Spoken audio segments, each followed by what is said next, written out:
What? Oh shit. Oh shit. I forgot I had the preview on. Oops.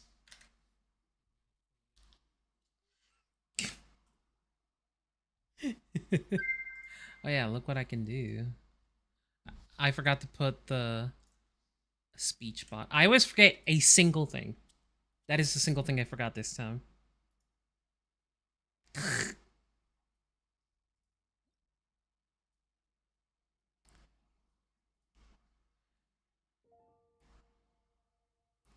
Oh, hiya. Boom. I like that I can do this now. It's cool. Just highlight. I think what I need to do is like maybe change the sizes a little bit. The problem with that is like the sizes for the text is fine, but when you throw emotes in, the emotes are tiny. Like tiny tiny. Okay, I fixed the bot. I just forgot to like put it out there. But how you both doing? Just getting Stream Manager on my phone. There you go.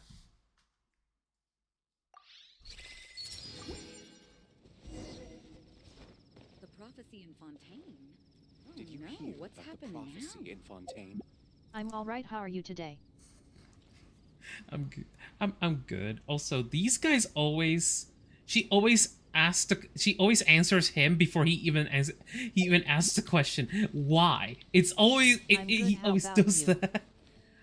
I'm good. Just I'm just worried about Friday. That's it. Where am I going? What am I doing? The prophecy in Fontaine. Oh. Right, that. Oh, it's straight up a new area too.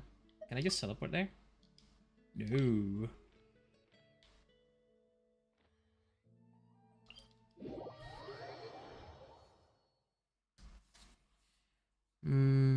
Right. I already looked at your Genshin profile. Did I ever add you on Honkai? I don't know if I ever I think we didn't get around to that.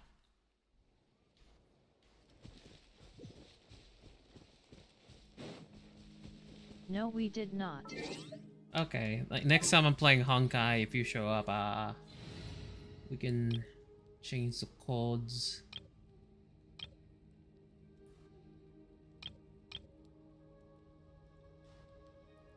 I forgot that I named these teams. This is Team Bang Bang Boom, Ryo Melts, Hyper Bloom Team, Aerial Supremacy, Geo Supremacy EXE, the real Geo Supremacy over Chlorand.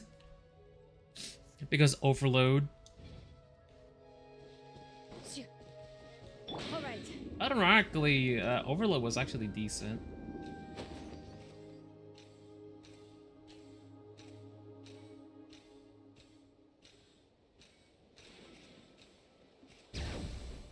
I still haven't gotten the chests for this area, and I think the only way the room that has all the what's it called all the artifacts and the thing that lets you craft the artifact. I think I have to start doing the quests in this area, because it only drops from like high tier chests. And because I haven't done all the quests here, it might be that that chest is inside one of those. It's apparently RNG if you get it or not. Now, whether... I'm pretty sure it has to have a pity. And the pity is probably also, like, inside a quest or something. There is no way it doesn't have a pity. I've seen people... I've seen clips of people freaking out because, like, oh no, I've searched every chest in the area, I have 100%, and there's no pity on this. I'm like... But yeah, but have you done the quests, though? Because sometimes the quests themselves have chests. Okay, teleport's over there. There's a chest over there.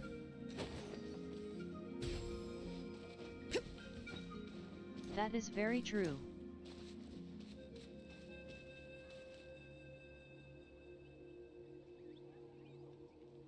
The fuck?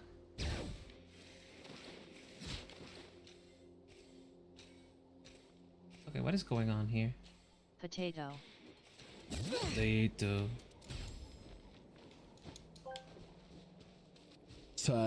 churroso and potato. What the what was he saying before that? Oh, it ran into a cutscene.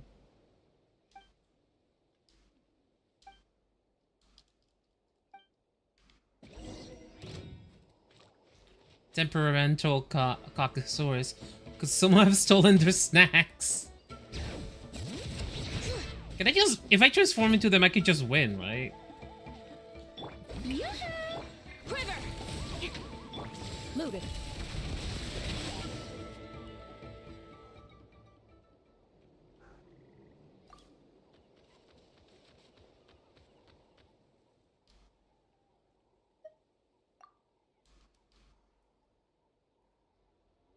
Oh.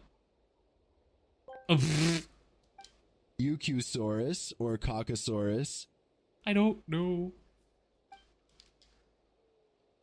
It might be Cucusaurus. Oh, it's another little guy quest.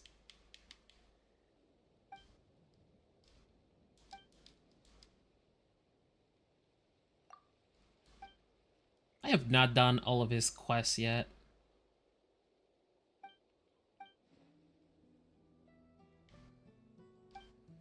I meant to go to the main story.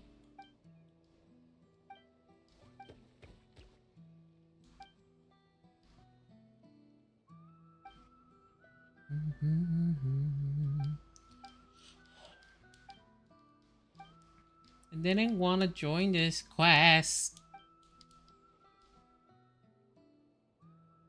What did you name the little guy? I named him Arlen. Like Arlen from Honkai.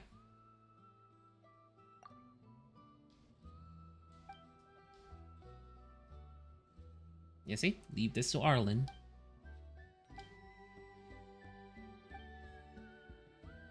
On my alternate account, I named him Peppy.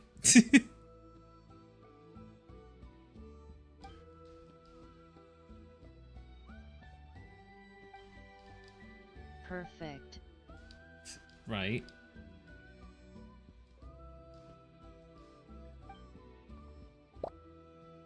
What? This is the second time they've ever used this effect ever.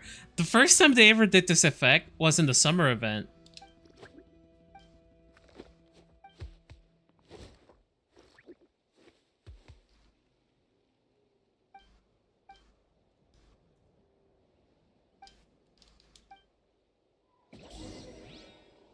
Okay, I didn't want to do this quest. Bye. Okay, what are you? Oh, you're a tiny Cocosaurus. Into the shadows.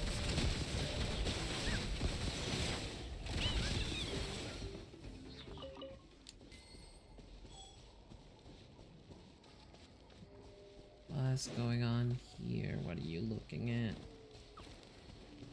Eh, whatever. How dare you attack the baby? The baby was attacking me!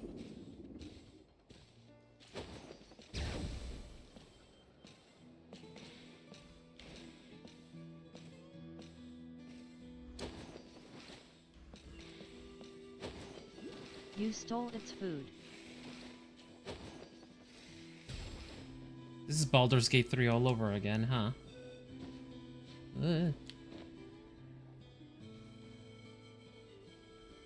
Why is that chest right there and inside the village? Hello?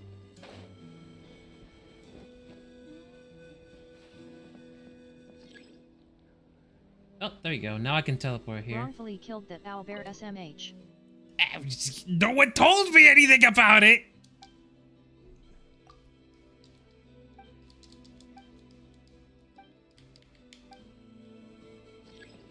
Wait! I said don't kill him. You said it after I stabbed him! What's next? Oh, yeah, they said the voices are coming back, possibly next batch. All right, I'll start by moving the boxes over. I almost wanted to skip the story for that reason alone, but I'm like, I want to explore the new area, and most likely, you need to, like, have some stuff done for that. in the Maybe main I'll story. stream the story. I'll help you. These things can get pretty heavy. Huelillo. What kind of name is Huelillo? Nah, I got this. These muscles aren't just for show, you know. You see that? Perfectly defined. I can lift this stuff up with Matlan. one hand. In Natlan. Yeah. Matlin and Natlin. Fine, as long as you don't wind up too sore to move tomorrow. I don't want to hear any complaints from you. Just prepare to be amazed. My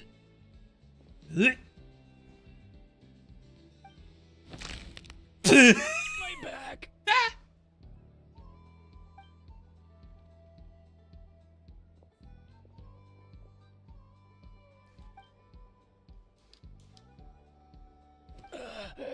I knew I That's should have the trained best scene harder. they've ever done. Now, if they had showed the bones cracking, I would have been fucking hilarious. Ian-san! We were just about to ask you the same thing. We didn't expect to run into you in these parts.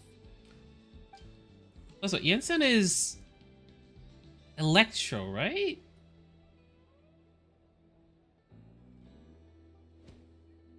Yes. When we saw her in the trailer 5 years ago, I thought she was 5 years ago, 4 years ago. I thought she was Pyro.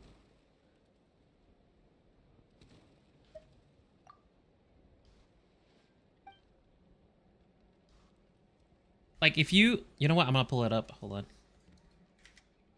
Let me pull up that video. Can you believe Genshin still has the fucking Nintendo Switch trailer up? Why? It still says coming soon.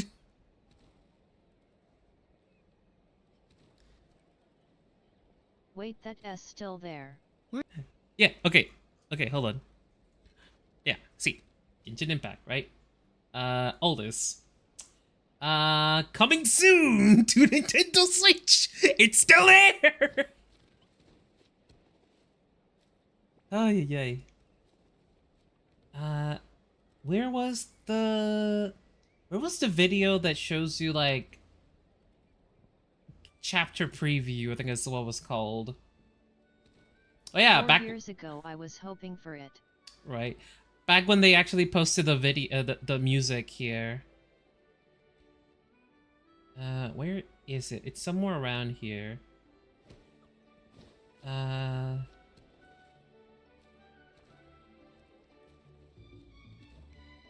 Where is it?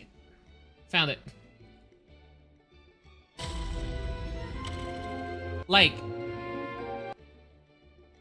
They showed Lily and Lynette literally 4 years ago.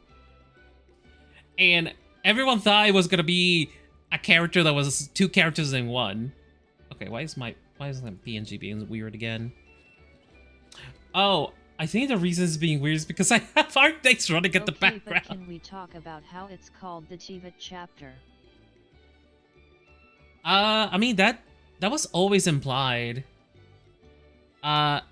Basically it was implied that what's it called? That after Teyvat, they're probably gonna go to like a different planet. Uh-oh. Uh-oh. Uh-oh. What happened? Oh. Ooh. Okay. Indy breaks the stream. Not just the stream, I'm breaking Punk, Arcanines. See, you... There she is. With the traveler. It is because she has. Like, this tells you either Geo or Pyro. Where do you think Electro? How do you see this and say, ah, she's Electro? How? Like, I'm like, she has to at least be Geo. At least has to be Geo. But nah. But then, let me see. And then they show us a Saritsa with Fatui dudes, whatever. And then, like, this is supposed to be like quote unquote the last chapter. But then there's like one extra chapter after. Some say a few are chosen and the Where it's rest Conria. ranks. But I say we humans have So human. once we go Shnaya, we're going to Conria. And in this trailer he implies that you have to fight him at the end. But one final doorway remains. Step forth if you have understood the meaning of your journey. Defeat me, command me to step aside. Show me that you are worthier than I to rescue her. Then, the threads of all fate will be yours to reweave. Also, that thread of all fate to reweave. Remember how they were like the last chapter in what was it, Sumeru? The last intermission in Sumeru about that. What was that thing called? It was something about weaving fate. That's literally what they're hinting here, and it's like they had that from 4 years ago. It's crazy.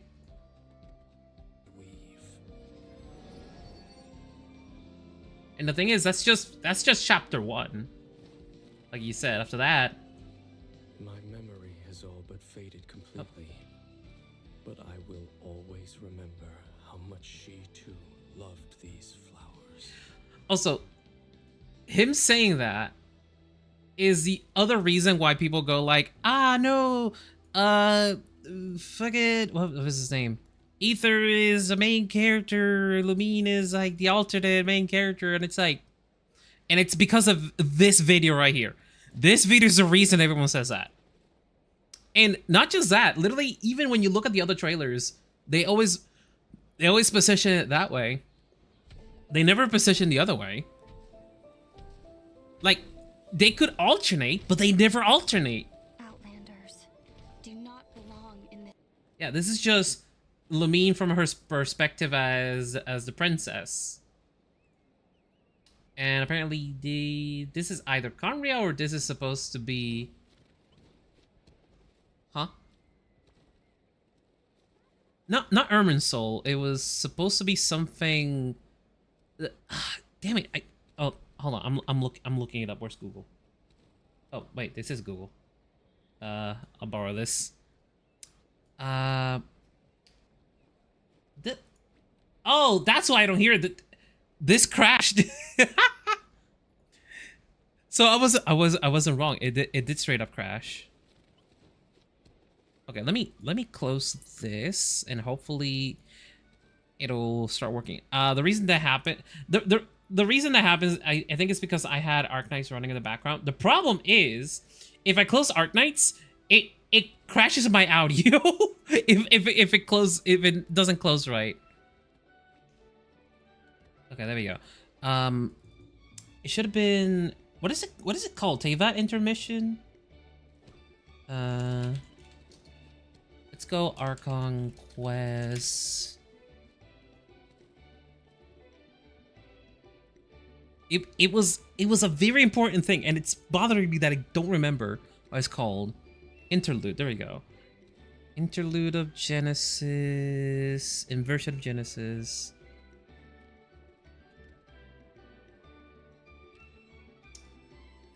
What was the name? What was the name?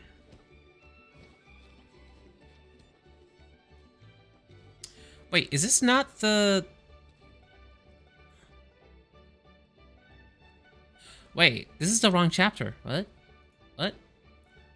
No, Genesis is...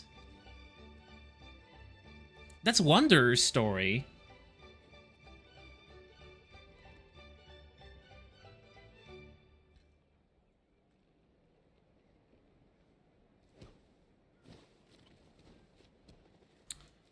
Oh, maybe I should have this over here so you guys can see something. Like, I'm just trying to look in... Oh, there we go. Oh, I'm thinking Traveler's Story. Okay, so what I'm looking Where did it I go? like the theory someone had of us not doing Mondstadt's chapters yet because it was labeled as prologue and that we'll be going back to Mundated for a proper chapter Act 1, Act 2. Yeah, because like technically Mondstadt is not done yet. Apparently it's supposed to have like more to it, like north. Yet. Plus, what was it? Mondstadt is missing. Mondstadt is also like the only place that doesn't have like an alternate area like everywhere else. I mean, Leeway has the chasm.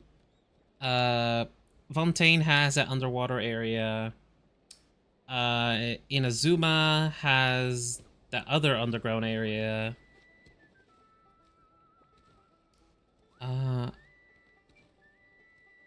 Sumeru has the fucking desert. In Kainomiya. Yeah, in Kanamiya. Okay, I think it's this one, bedtime.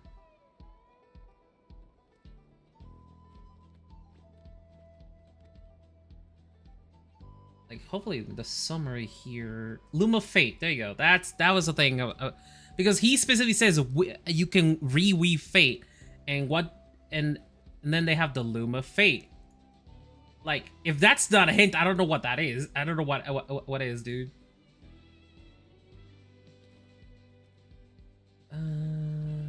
Does it mention anything else? Yeah, in Plan Follows Memory, so like reweave or type of thing, because it's supposed to like take over what Urban Soul was able to do. That type of thing. The Loom of Fate has been found in the story. Yeah, no, that's what I'm saying. Like, I'm saying that they hinted that so long ago. Like, I didn't realize that's what he meant when he said that. Is what I mean. Because no one knew that he meant. I also wonder why each quest is called an act. Like, is it because they're telling a whole story? Yes. That was implied. That's always been implied. Because like, I didn't know that. also, hello, never quit. Jeez. Yeah, no. That's why they're like, yeah, no. Teyvat is just the first stop of the siblings, and they're saying that there's gonna be like maybe a second, quote unquote, planet or whatever, and they're probably gonna have like different elements again. If any, because like the thing is, the elements in Genshin in Teyvat are supposed to be unique to Teyvat. Okay, again, I got water.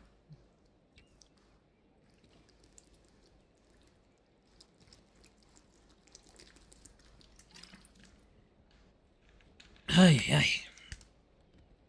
Thirsty. I'm not gonna lie, I actually forgot that I was supposed to drink water. I always forget to drink water.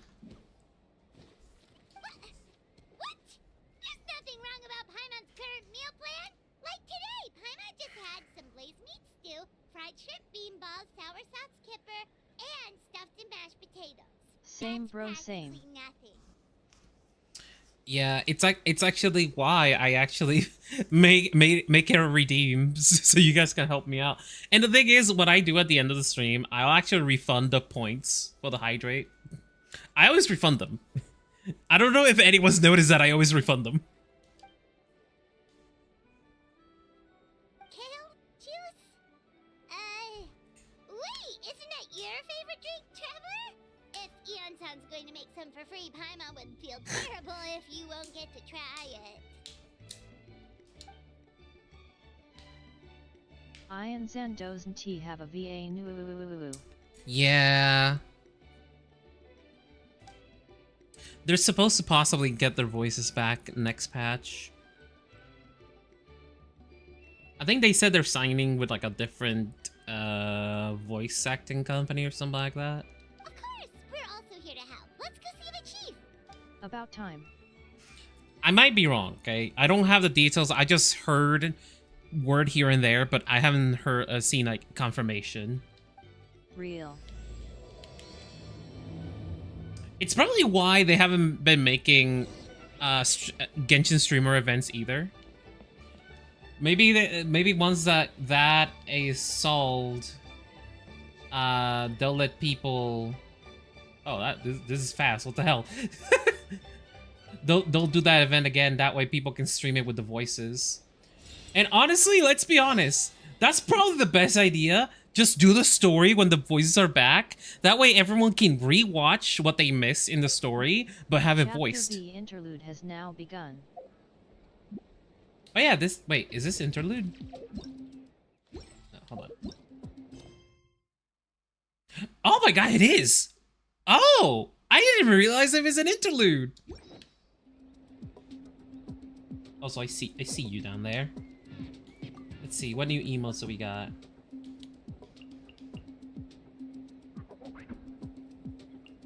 Is that just her kicking? Yeah, that is just her kicking. This, because she's literally doing this right now.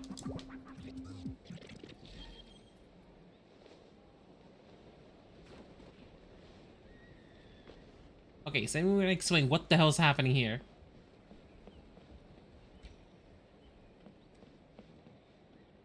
Oh, okay, I saw someone do this. You're supposed to follow the burb or something.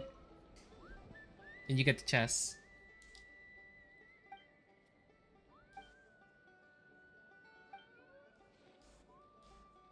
The burb. The burb. Keep your eye on the middle one.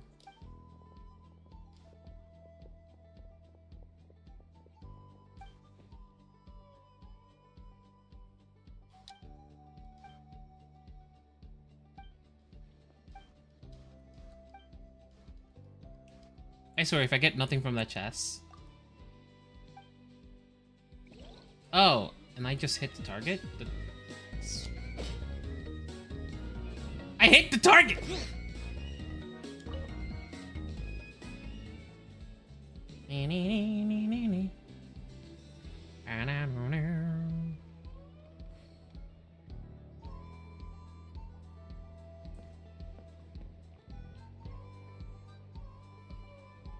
It's on the right?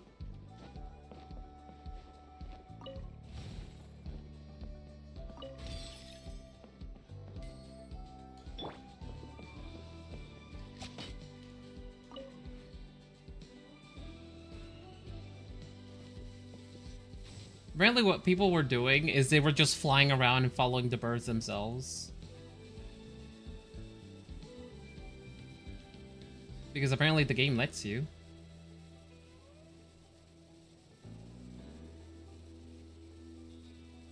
I mean, the other two are this way, so that one's over there. There we go.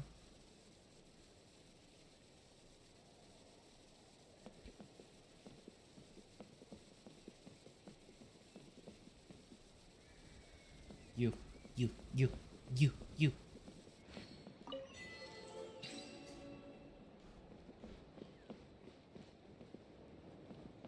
I'm going to assume they just never change, and it's always like this. You could easily just watch someone. Just remember, it's like, ah, it's right. Ah, it's left. Boom, you're done.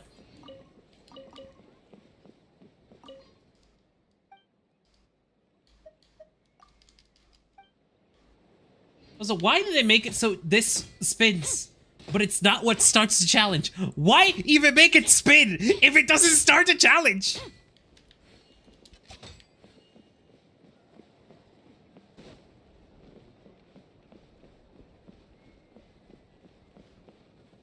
Where's the sheaf? It's satisfying. Exactly. If it worked, it'd be satisfying as free. Oh, by the way, one thing I like pointing out. Kujo Sera is quote-unquote the tallest... Wait, is she taller than Shogun? No, I think she's the same size as Shogun. She's taller than everyone else. And the only reason for that is because of her shoes. That's it. She's the only one with these fucking shoes. So her height ends up being higher. See how much higher she is?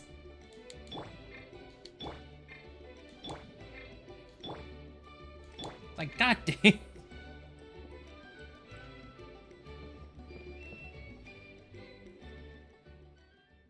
You're here, Eon-san. And you must be the traveler in Paimon. Mutota. I've heard a lot about you. I'm sure we'll have a much better time now with your help.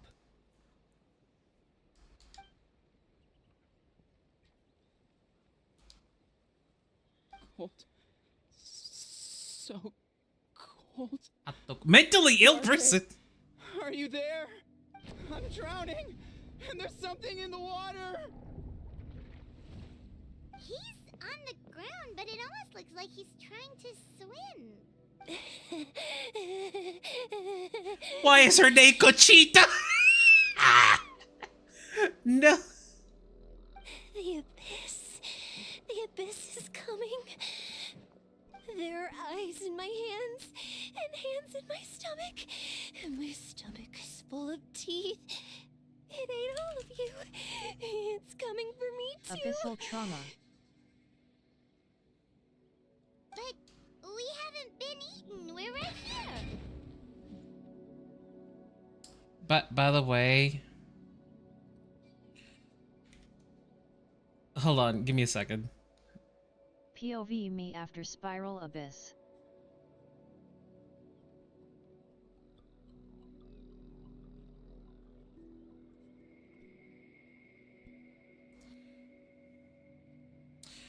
So Conchita can mean like little thing, but turns out it can also just mean this.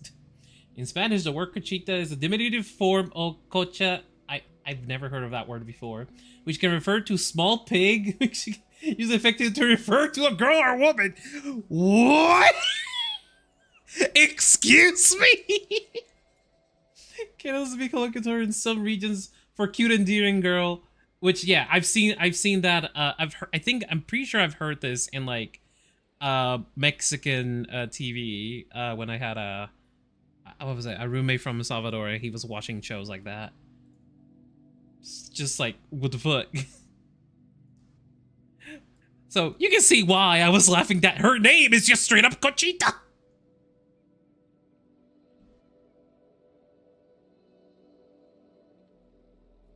You guys are learning Spanish with me today.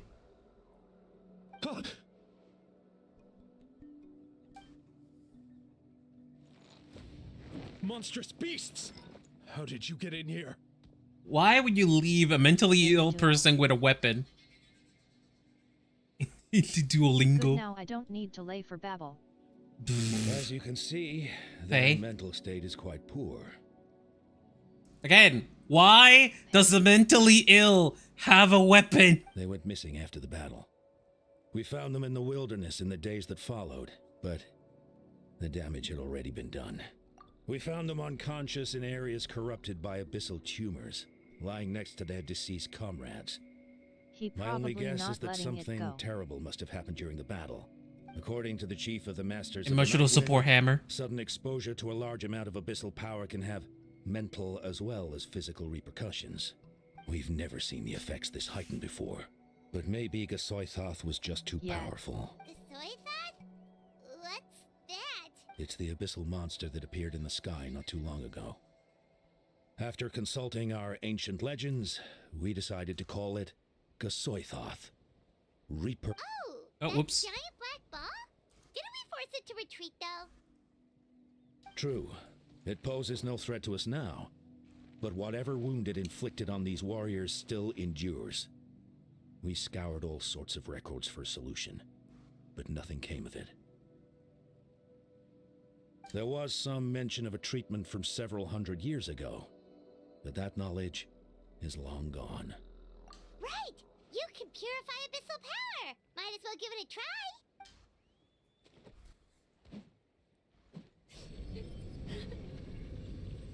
We know Mafwika, also know heroes of Natlan, yes.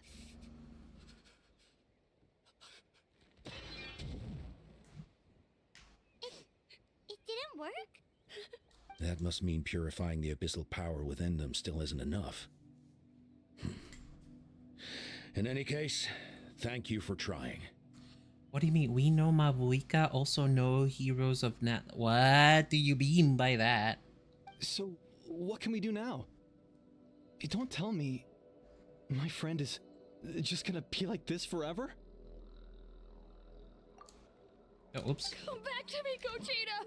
Please, don't leave me like this! We beat Gasoithoth. They survived the battle. Are we really just gonna sit back and watch them lose their minds? Oh, jeez, it went all the way up there. Aeon-san? Yeah.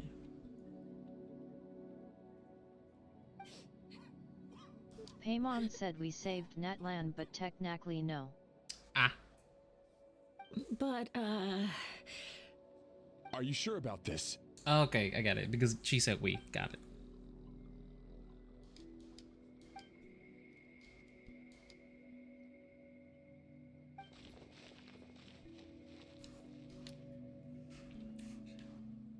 I don't think that's a good idea.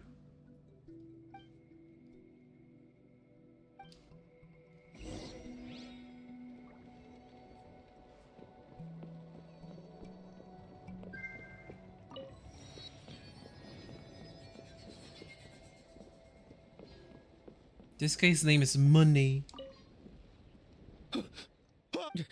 It's all right, my boy. Papa's here. Brother, he is bigger than you while crouching. Who are we talking to? Talk to the first afflicted individual way over there. Oh, actually, hold on. We can grab this now, right? Community money. What the fuck is that noise? Just wow. Let's see. Wait, did I not get this tutorial before? I've used this when I was playing with Relly. Oh, I was gonna say, where'd that other bird come from?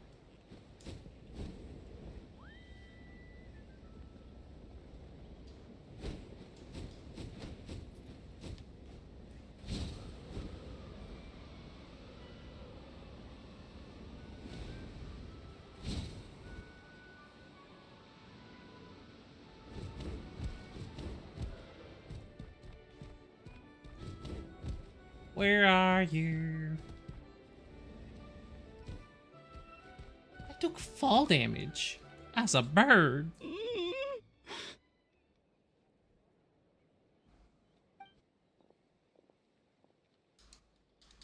So dark, so cold. I want to go home.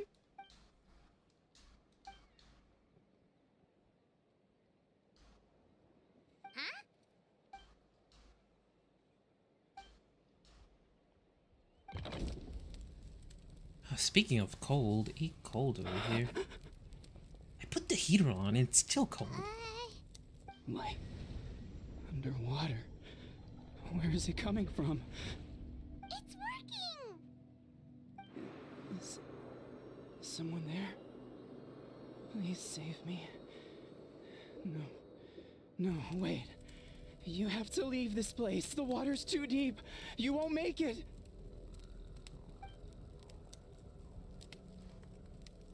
No, please.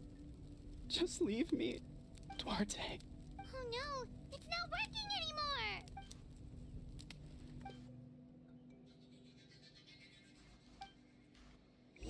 anymore! Duarte. Oh, right. He doesn't talk when you're... No one talks when you're in bird form. Wow, thanks, Captain Obvious. I'm drowning. Wait, what are you being Captain... What? What are you saying Captain Obvious too? What did I say?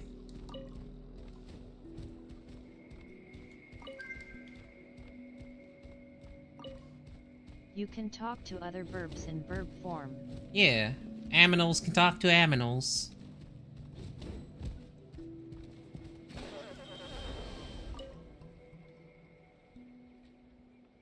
My friend, is he any better? Duarte. Oh yeah, I remember. Also, Duarte I was the wasn't name of saying Otoko's Captain Surian Obvious companion. to you. Otoko I get almost that drowned now. as a child, and Duarte was the one who saved him. Oh. He dove deep into the water and used all his strength to carry Otoko back to the surface. It was pretty touch and go, but both of them made it in the end. Well, you see, Duarte died 4 years ago during an abyss invasion. He was helping evacuate injured warriors from the front lines, but fell to an ambush. He was a bit on the smaller side, but other than that, he was just your average Kukasaur. Well, hold on. What are you planning?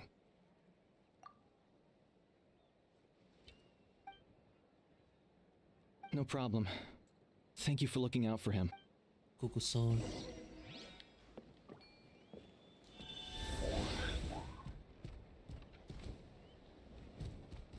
I took full damage from that?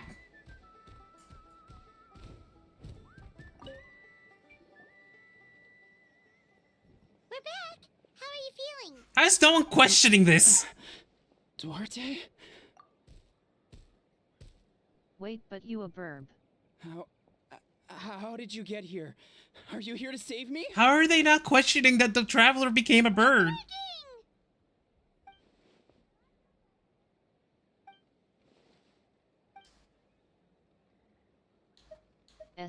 SHHHHHH.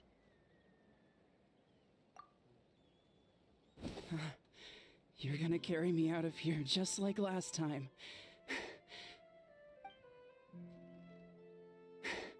Over a decade later, and you're still trying to save me.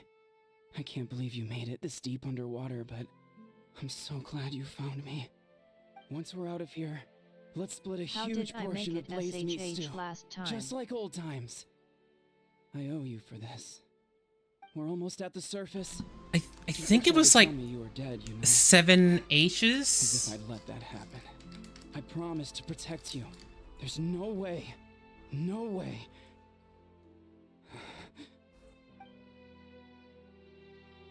No.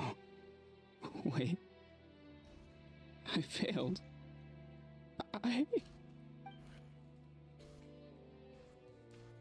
Slam him hard.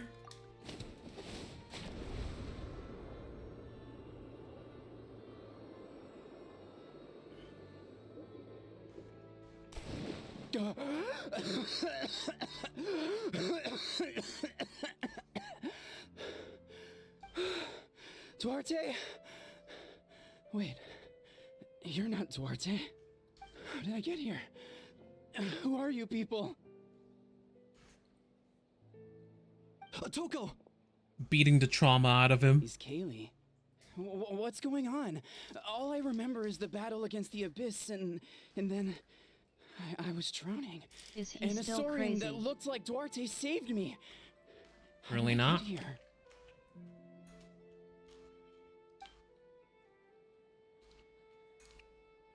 Crazy. He was You crazy did all once. that for me? Well, all I did was cause trouble for everyone. I'm so sorry. Again, why is no one questioning that the traveler can become an animal? Thank you. I appreciate that.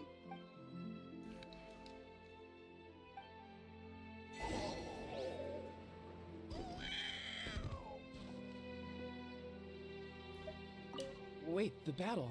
What happened? Did we beat that giant abyss monster? Hey, don't worry. We won. Thank goodness.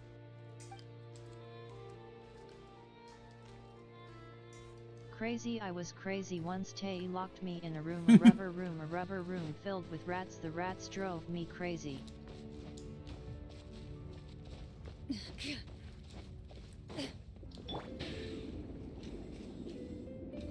Wait, this way?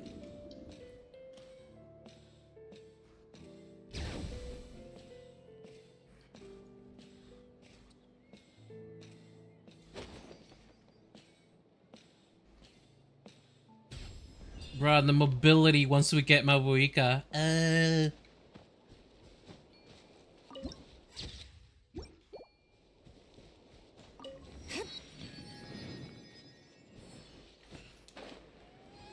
I'm still tempted to roll for Chaska, though.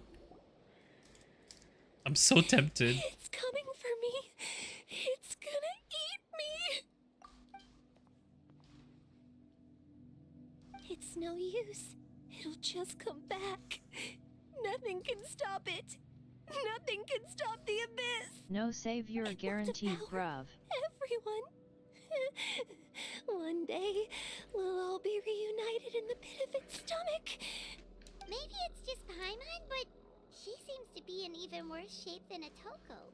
She can talk to us, but nothing she says makes any sense. She also seems really afraid. She mean- seems to be hungry. I could get more Aurons.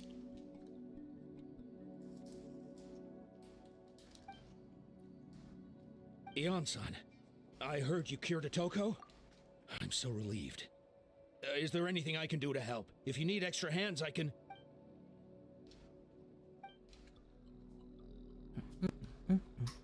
I think you're onto something. The mental distress does seem to be connected to pre-existing fears and anxieties. Kochita doesn't like it when people talk about her past. But the situation is urgent. So, I guess I'll be the bad guy. He's gonna talk about her cringe! Do you believe there are people in this world destined for battle?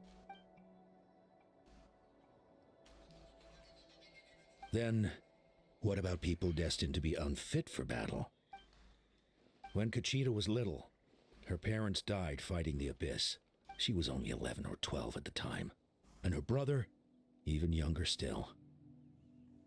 The two saw their parents collapse in a pool of blood as flames roared and spread all around them.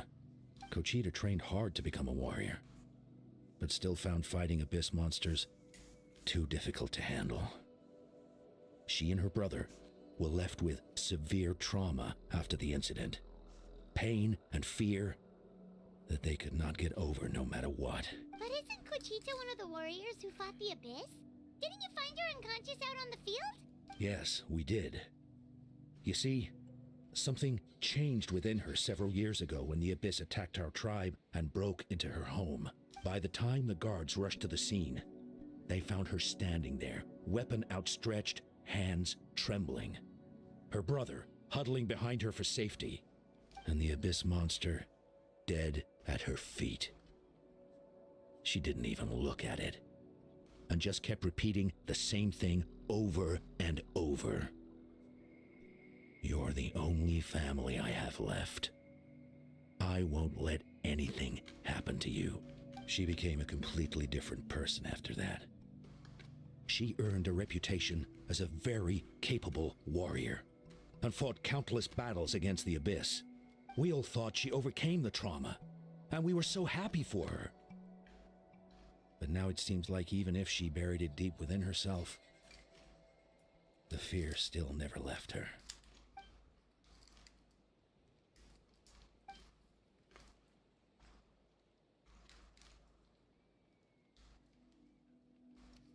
How can we help her? Bring the brother? Is that the brother? Quali? I mean, he was yelling her her name. What are you doing with that weapon? What? Show me the monster that hurt you! I'll make it pay! I'm going to protect you this time! Calm down, Quali. That monster is already... I can do it! I don't care what it takes! I just want her to get better. She's the only family I have left. Family? If Quali goes to battle, the Abyss will devour him. I can't let that happen. I have to do something. But it's useless. No one can beat the Abyss. It's a death sentence. Just like what happened to Mom and Dad. But I'm no warrior. I'm just a coward. Still, I have to protect Quali. What should I do? Kochita. Fight it. One more time?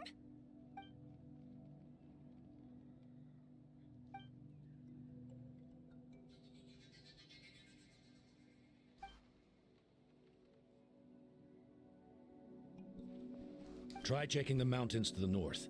A few fled in that direction after the battle. I dispatched a team to clear them out, so most of them should be gone. But there might still be a few stragglers. Everything about that is concerning.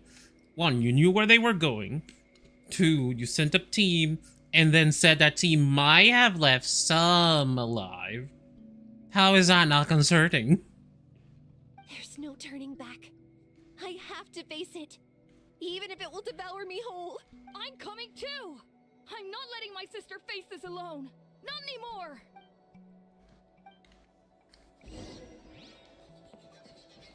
Training Be careful for new out there. warriors. I expect you all to come back safe. All right? Even then, you shouldn't be leaving the stragglers.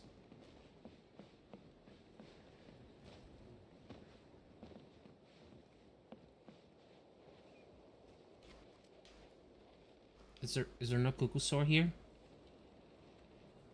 Hello?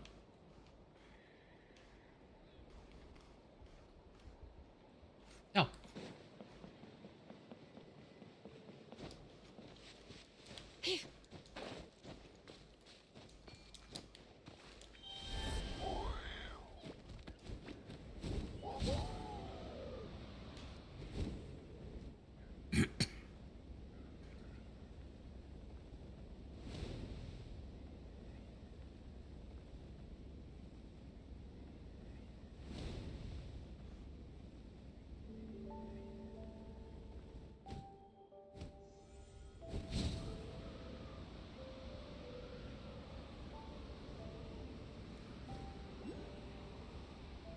Oh, they're just straight up in the air now?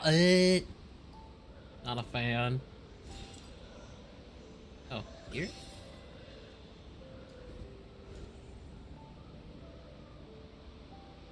Okay, hold on. Why is this spot shiny?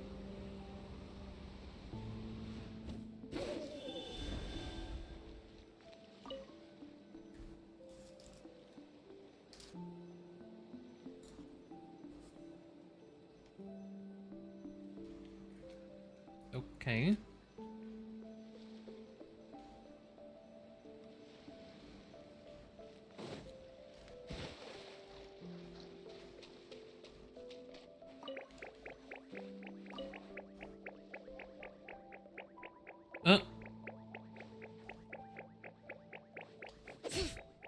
How? Sit. What is happening? Oh.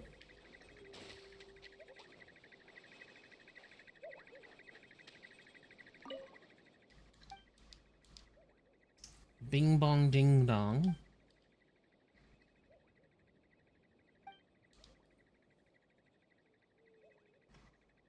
Oh. Yeah, red like ring light. I was about to say. I was Don't give me that crap that it's just red light, green light. I was about to say.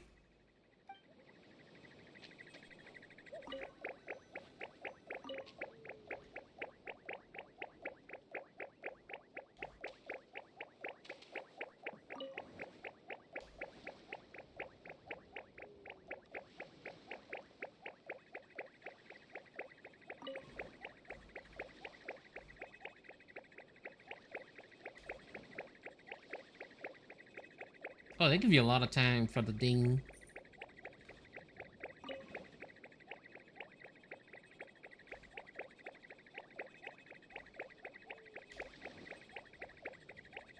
This is silly.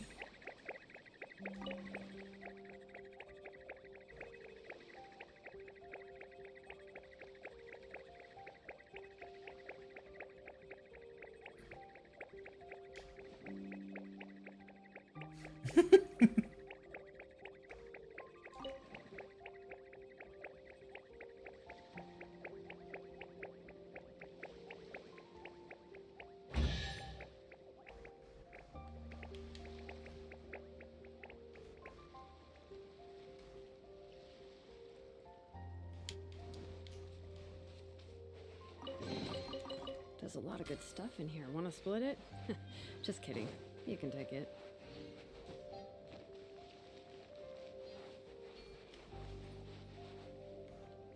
Tic-tac-toe?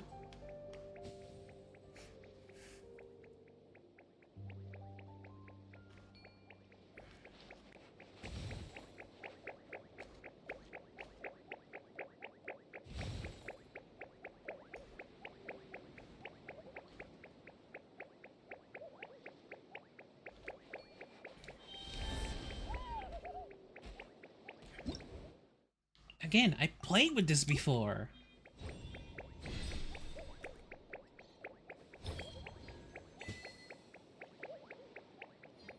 Oh wait, am I supposed to like choose where it goes?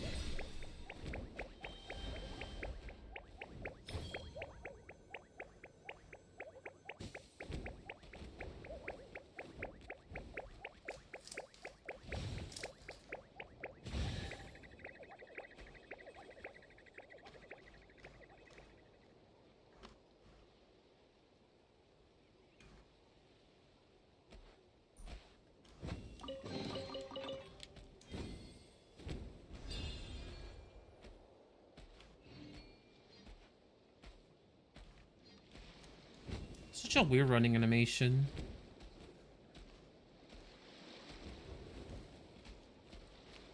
Where's the last one?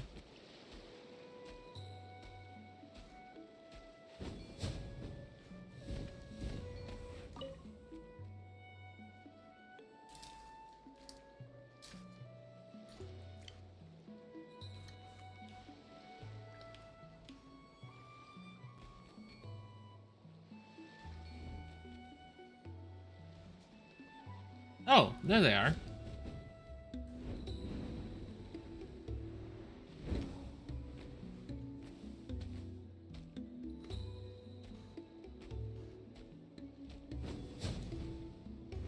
I'll drink in a second.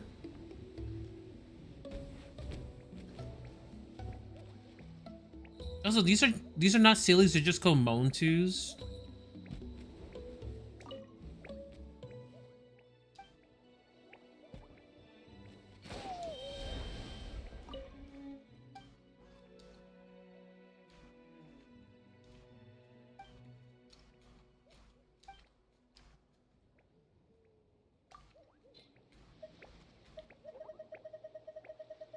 Why did it open this tab?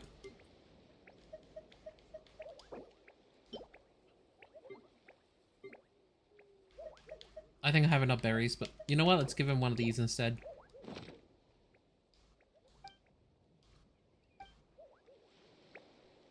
Oh. Okay, getting my water. So... okay.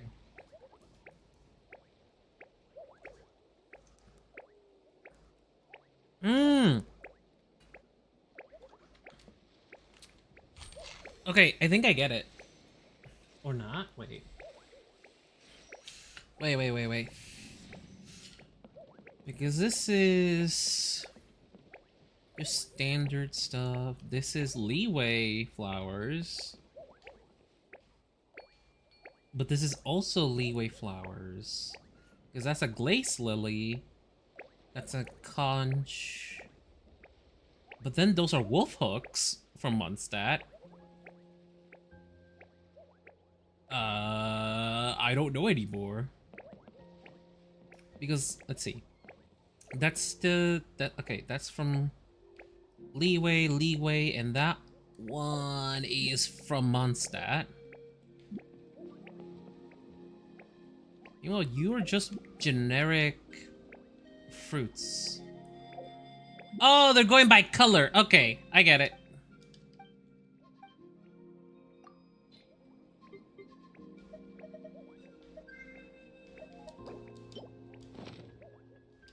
Oh, there you go.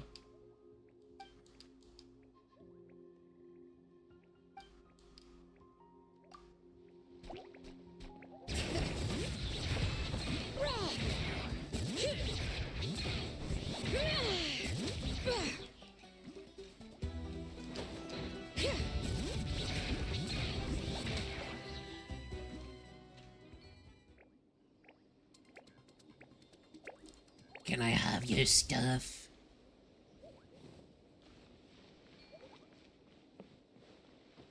Holy shit, hold on. These should be worth something. Go on, take it. Can't. I was gonna say, why is he still making the noise? He's not even here. Sir, you are above the water. What are you doing?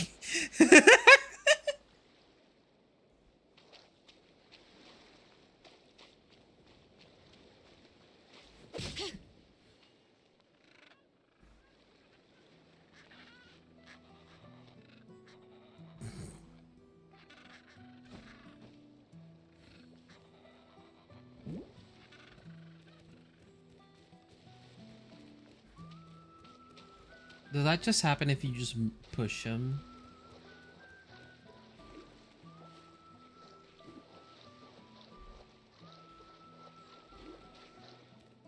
Okay, so it was just a bug. Got it.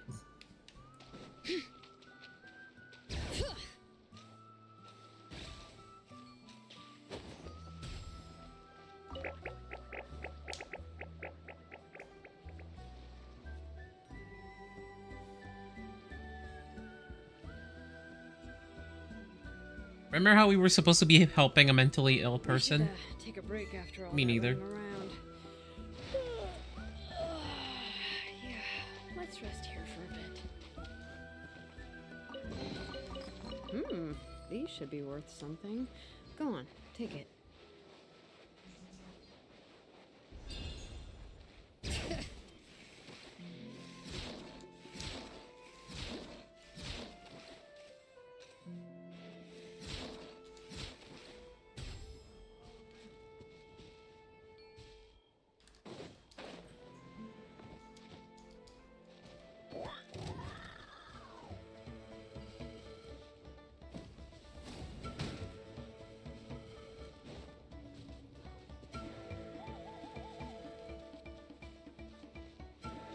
Oh hey, Arlen's here. Why is he here?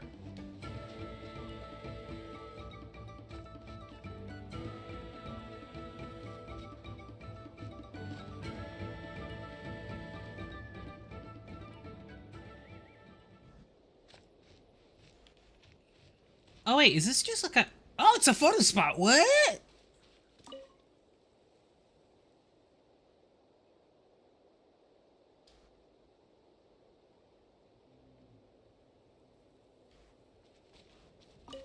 Okay, but what am I supposed to do with this? I can't take pictures in this mode.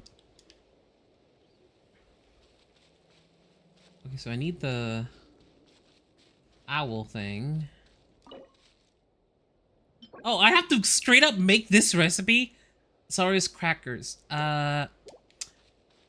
I ever do that quest? I know there's a quest for those.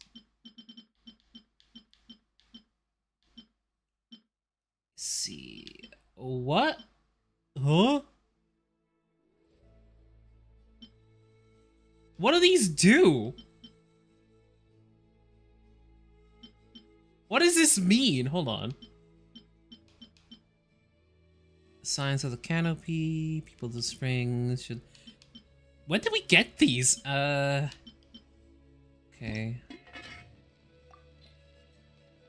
Only Diana, okay. Oh, they increase the animation speed of this. A little surprised for... It doesn't say what it does.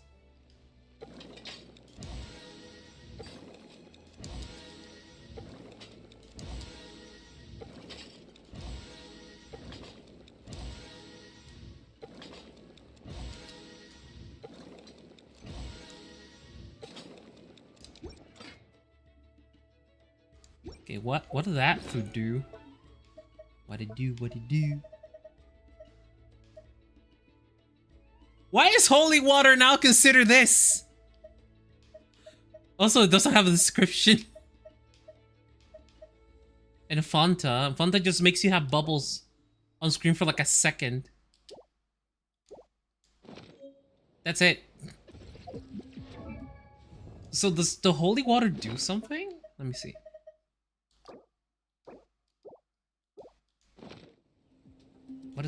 What does that do? It says that only she has a food buff. What? Why did that heal the whole party? Huh.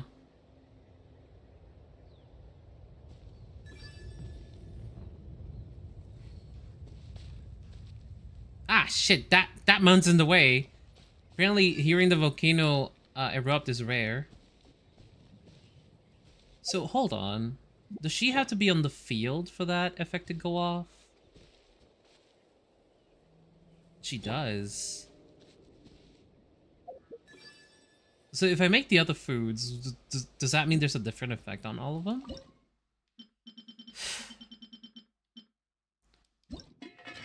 That's 20. We'll just do like a few more of these.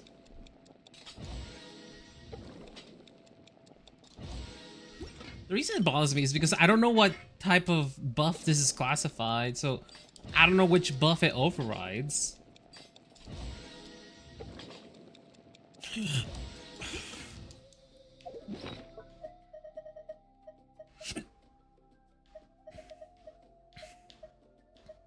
Alright, to the top.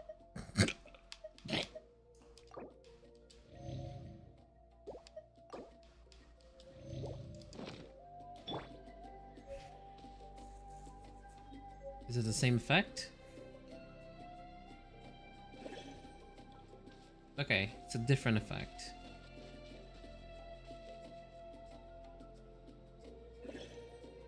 It heals her by 1 HP!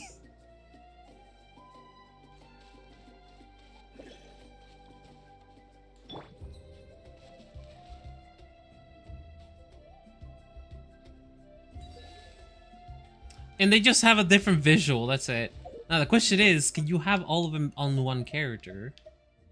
So if I give him Multifurina...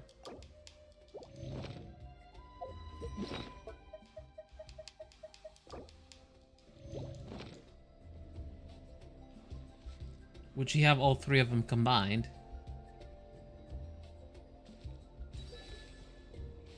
It's green. Yeah, it just overrides. Okay, where are the Saurus cookies? Oh yeah! I forgot that I got the McDonald's apple pie! I forgot that's a thing! I never made them. And we're gonna make Shangling do the apple pies.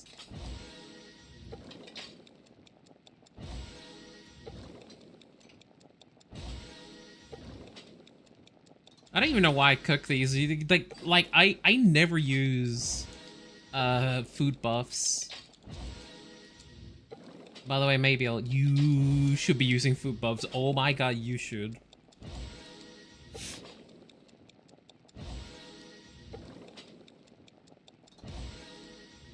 Apple pie, apple pie, apple pie, apple pie. Has she doubled even once? Hello?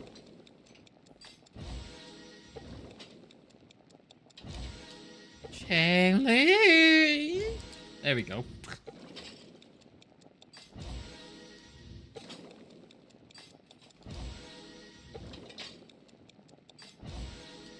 I'm running out of butter. Butter makes it all butter. Okay, where are the Saurus cookies?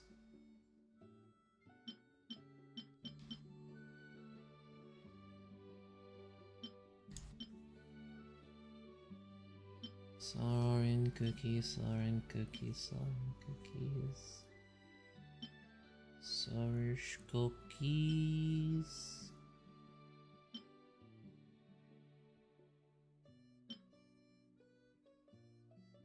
Oh, found it.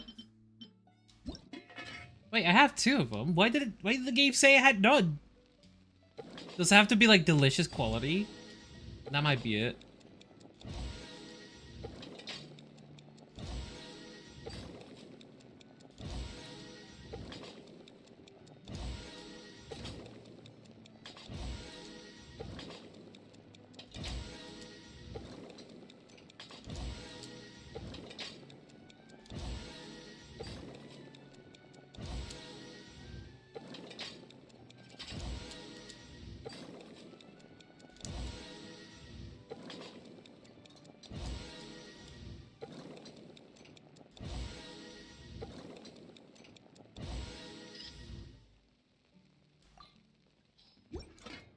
Okay. Yep, they have to be delicious quality. They have to be sparkling.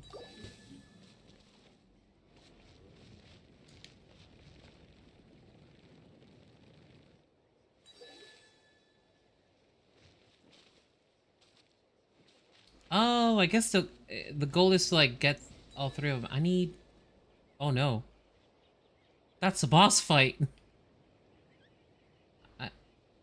Wait, is that what I think it is? Hold on. Hold the fuck on. All right. Yo, it is! I need to mark this.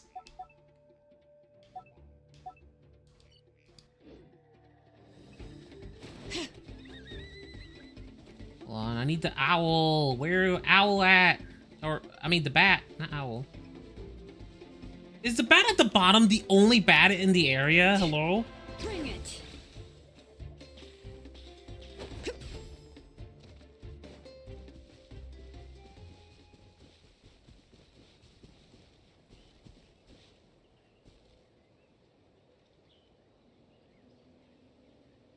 Wait, is that a kid to invest a person or a bat?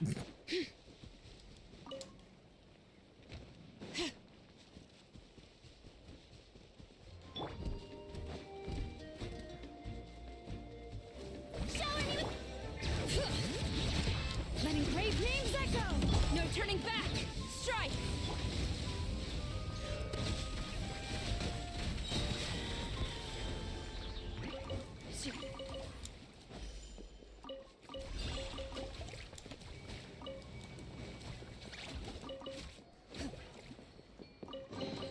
Oh, it is a These person. items are unclaimed.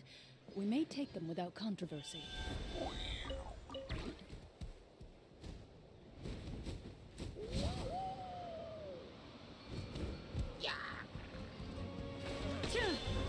Ready.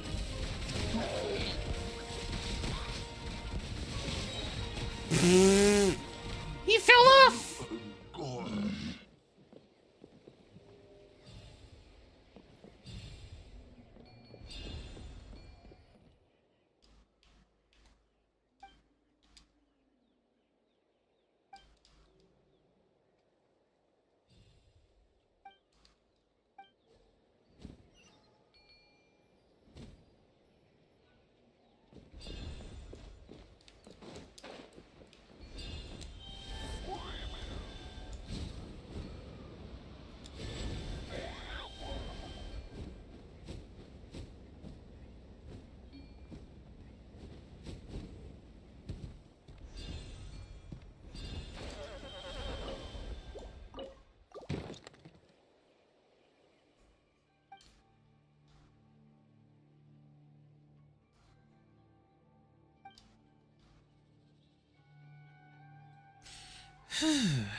Conula.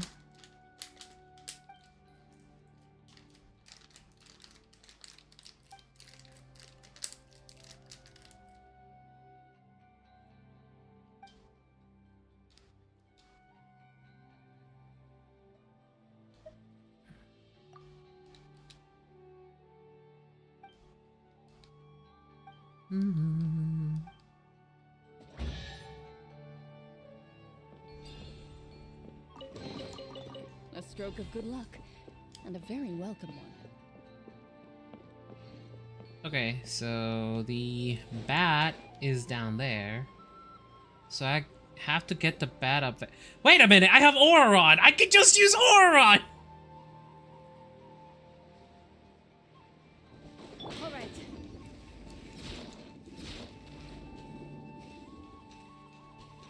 Oh wow, it's right there.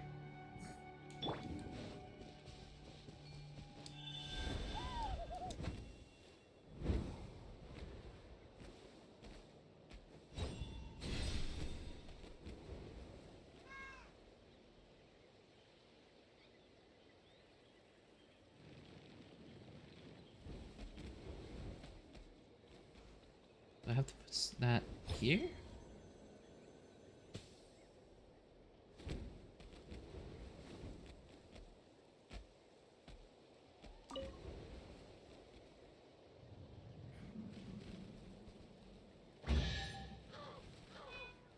Okay, that was weird.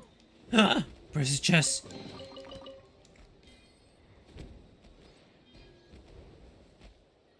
Let us talk to Arlen. I got the fragment!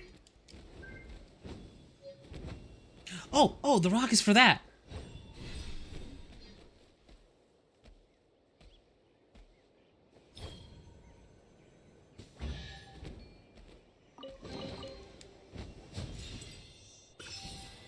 It's just a triple whammy.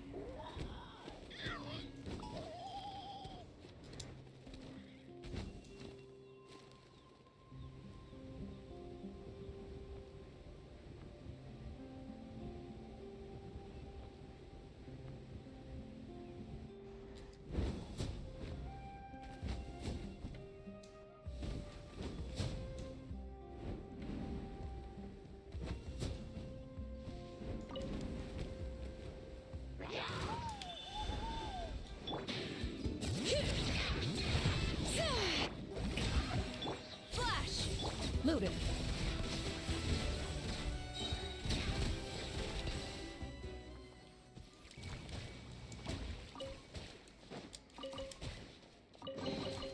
If these items are on point, we may take them without controversy.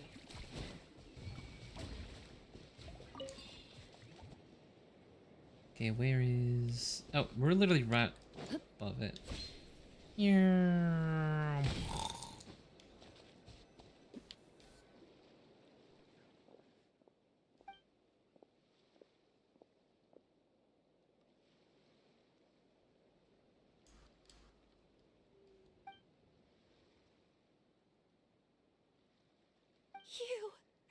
You were the ones who killed them!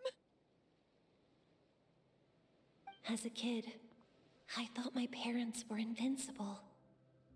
They were always so strong and gentle. They seemed like the most powerful people in the world, but I can still see the image of them collapsed at my feet that night. The raging fire, the smoke, the smell of blood, the sound of my brother's cries. It's all burned into my brain. They told me to run, and I could see the fear in their eyes. I've been running from my fears ever since. But why didn't my parents run? It must have been because... You can do it! Because of our family. When you have someone to protect, there's no backing down. No matter what.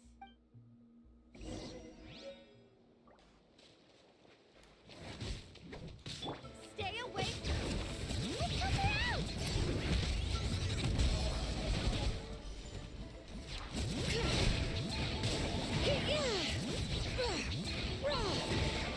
Yoo-hoo! Storm the front! I can do this. I have to do this. Go away!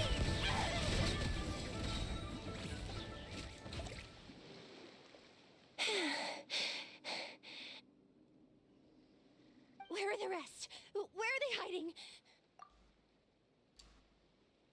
That's impossible. They were gigantic beasts crawling with eyes, ready to devour everything in sight. No. Wait. What am I saying? Abyss monsters are not actually that scary. I've defeated them before. I know I have. She's back to normal! Kuchina! What just happened? That is quite embarrassing. Sorry about that. I've always envied warriors who don't get scared or feel lost. It really felt like I was getting stronger over the years.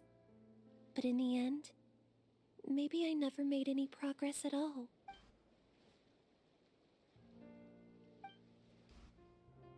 Even though we're both scared of monsters, you were always the one who stepped up to protect me. But not anymore. I'm going to get stronger. From now on, we're in this together! Is that so? Then I'll look forward to the day when you'll be all big and formidable. I finally feel like myself again. I couldn't have done it without you all. Thank you for everything. I think I'll rest here for a bit. I don't think I can make it back to the tribe just yet. I'll keep you company.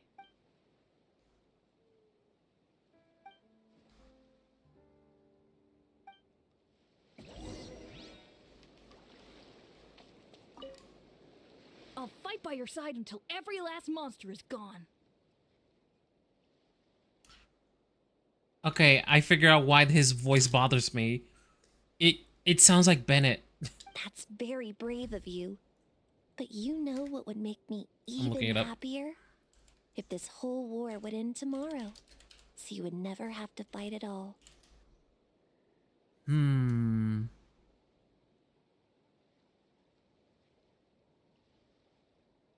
Do-do-do-do-do-do. Wow, this kid's name does not show up anywhere.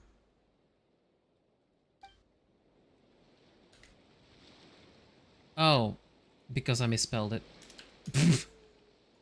And I misspelled it again.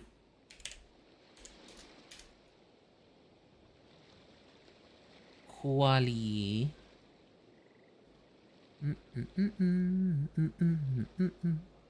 There we go, Quali.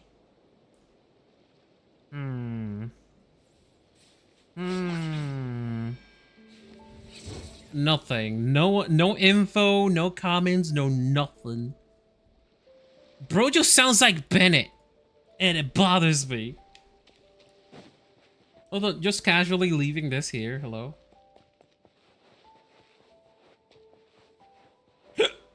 Bleh.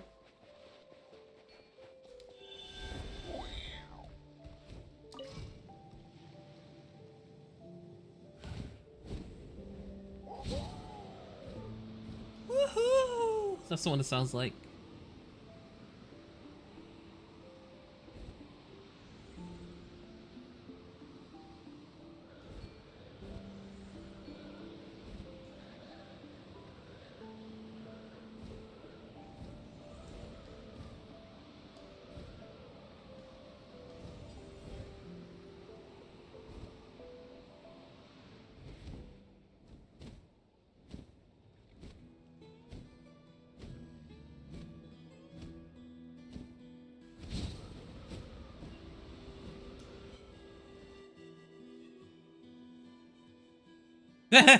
Atoko's all better. Did you hear?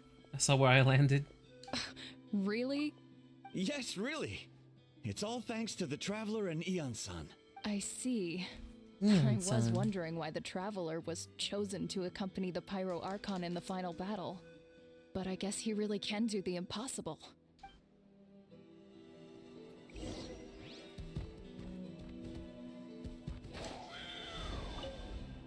Atoko's all better. Did you?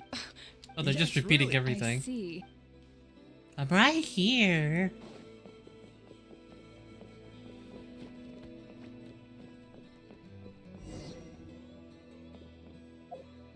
Eh? Why do I feel like I've seen this before?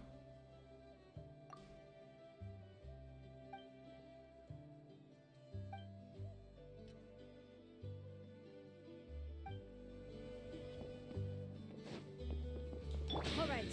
So all those rumors about the Kochida's getting better too.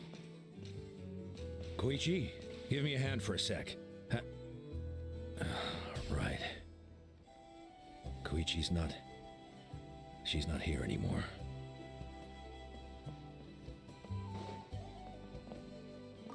Koichi, give me...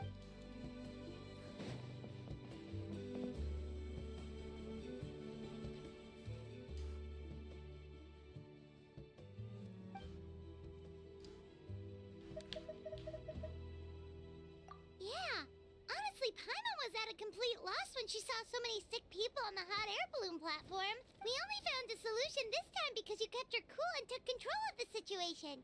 You deserve most of the credit.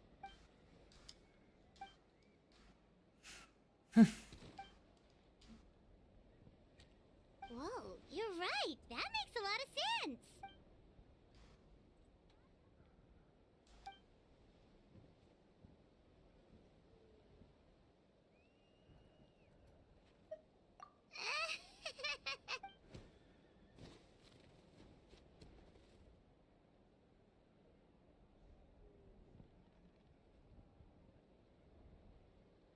That sounds like something Paimon could do, but would that really change anything?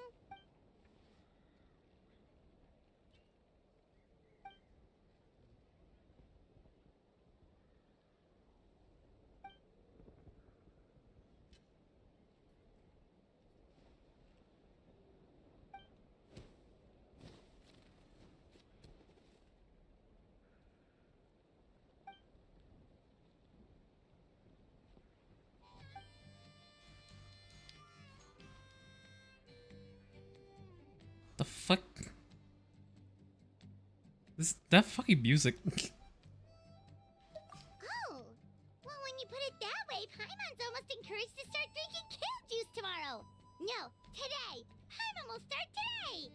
You're amazing, Ansan. You really make Paimon feel like she can do the impossible. Maybe your true strength is giving other people strength.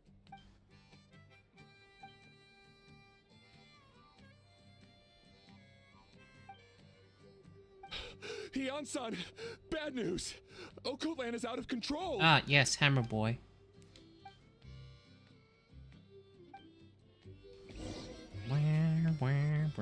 Also, I'm sorry, what? Bomb irritation with the. Okay.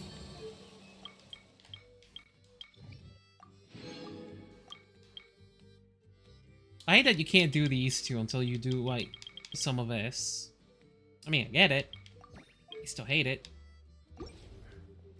How's Occult Land doing? How's Occult Land doing? Do they make it so like the NPCs just talk to you when you walk near them?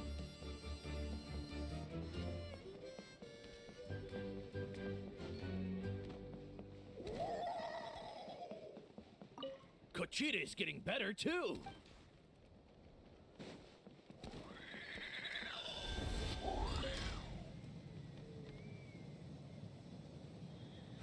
Wait, is dude just in the balloon?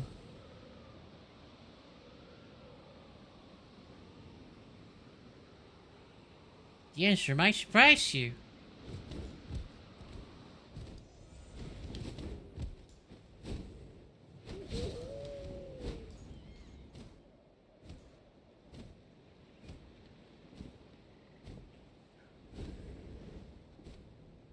Oh, hey, there's a thing here.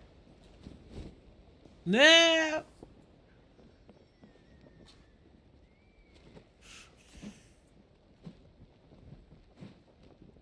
What are you doing, Occult Land? Wake up! Don't you recognize us, my boy?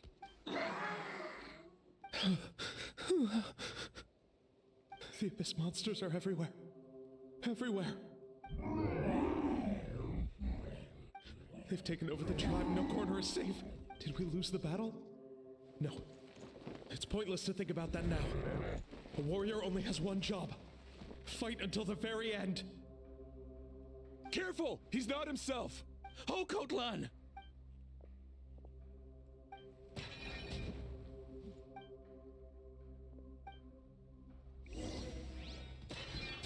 I'm a bird. So, he thinks we're Abyss monsters? Hey, it's okay! We're not the bad guys! Come on! Give me your worst! I don't think you want the worst. Quiver! Ready. Wretched Abyss! Get up! Mom. Please, son, you've got to stop. You can't keep going like this. Wretched monsters! Give me my family back! Look, Occult Land! That's your father! He's standing right in front of you! Get out of my home! I'll never forgive you!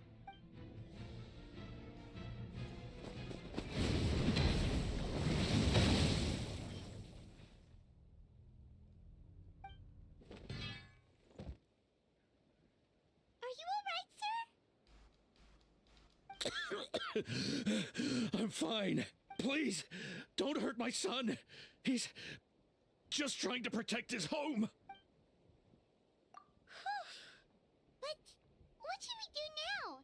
He's different from the other two. It's like he can't hear us at all. He keeps calling us monsters. We're basically enemies to him now. Occult Land.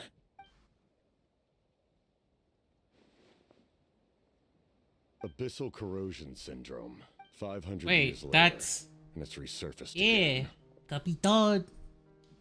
Huh? That voice, it's...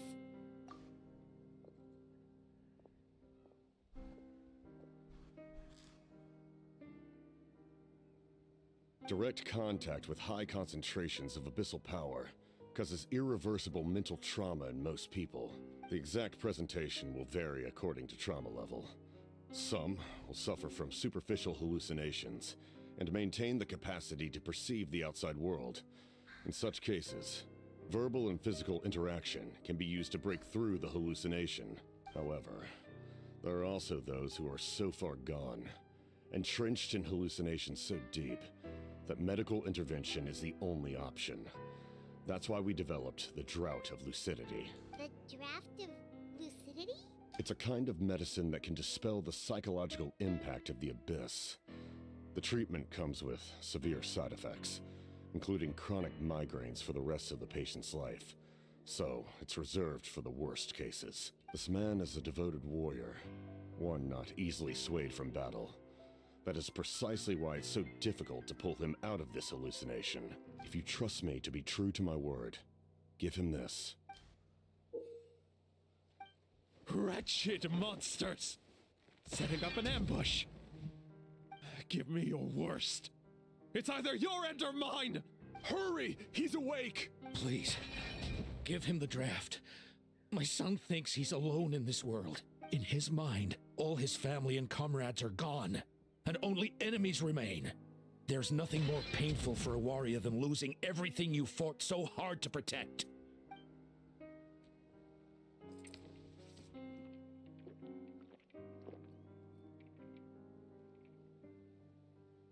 Monsters!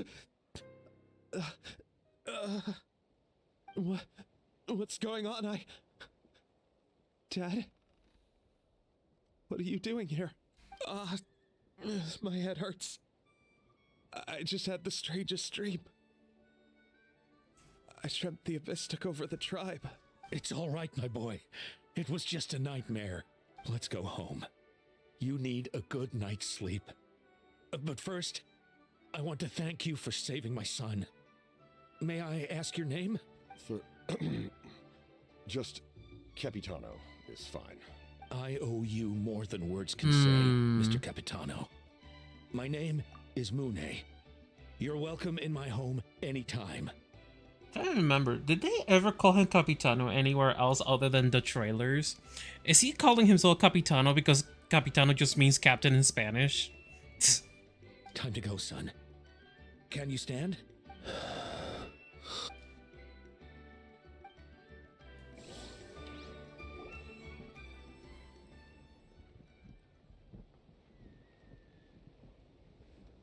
Thank goodness everything turned out all right. Think nothing of it. I agreed to offer you my aid, so this is merely a part of that duty. Besides, I care deeply about this land. Right! When we were with Moika, you told us you and your soldiers defended Natlan against the Abyss 500 years ago. That's right. My desire to protect this nation remains unchanged.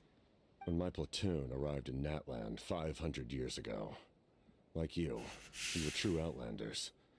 But as time passed, I encountered the people of this land and witnessed their desperate struggle against the Abyss. Though many of the warriors were rash and inexperienced, they were steadfast and fearless in battle, willing to do anything to protect their fellow citizens, oftentimes with complete disregard for their own survival.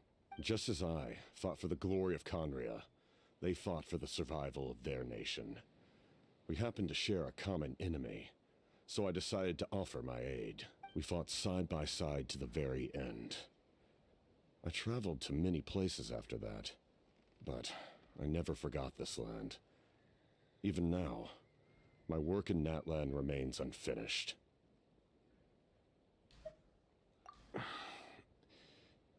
It may seem difficult to understand, but the reason is really quite simple. That name carries with it the glory of my homeland and the honor of Natlan. Yet, I failed to bring my soldiers home. And I failed to help Natlan defeat the Abyss. But that's not your fault. The Abyss is way stronger than any of us imagined. You need not comfort me. I am no longer who I once was. Let the events of the past continue to collect dust in the annals of history. I will continue to help Natlan in my own way. Like, with the draft of lucidity? Who knew you could make medicine? Were you a doctor before? The drought was Guthred's invention. He was a respected military doctor, as well as my trusted second-in-command. We faced a similar situation to what you witnessed today, The endless battles against the Abyss triggered delusions among the soldiers, to the point where some attempted to kill each other. In order to develop a treatment as fast as possible, Guthred used himself as a test subject. He passed away shortly after the drought was complete. That's who he was. Unrelenting in his pursuits. No matter the cost, no matter the sacrifice. In the end, he even gave himself up for a chance at success. I'm sure he would be pleased his creation aids people, even now. The Abyss has wrought enough suffering on this land. I sincerely hope this war will end soon. Stop worrying about other people's survival, about their losses and sacrifices. You just need to win. That must be why I've returned. For this moment. Please finish what you set out to do, Commander. You're more perceptive than I imagined. However, some things are better kept secret for now. We may be working together, but our goals are not entirely aligned. What's with the secrets all of a sudden? I'm starting to think we should be more careful around you. I do not mean to jeopardize the trust between us.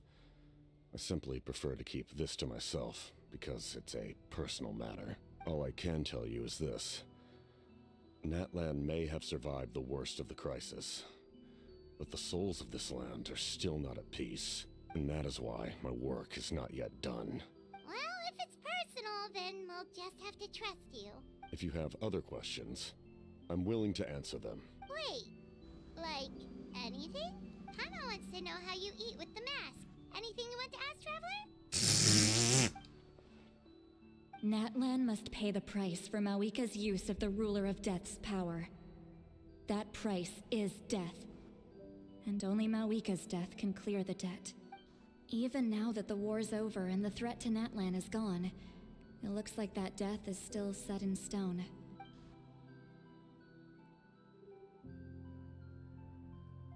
In the garden cultivated by the gods, flowers and weeds grow side by side. When the weeds compete for nutrients in the soil, the gardener intervenes to inhibit their growth. I'm not one to pass judgment based on my own standard of right and wrong. But it is an undeniable fact that she is responsible for my suffering, as well as that of my people. If that explanation is too difficult to understand, allow me to show you exactly what I mean. Huh?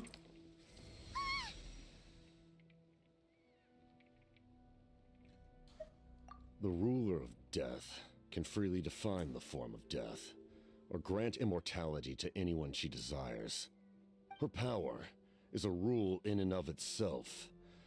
Faced with such an overwhelming level of power, it can feel hopeless to resist. But I am of the belief that, in this world, no destiny is unchangeable, no death inevitable, and no rule unbreakable. So, before the final moment truly arrives, we must fight harder than ever.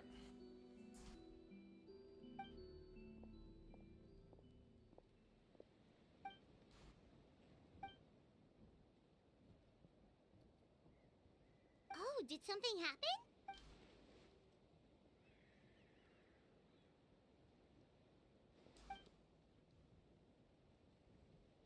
This is a critical time for you, Traveler.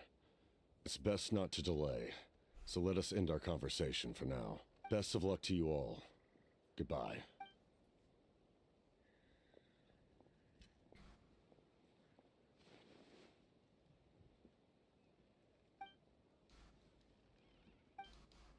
So in the end, the captain still hasn't told us his real goal. He kind of reminds Paimon of someone we met recently. Oh, right, the Lord of the Night! They just seem so tired, you know? Since they've both been alive for many centuries, do you think that's just what happens when you've been alive for too long? If only I could balance the numbers. Summon? What do you mean summon?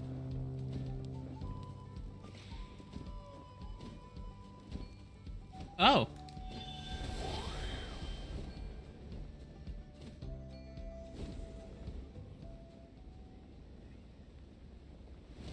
So, where is it?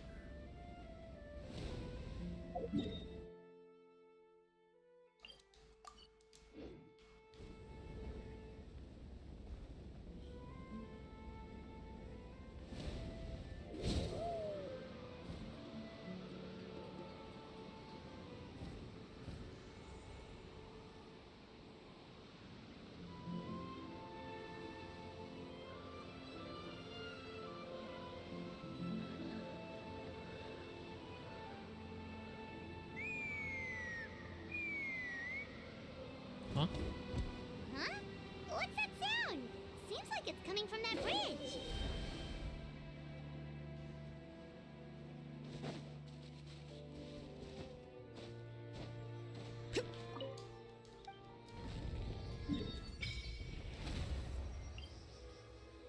Oh, that's a story quest.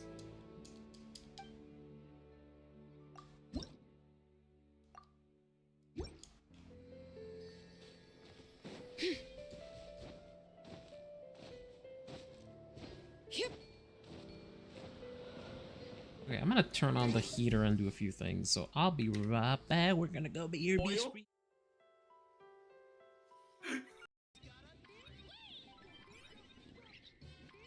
gotta wee.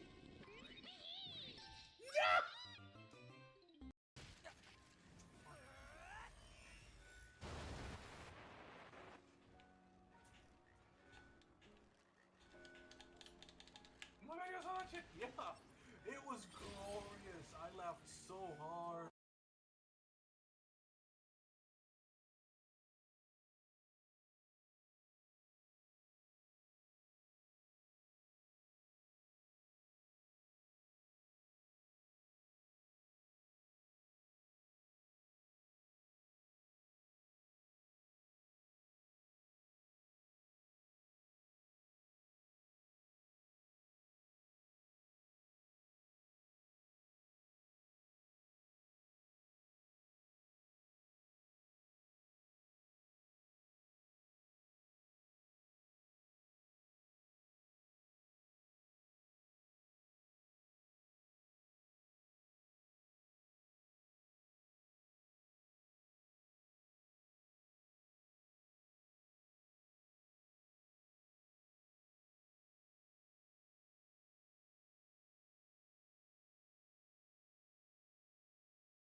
I shouldn't be alive.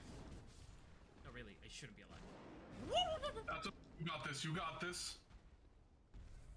Do I though?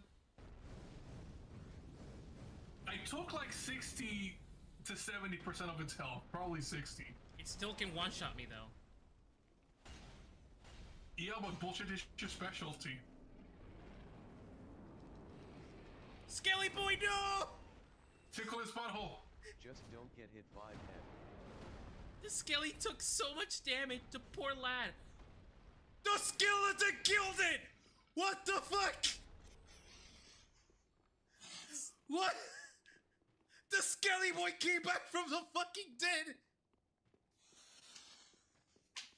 He's just walking away like nothing happened!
Happening? Because it's not a problem with your graphics power. I mean, honestly, I'm on the impression that Bloom is fucking messing with this. Shit. No. Oof. Yeah, fine.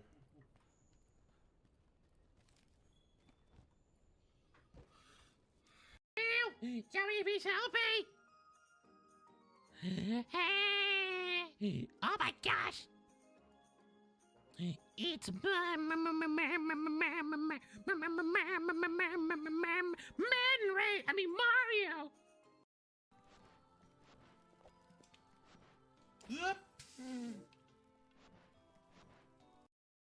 Jira? Oh my god. It's fucking Jira. Wait, I can stop picking things up! Are you avoiding pennies? Oh, is he just gonna give me Skittle?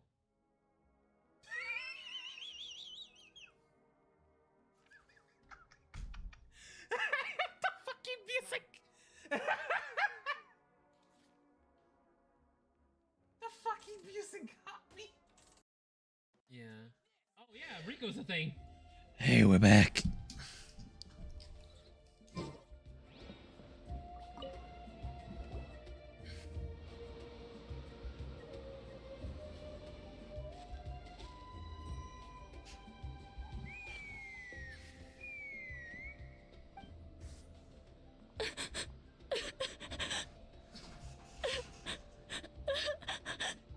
Oh no!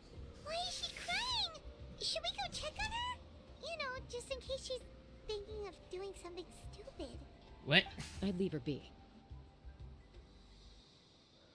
The warriors of the Flower Feather Clan are a proud bunch who never show their vulnerability in public, even if they've gone wingless. Oh, Chaska?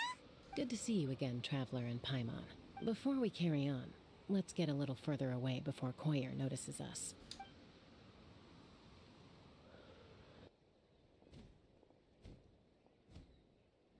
So, that girl on the bridge, Koyer, you said? Should she really be on her own right now? With the mental state she's in, it just seems risky. Don't worry. That's exactly why I'm here. Elder Alpa sent me to keep an eye on her. If she does attempt the unthinkable, I'll swoop in and catch her. I doubt it'll come to that, though. She's a fighter. A warrior, in fact. One who aimed for the sky. However despondent she might feel now, I'm confident she'll get through it. Well, in the Flower Feather Clan, there's an elite flying squad made up of Kukasaur riders, but it's an extremely selective squad. To become a rider, you need to undergo a trial where you not only demonstrate mastery of the relevant skills, but also win the approval of the Kukasaurs. Very few candidates make it through the process. Koyer has spent years training for her most recent attempt, but unfortunately she didn't pass. So it's not hard to see why she's so upset. Sometimes, after multiple failed attempts to pass the flying tests and win the Kukasaur's approval, people get so disheartened that they give up on their dream to soar the skies. They resolve to quit trying for good. We call those people the Wingless. Do they get expelled from the tribe? What? No, of course not. They're still prized warriors. We have a saying, just as the Kukasaur treasures every feather on its body, so the tribe treasures each one of its children. This hits even harder in the wake of the war. All of our young warriors carry the future of our tribe on their shoulders. Besides, every Kukasaur falls from its nest before it learns to fly. It's practically a rite of passage. Likewise for the Wingless, we always hold out hope that one day, when they're ready, they'll rekindle their dreams and keep trying. Until then, all we can do is quietly watch over them from a distance. Just like I'm doing now. Ah, okay. Paimon hopes she'll get back on her feet soon. Well, from the sound of her whistling, her confidence has been seriously shaken. No Kukasaur is going to respond to a call that sounds like that. Yeah, people from my tribe call to their Saurian companions by whistling or blowing a horn. So it sounds like Koyer was trying to summon a Kukasaur to practice her flying. But the Kukasaurs are an even prouder bunch than our warriors. They would never respond to a lackluster whistle like that. First she failed the trial, and now she's struggling to even summon a Kukasaur. That's only going to hurt her confidence further. And getting trapped in that vicious circle is the kind of thing that'll make people go wingless. Surely there must be something we can do to help. That's very kind of you. Koyer's flying skills are up to par, but mentally she's stuck in a rut. If she wants to return to the sky, she has to overcome that for herself. I'm going to lay low nearby, just in case she takes a turn for the worse. Let me give you a tour around the tribe once this is all over.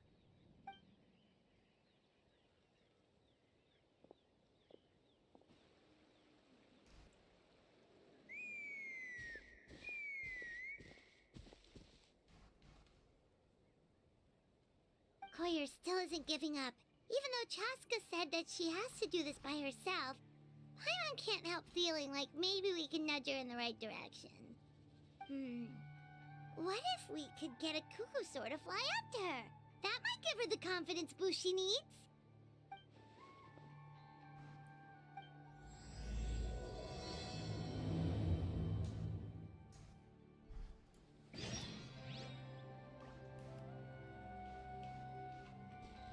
Of course.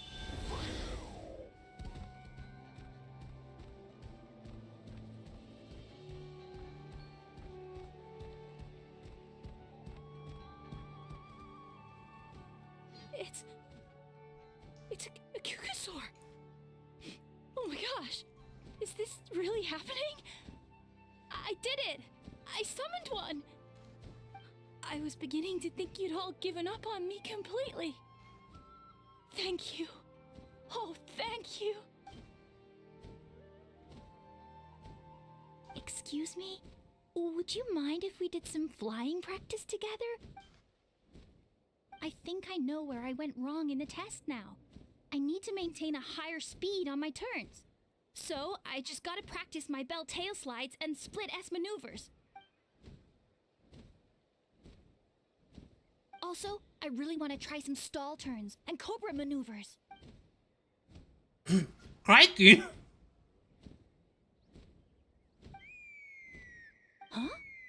That sounded like a whistle. Is someone else trying to summon a Kukasaur? Hey! Wait! Wait!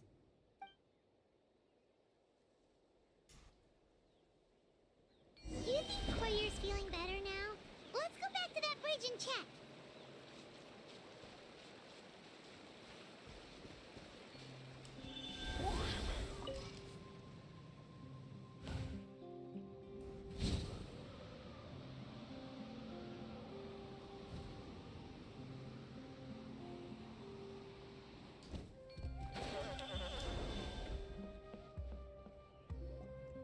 Chaska! I summoned a Kukasaur! They do still respond to me after all! Although, unfortunately, someone else summoned it away again before I had a chance to go for a flight. Oh, really? That is unfortunate. But if you can do it once, you can do it again. Keep at it, and you'll pass the trial eventually. You're right. You know, I almost thought about giving up, but I'm glad I didn't. Hey, Chaska, how's Koyer doing? Huh? Who are you? And how do you know my name? These are my, friends. The Traveler and Paimon. You came up in conversation the other day because I was telling them about up-and-coming warriors in our tribe. Oh, the Traveler, huh? So that's you. What do you mean up-and-coming? I'm closer to being wingless than I am to passing the trial. Anyway, we haven't met before, have we? You look so familiar somehow. Maybe you saw him in the stadium? Or anywhere, really. He's been all over Natlan lately, so it's not surprising that you've seen him around. If you say so. Koyer, Chaska.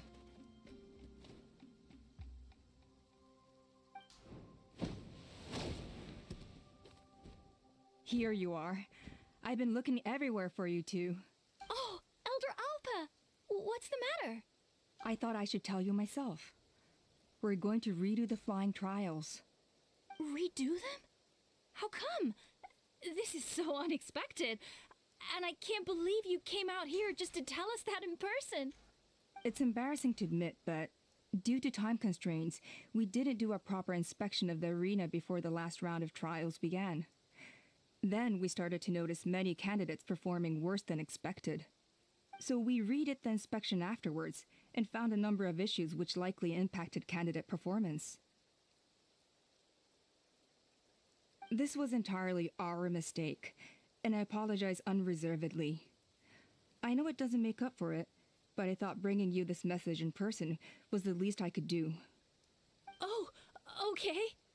Chaska, these people you're with, are they the Traveler and Paimon? She has a vision! Wait! I have indeed. Gathering intel is an essential part of being a warrior. Plus, you've already made quite a name for yourself in Natlan. Actually, I've been meaning to invite you to enjoy our tribe's hospitality for some time. Hospitality? That includes food, right? Of course it does. If you let us host you, you'll be treated quite lavishly. Mighty warriors are highly revered in our tribe. Well, her voice acting is throwing me off so badly. Besides, we still owe you for your help during the war. Without you, we would have suffered far worse at the hands of the Abyss. So I like the chance to show you our gratitude on behalf of the whole tribe. Why did she sound like a Mighty robot? warriors, plural? So Paimon counts too? Paimon's starting to like you a lot. That should go without saying. Your flying skills are the envy of our tribe. The Flower Feather Clan seems like a really nice bunch of people. We definitely need to take her up on this offer. Well, I'd love to stay, but I'm afraid I still have to inform the other candidates about the retrials. With our younger generation's future on the line, there's no time to lose. She almost sounds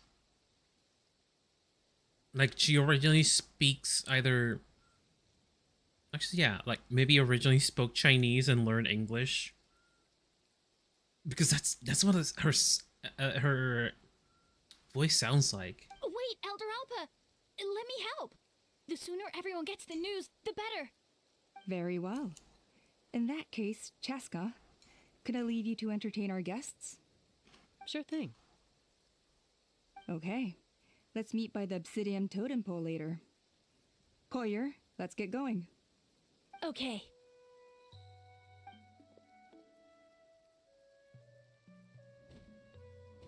Alright, they're out of earshot. I'm just gonna come out and ask.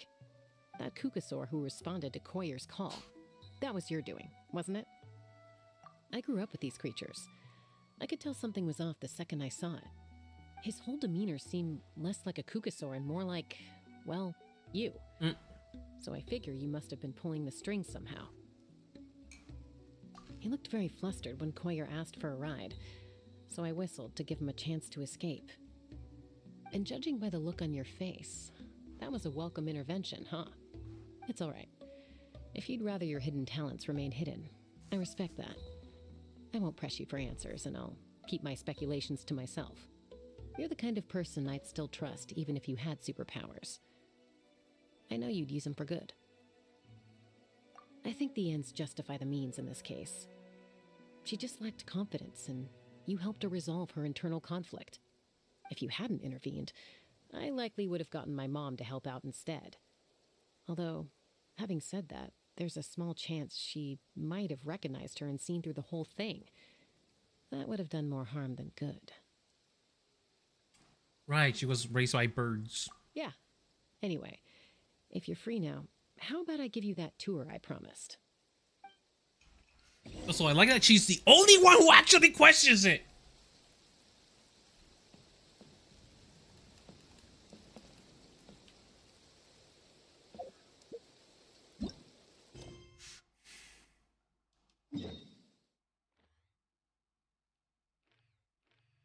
Where am I?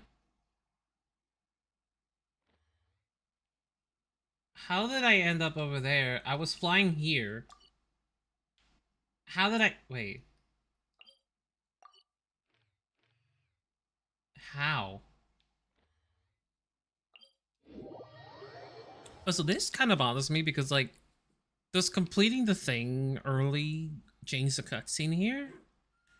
Actually, I should be able to just look at it, right? It should be in quest items.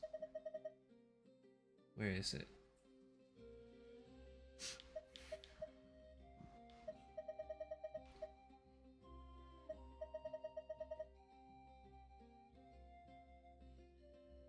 It would have made more sense if it was in this menu, but okay. Quest items.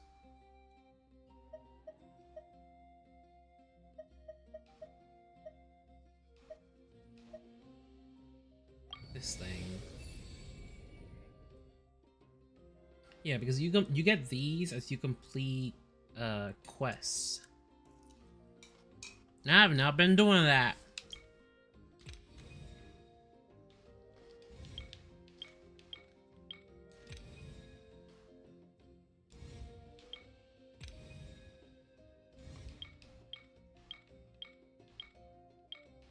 Yeah, if I complete Chaska's quest, it should light up the one on the left.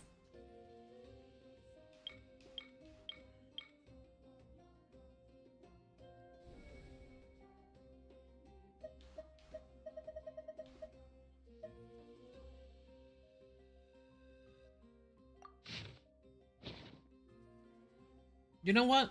Let's complete Chaska's quest instead.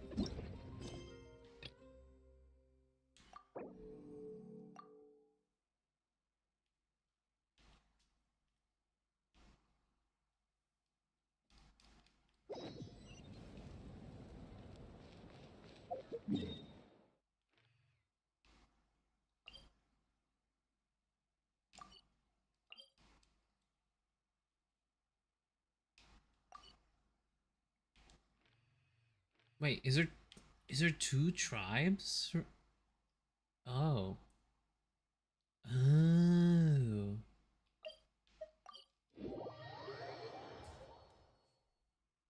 So maybe I just don't need just Chaska's?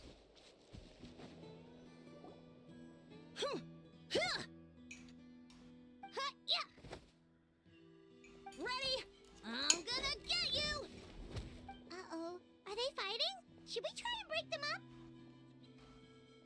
They're fine. Just doing their daily combat training. Combat training? A little young for that, aren't they? Not us. We're a tribe of warriors. In ancient times, we were the most elite troops in the nation, responsible for patrolling and defending all of Natlan. And even though times have changed, we've kept our martial spirit alive. Hey, is that Chaska? Chaska, you're back! Oh, can you come train with us? Now's not a good time, I'm afraid. I'm showing the Traveler and Paimon around. Maybe next time. The Traveler and Paimon? Wait, you mean that legendary warrior and legendary flying expert? Legendary? Yep, that's us, alright. Awesome. It's so cool that you can fly without having to ride a Kukusaur. Even Chaska could only do that for short distances. Mr. Traveler, can you teach me some cool sword tricks? Oh, Mr. Traveler! My family shop makes the best volcano cake! You gotta try it! Let's behave ourselves, everyone. These people are here as our guests.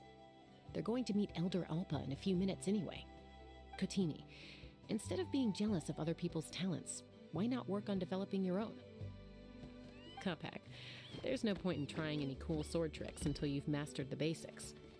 Have you done all your sword drills today? And Yatlan, easy does it, okay? Not every conversation has to turn into you plugging the family business. Okay.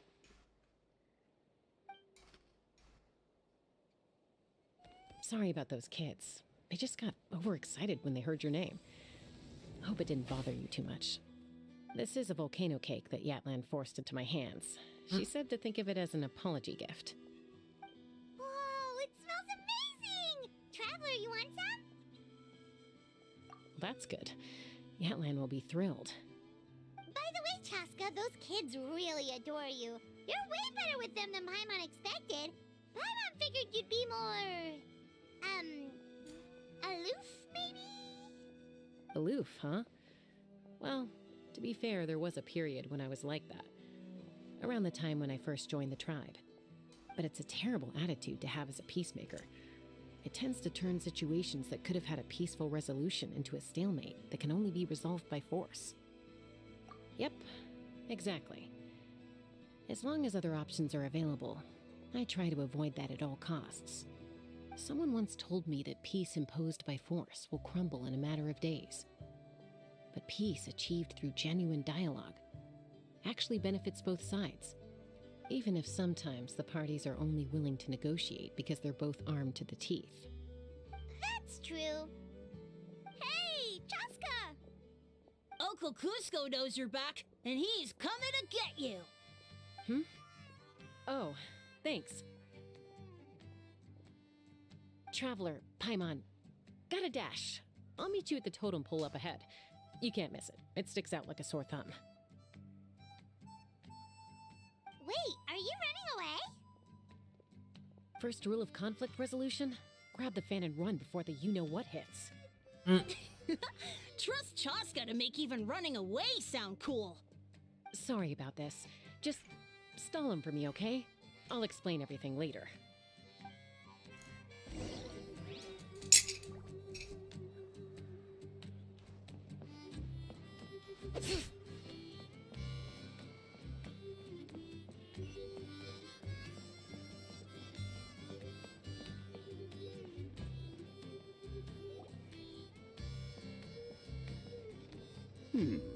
A golden-haired outlander and a white flying object. You must be the traveler in Paimon. I heard Chaska was with you, but I suppose she's run away again, has she? Sorry, who are you? Who am I? Only her father. She's supposed to go for a checkup every 3 months to see how her abyss condition is doing. We both agreed on it. But she's already missed 3 checkups this year. That's 3 out of 4. Yes, she got exposed to abyssal energy as a young child. Then her birth parents abandoned her. It's lucky those wild Kukusaurs found her when they did, or she wouldn't have made it. They took her under their wing and raised her as one of their own. Eventually, some riders out on patrol spotted her and brought her back to the tribe. But she was practically feral at that point. The moment you took your eyes off her, she'd be getting herself into a fight, or she'd run away to be with the Saurians. She seemed to prefer them to her own kind. She might as well have been a Saurian in human form. That must be the aloof period she mentioned, right? We later discovered that her exposure to the abyss had planted seeds of conflict in her heart. So, we started trying to bring it under control. But ultimately, she's the only one who can control it. Anyway, she's much more human these days.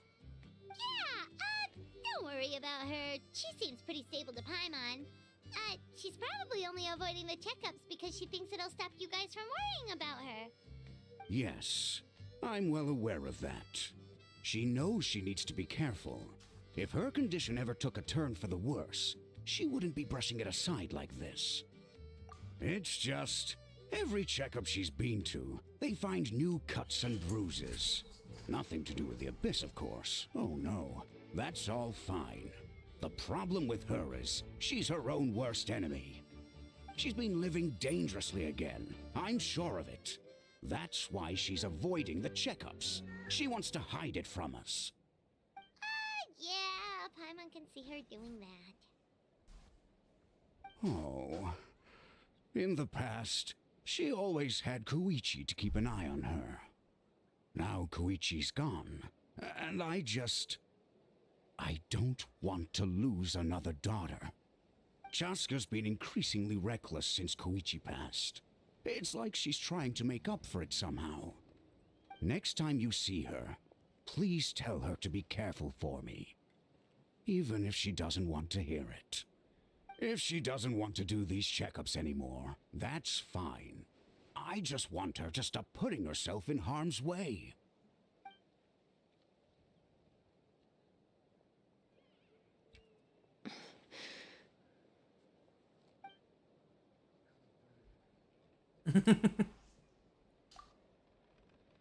Whoa, where did the time go? We should be back up with Chaska before it gets any later. To get to the totem pole, we need to head north, right?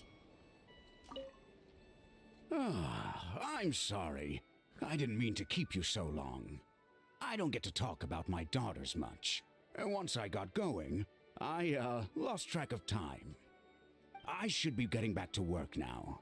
So, oh, Chaska. Help me talk some sense into her, won't you?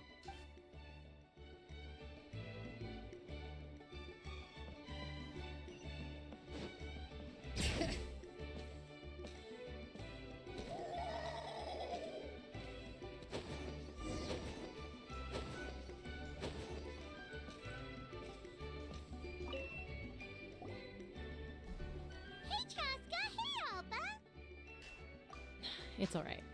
I bet my dad talked your heads off, huh? What did he say? I was sometimes a little impulsive back then. That's putting it mildly. The memories. It feels like it was only yesterday when we brought you back and had Cusco and his family take you in. Back then, no one imagined this feral child would grow up to be the strongest warrior of the Flower Feather clan. Huh? You were the one that brought Chaska back to the tribe? That's right. Elder Alpa was already a veteran rider by then. She spotted me while patrolling from the skies and tracked down my Kukasaur mom. Mom agreed it was time I tried to re-enter human society. But I didn't know the first thing about being civilized. I clashed with everyone who had to deal with me. And look at you now, renowned throughout the land as a peacemaker. How time flies. When the day comes that I can't fly anymore, it will be up to you to look after our tribe and our flying squad. You know me, though. I'm not a natural commander. I'm better off as a lone wolf on the front line. So stick it out at least a few more years, okay? Give Koyer and the others time to come into their own. Oh, stop. Wait, so isn't the leader just the strongest warrior in the tribe? At least Paimon figured that's how your tribe would work. Strength is certainly a core tenet in the Flower Feather clan. But strength means far more than martial prowess alone. If it all came down to individual strength, I'd struggle to call myself a warrior, let alone a member of the flying squad. Any fighter in the tribe could take me down. Well, sorry to disappoint you. It was something I aspired to at one point. So much so that I went adventuring in the Cinder City, Ochka Natlan, to try and prove myself. But it was foolish of me. I wasn't ready. I came back empty-handed and seriously injured. The fact that I survived was something, I suppose. But after that, I never seriously considered myself a strong fighter. And yet, you still managed to become the leader of the flying squad, thanks to your experience and determination. All while battling those old injuries. Don't you think that's a display of strength in its own right? Let's shelve this discussion for now. Traveler, Paimon, there are some simple refreshments on the table. Please help yourselves. Yes! Paimon was waiting for that part! They were for the snack stomach. The refreshment stomach still has plenty of space. Why was there so much sass in that sentence? Paimon is so full. Well, if you're enjoying our hospitality, feel free to stay with us as long as you like. Elder Alpa? Something's come up. What the? Hmm? I don't think I've seen an NPC with that hair before. Is it serious? Shall I deal with it? It's... Some merchants showed up, not from our tribe. They said they're here to discuss some potential collaboration with us. Why now? This is terrible timing. There are a few wingless that we haven't managed to reach yet, and we still haven't inspected the retrial arena. Let me handle the other errands while you meet with the merchants. You shouldn't be trying to do everything at your age. You should help too. Seems only fair after all that food we ate. Huh. Well, much obliged. Cheska, the remaining wingless are all people you know. Let's see. Pishika now manages the floating target balloons. Waska's probably still addicted to Eyes on the Feathered Prize, and Junon spends her days up on the flying platform, staring at the Cinder City. I'll leave you to tell them the news.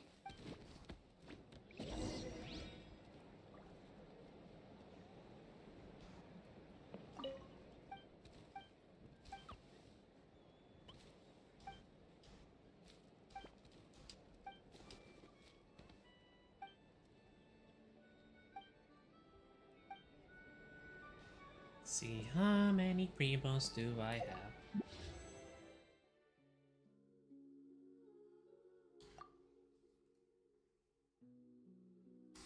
I don't need it. I don't need it.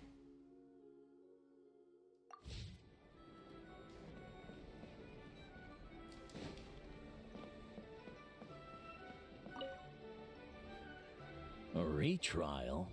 What's the point? I pretty much treat life like it's a game. No Kukasaur is ever going to approve of that, no matter how many times I try. Waskar, I can assure you, Kukasaurs I wouldn't hate judge this you guy's for something name. like that. Well, they must be judging me for something. It's Maybe lucky. I lack fighting spirit. Or you just don't have the Hi, Indigo, talent. it's lucky. Not everyone's a natural like you. Is it an alternate account? Don't waste your time on me. You'll have better luck with the ones who still have their heads in the clouds. In the meantime, I think I'm gonna treat myself to a few more games of Eyes on the Feathered Prize. I hate this guy's name because it's definitely me. It means Juan Oscar. Total lost cause. He used to be a fierce warrior, actually. But fighting spirit alone won't win you the Kukasaur's approval. How you doing? So strict. The ones in floating target balloons and Eyes on the Feather Prize seem pretty chilled out. It's one thing to hang out and have fun, but quite another to take to the skies with a human life on your back. Giving a ride to someone who's unqualified endangers not only the rider, but also the Kukasaur themselves. If the rider makes a mistake, they both suffer the consequences, so we have a mutual understanding with the Kukasaurs. If someone isn't up to standard, we have to reject them.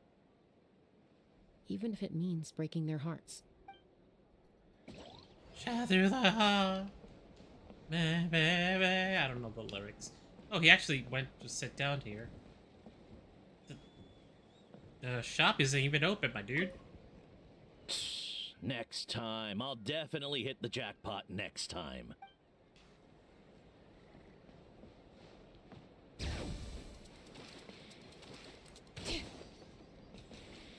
I like that she can actually make that jump. It's great.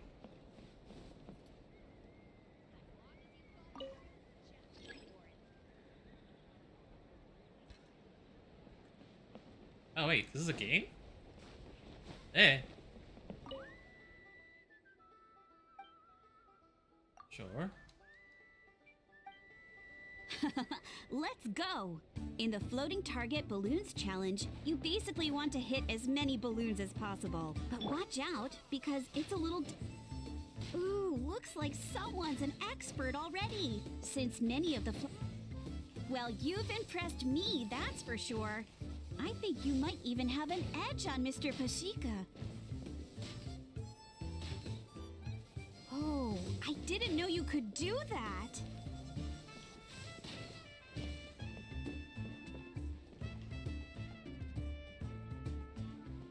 Where's the rest?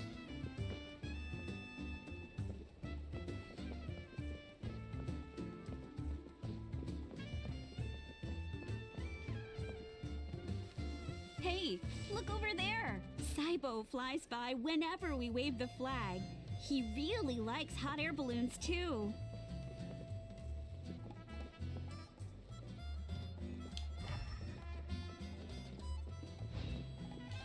Where are they? Oh.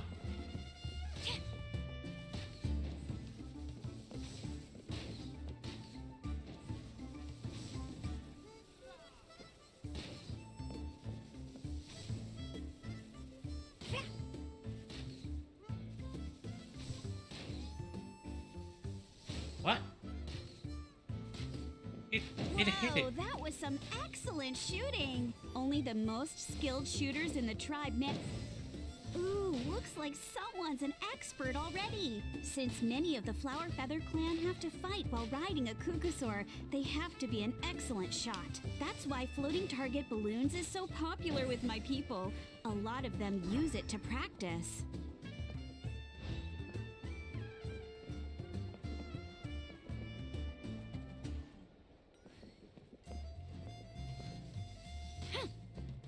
Eh.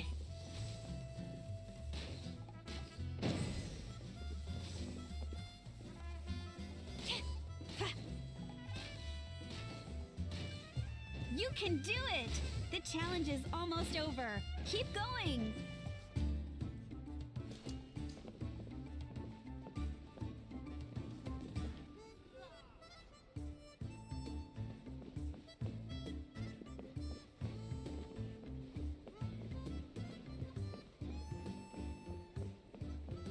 I can see where Pashika's coming from. The view from up high really is spectacular. I don't usually notice, because I tend to just zoom along without taking in the scenery. Excellent. These spoils will boost morale.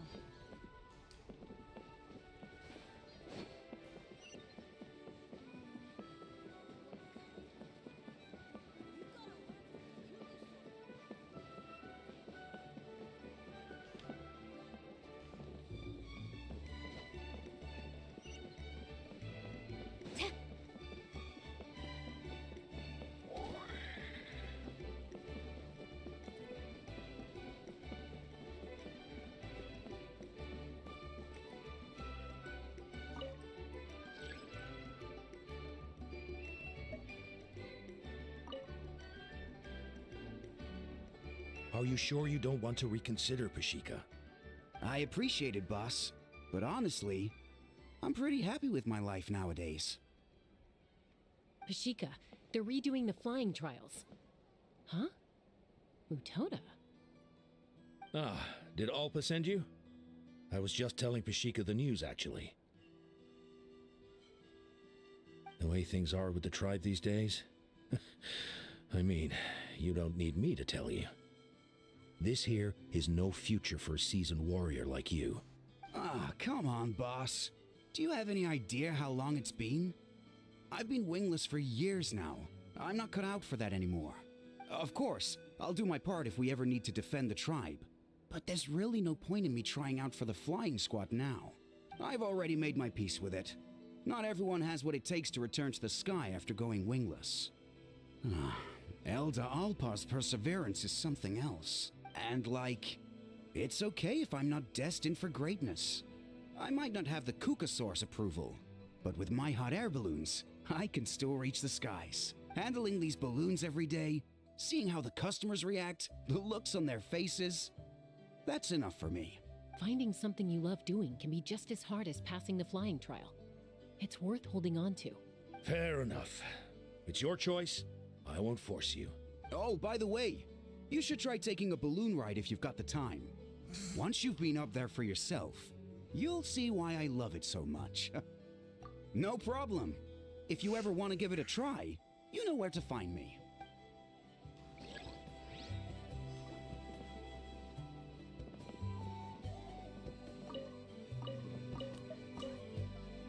I didn't realize Chaska was out delivering the news.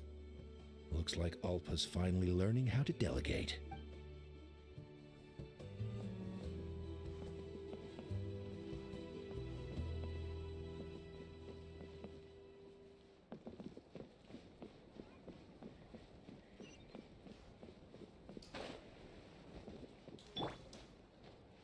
Why do you never take off? All right.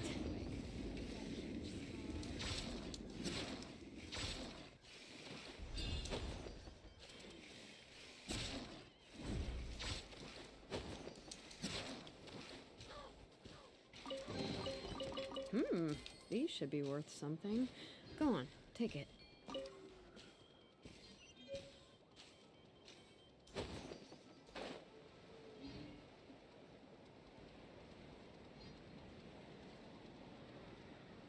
It stops shaking when you're getting close. That's lame.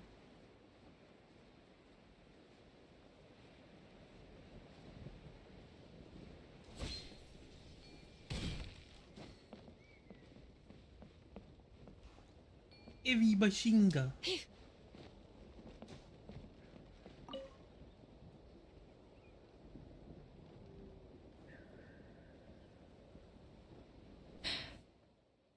Hey, Junan. Gazing out at Och Kanatlan again, huh? Chaska? What are you doing here? Is something up? The flying squad is hosting retrials again soon. Wanna give it another try? Maybe you're forgetting the definition of wingless. I've failed so many times already that I've decided to call it quits for good. Elder Alpa always goes out of her way to come and tell me when a new trial is coming up, and it's nice of her to think of me. But nothing's gonna change. I'm not going to suddenly pass just because they're holding another trial. They're making some big changes to the arena this time, so the flying experience should be smoother than before. Koyer's gonna try again. No, forget it.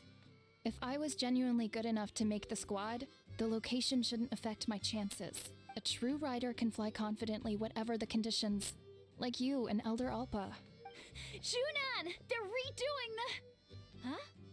Chaska and the Traveler. You're already here. I guess they told you already then. Come on, let's go train together. I'm gonna sit this one out. What? Why? But you've always looked up to Elder Alpa. She went wingless after her injury and spent years drifting, but even she came back and made it in the end. If she can do it, why can't you? I mean, I don't have that kind of perseverance. And besides, the last thing I want to do is fail in front of her yet again. Oh, come on. You know you don't need to worry about that. Alright, well, how about we just treat this as you being my mentor? Then will you train with me? I mean... Enough umming and ahhing. Let's just get up in the air and figure it out as we go. Wait! Hold on, slow down. I can't keep up. Well, that's one way to do it. They've been best friends since they were kids. If anyone knows how to get Junan out of a rut, it's Koyer. You helped Koyer deal with her internal conflict, and now she's done the same for someone else. You know, people often talk about how one conflict leads to another and so on. But sometimes in life, things spiral in a good direction instead.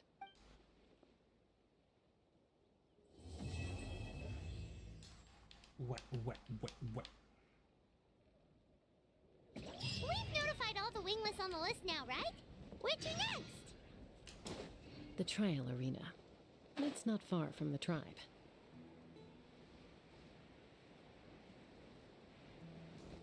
Bring it!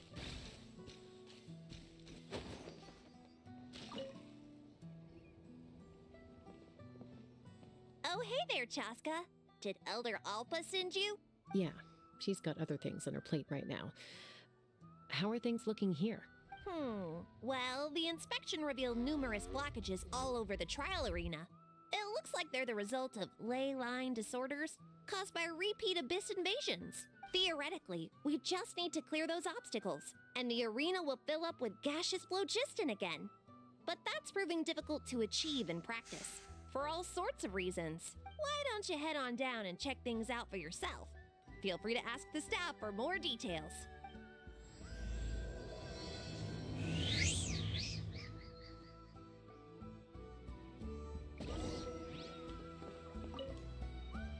Why don't you head on... What does that do?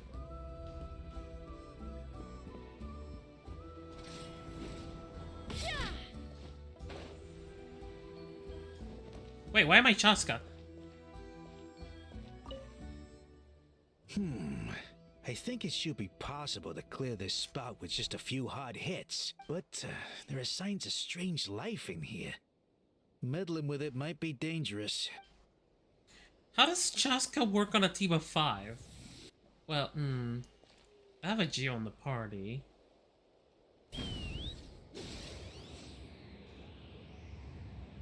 Bullseye!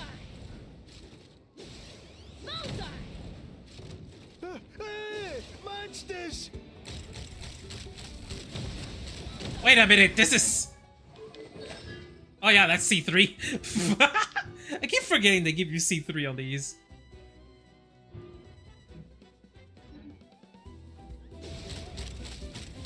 Oh, that's funny. I thought I was done for. Oh, this spout should be good now. Thank you very much.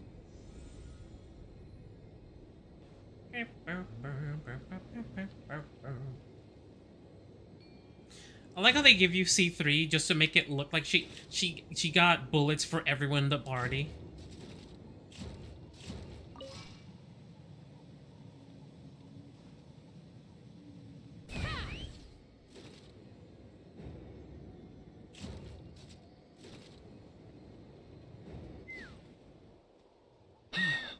Oh, are you here to help? Thank goodness. There's no way I could do all this by myself. So the blockage here has to be cleared using a special bomb, but carrying explosives up that steep slope would be a recipe for disaster. If I dropped it or slipped and fell, I'd be blown to bits in an instant. So, my plan was to transport the bomb to the other side, then send it over in a hot air balloon. All I need now is for someone else to strike the balloon at the right moment, dropping the payload right on top of the spout, and problem solved. What do you think? Simple enough, right? Huh? Oh, that one. No, I've got no idea who that belongs to. Or how they got it up so high. I just wish I could fly up there and check out what kind of tech they're using. Ah, well. Getting the trial arena back in order is more important. I'll head over and set up now. Let me know when you're ready. I mean, if we... Alright! Get ready! If we get the phlogiston, we can probably just fly up there.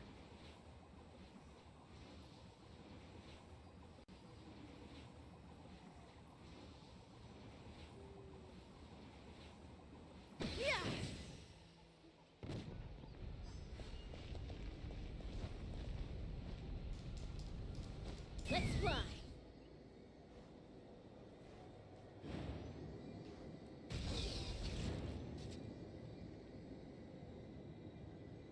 Oh no, that is extremely high. Mama. Bird.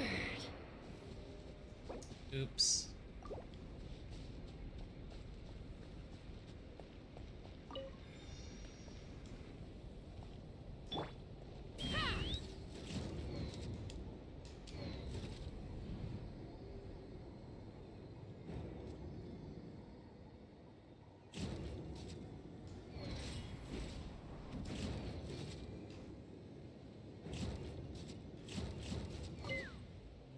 How strange.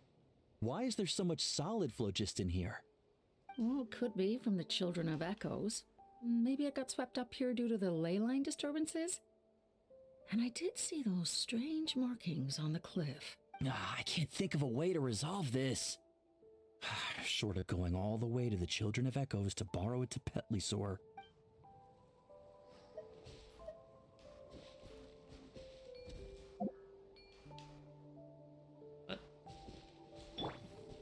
I was gonna say, that wasn't there a second ago.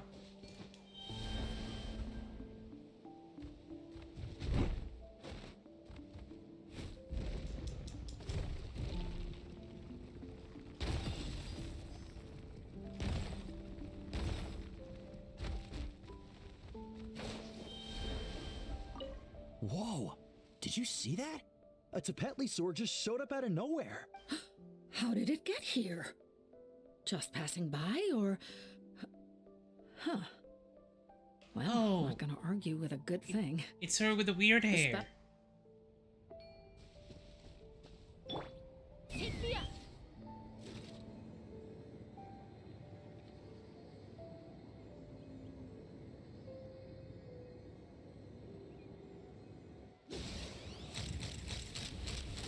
The gaseous phlogiston is being replenished. Looks like all the spouts have been unblocked. Let's head back up. Ah, so that's how you do it. Amazing!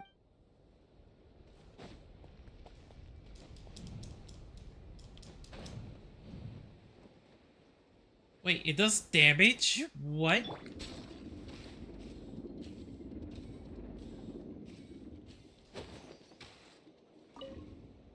From this angle, you can see more clearly just how high up that hot air balloon is. I wish I knew whose it was.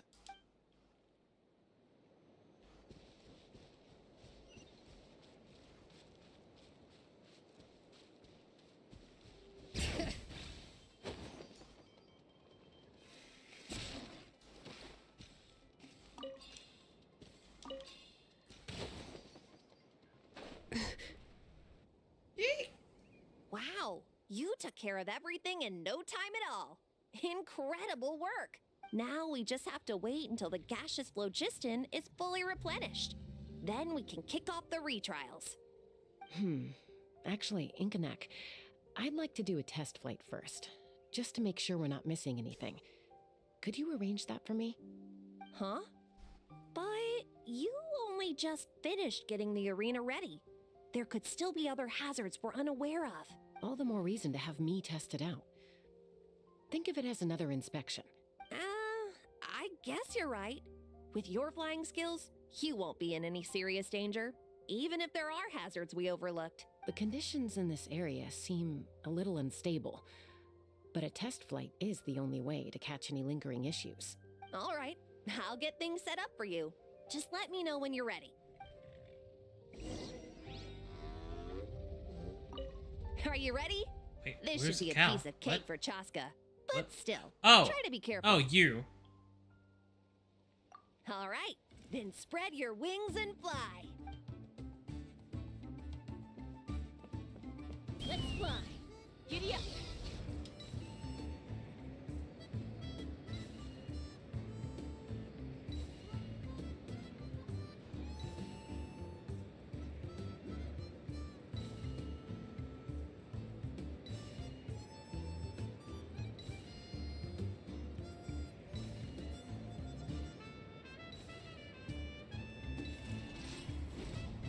Giddy up.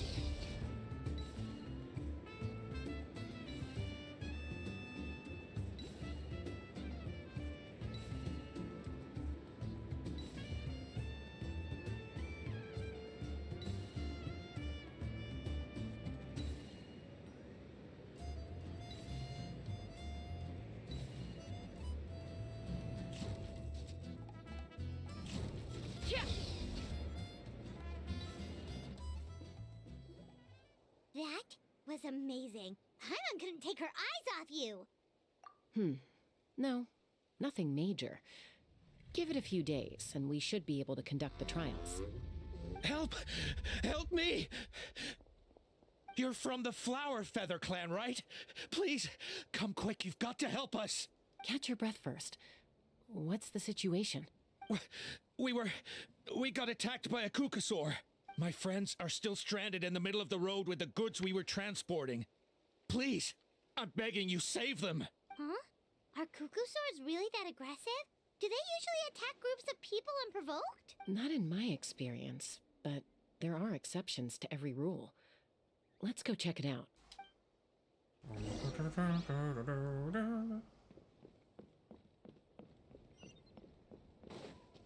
All right. Ouch! I've never seen such an aggressive Kukusaur. Ouch! I've never seen such an aggressive Kukusaur! Why did he say it louder? Ouch! I've never seen... Ouch! I've never seen...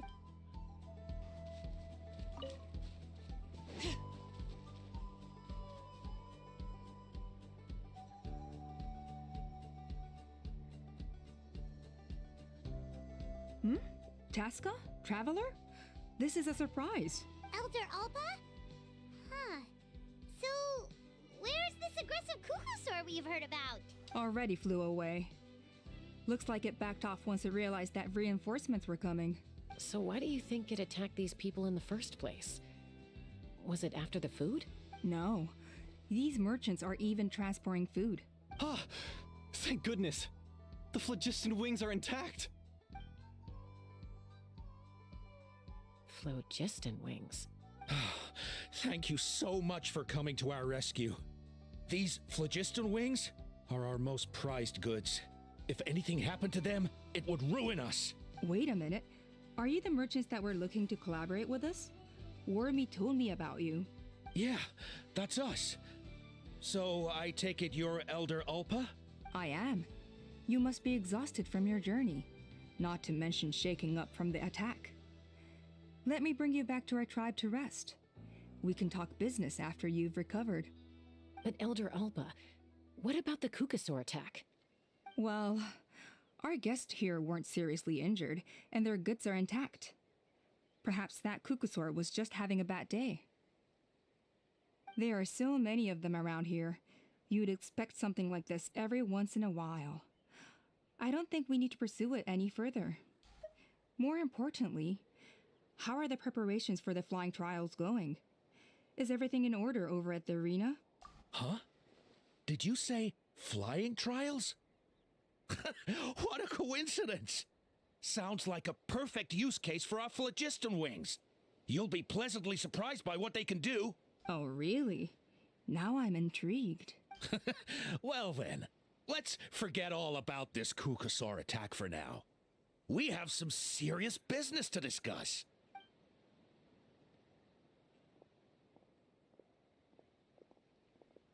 Huh? So that's it? That all went smoother than expected. Well, guess we'd better get going. Huh? Chaska? A blood-stained feather.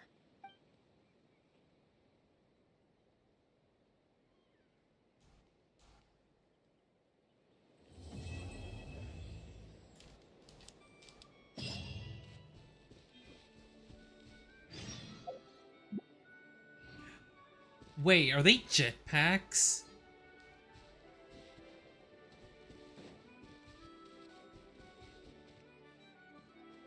Oh, that may be jetpacks. The Flower Feather Clan should be about ready to hold the new flying trials by now. Let's go check it out. Yep.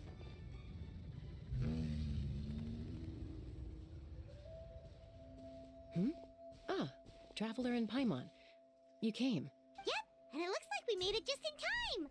Although, can't say the same for the Kukusaurs. Bit of a low turnout, huh? Yeah, you'll see why soon enough. All right, get ready. 3, 2, 1, fly! Oh, they are jetpacks! Whoa! We're really flying! I feel light as a feather. I'm flying without a Kukasaur. These phlogiston wings are awesome. What's going on? Paimon can barely believe her eyes. How did they fly all on their own? The merchants we ran into that day were selling a product called Phlogiston Wings. It's a flying machine worn on the back. To operate it, you just use a handheld trackball that controls the flow of gaseous phlogiston. That's incredible. Yeah. If our tribe, well, if Natlan mass adopted this technology, it would revolutionize our mobility and responsiveness in times of crisis. Just think of the countless tragedies that could be averted. I feel like I'm dreaming. Did I really just fly on my own without the help of a Kukasaur? You'd better believe it. Plus, you just passed a flying trial. Right, Elder Alpa? Elder Alpa? Should this really count as a pass if we did the trial using phlogiston wings? Why not? The scoring rubric is about flying performance. It doesn't specifically say you have to ride a Kukasaur, does it? Yeah, maybe, but I mean, even Chaska had to ride a Kukasaur in a trial, right? And the whole point of the trial is to test both your flying technique and your ability to work with a Saurian companion. Well, if we can fly by ourselves, maybe we don't need to test the ladder anymore. Chaska, Traveler, what are your thoughts on this new invention?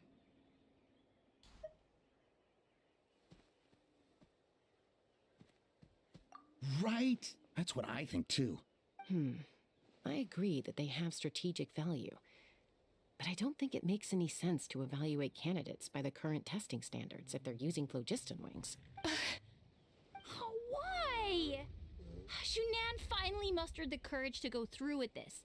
And now you're saying it doesn't count? I don't have any experience using these wings in battle, nor is it immediately obvious how to incorporate them into the existing systems in our tribe. Taking a longer-term perspective, I think we need to start by getting thoroughly acquainted with how these things work.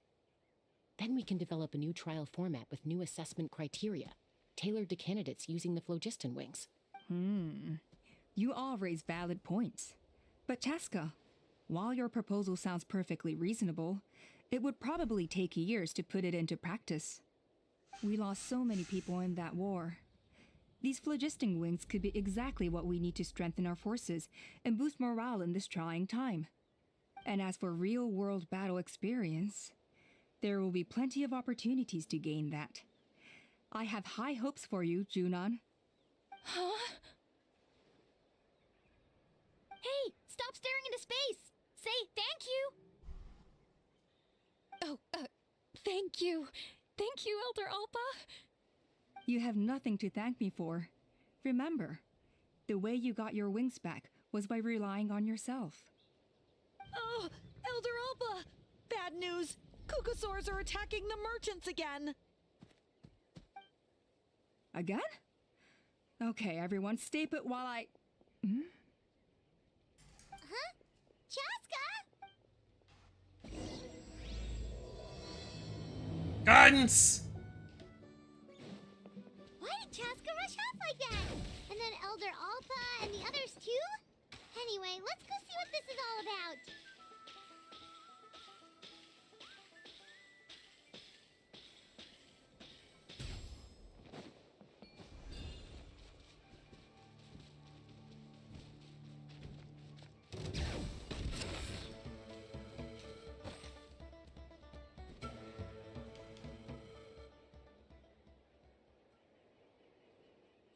Oh, it's back! It found us again!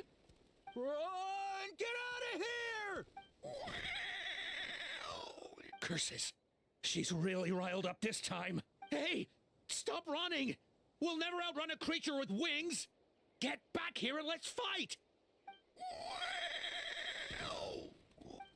Stop! All of you! Chaska! Oh, wonderful! Quick, get rid of that thing!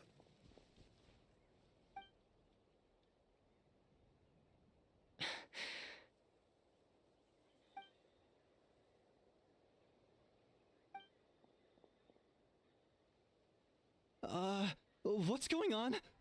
Why isn't she doing anything? So it really is you, sister. Wait, sister? That Kukusaur is Chaska's sister?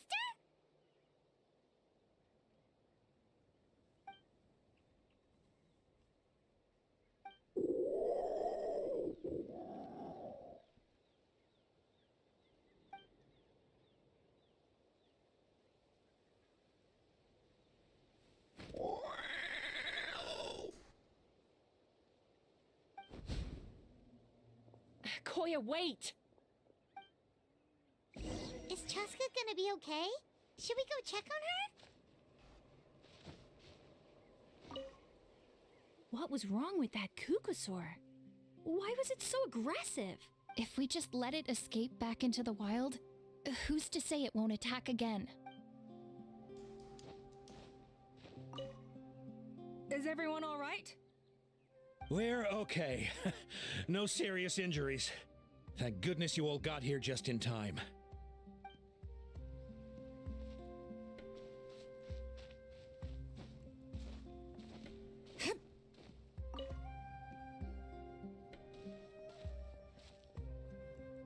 Chaska, are you okay?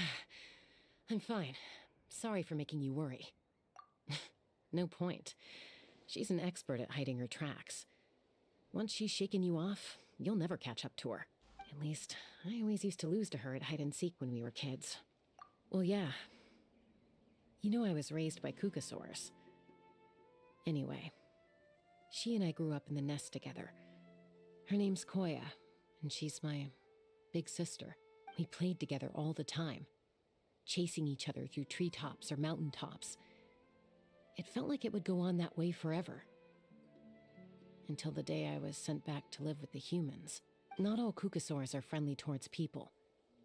Koya, for instance, she's fine with me because we grew up around each other, but she's not fond of other humans. When Mom decided to send me away, Koya strongly protested, and after I left, she became more and more reluctant to interact with humans. Maybe she thinks that humans stole you away from her. It's a possibility, but in any case, we still stayed best friends at first. I had a hard time adjusting to life in the tribe. So whenever something went wrong, I'd run off into the wild and vent to Koya. Ah, so that's what Uncle Cusco was talking about. He said you seemed to prefer hanging out with Saurians to your own kind back then. Yeah, I did. But then, gradually, everything changed. With a new mom and dad, a new tribe, and Koichi, I started getting curious about these humans and made an effort to understand their behavior. The more time I spent with them, the less I spent with Koya. And then, one day, it was Koya's turn to leave the nest. She sought me out and asked if I was willing to leave the tribe and go live in the wilderness with her. As far as I can remember, that was the first time she ever approached a human settlement on purpose. So, how did you answer her? Well, I wouldn't be standing here talking to you if I'd said yes. No, I was torn. On the one hand, I'd already made up my mind to embrace my new family and accept my human identity. But I also knew that Koya wasn't a fan of humans, and I didn't want to disappoint her. She took my hesitation as an answer. She saw it as a personal betrayal, threw a huge fit, and then flew off. We hadn't seen each other since, well, until today. Not for a lack of trying, though. I tried asking Mom where Koya's new nest was so I could talk things out with her. But Koya had already asked Mom not to tell me where she'd moved to. It must be hard for Mom, being stuck between her two daughters. So I didn't press the issue. And I didn't go looking for her. If things carry on like this, I need to make sure I find her before anyone else, even if she doesn't want to see me. For now, let's bring the wounded back to the tribe, and see what Mutota and Elder Alpa have in mind.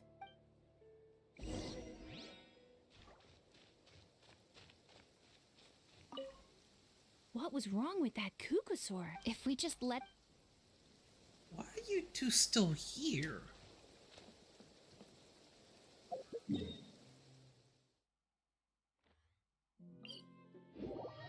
Teleport.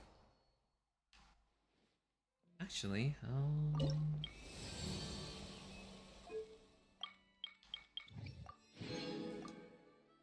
Yeah! Hey, Buns.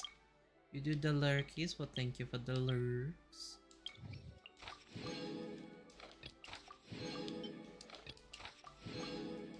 Oh, yeah. Nice.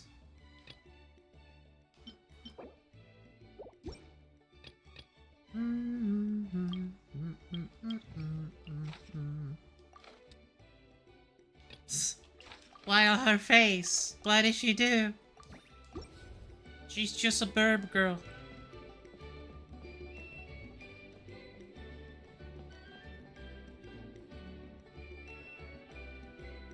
So, I hear there's been another Kukasaur attack.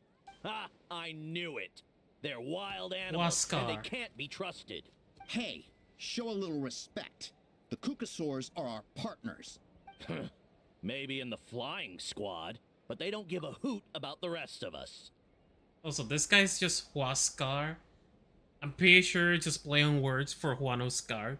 Well, now that we have the phlogiston wings, do we even need the Kukasaurs anymore?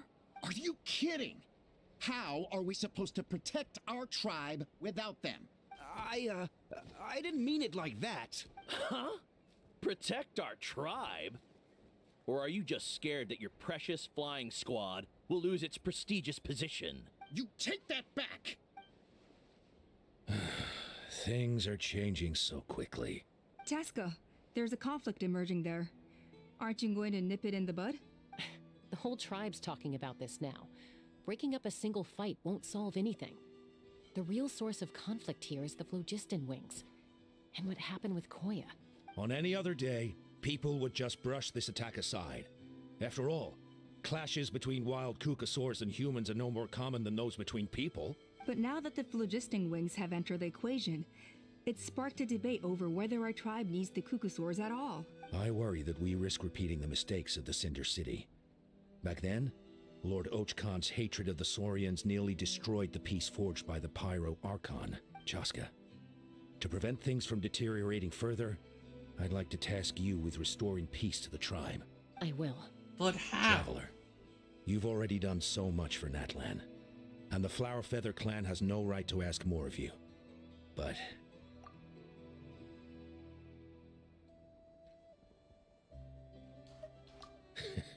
looks like I was making a mountain out of a molehill. And don't forget about Paimon. Just leave this to us. This whole situation has unfolded so quickly that it's put us on a back foot. To tell the truth, it makes me a little suspicious. You think someone might have orchestrated all this? It's possible. Leave it with me. I'll look into it. Also, Chaska, could you try to keep a low profile while you're out there digging around? We don't want to give our hand away. I'll do my best. Okay, so where should we start? This all began with Koya's attacks. If we can find out what led her to do it, that should give us something to work with. Unlikely. Given how she reacted when I showed up, I don't think she's forgiven me. If you want to resolve a conflict through dialogue, sometimes you need a third-party facilitator. Let's go see my mom.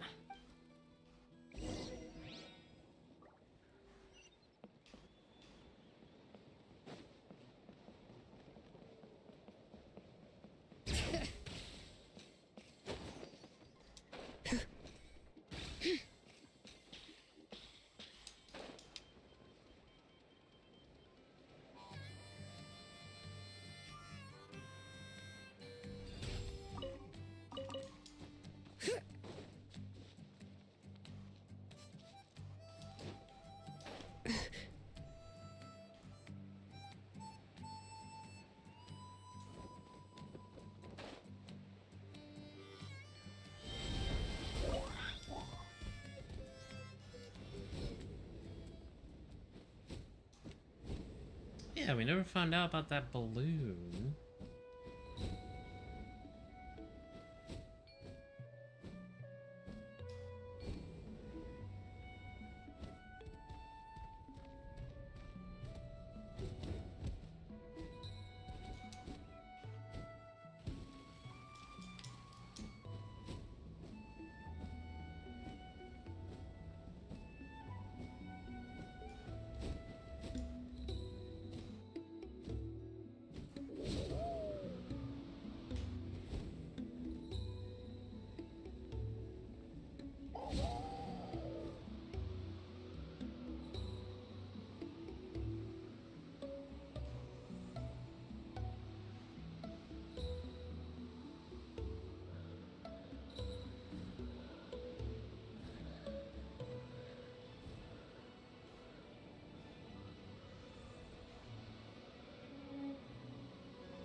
Wow, so this is where you used to live as a child? Mm-hmm. When I was little, we used to do this thing where I'd jump from the top of this tree, and Koya would fly over from the platform and catch me in midair. Or sometimes we'd both fly from the treetop together, and then after some aerial maneuvering, she'd throw me up onto that platform. After we got a bit older, we went to the nearby shores looking for even greater heights. Stop! You're gonna give Paimon a heart attack! Oh, really? I just thought it made a fun story. What? You too? Alright, fine. Let's focus on the matter at hand.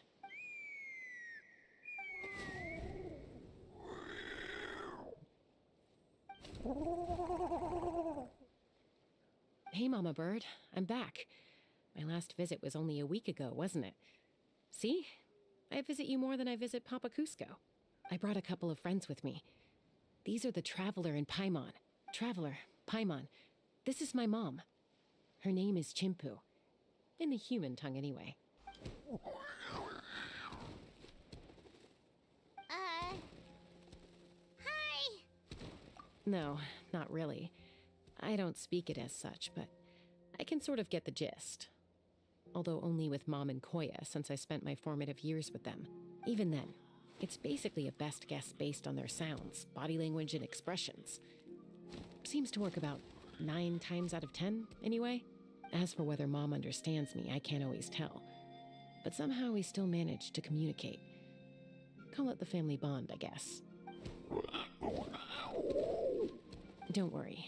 I'm doing well, but I think Koya might be in some trouble. I know she's never been a fan of humans, but she's never deliberately attacked them before either. What's behind this sudden change? Does, Auntie Chimpu know anything? Doesn't look like it. Koya hasn't visited her in a long time. Then, could you please tell me where she's living nowadays? I really need to talk to her. If this animosity between her and the tribe continues, then the next time there's an incident, I don't know if I'll make it there in time.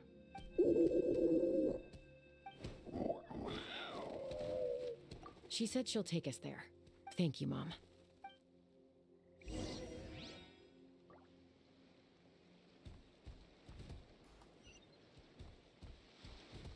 Would have been cool if it was like she was staying over here, you turn to bird form and you talk to her to see what she's actually saying.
This is a really remote location. Guess she was trying to get as far away from humans as possible. We stay here? Okay. Got it. Traveler. Paimon. Mom says we should stay out of sight for now. She'll talk to Koya first. Koya is very hostile toward humans right now. So if we show up unannounced, it might just make things worse.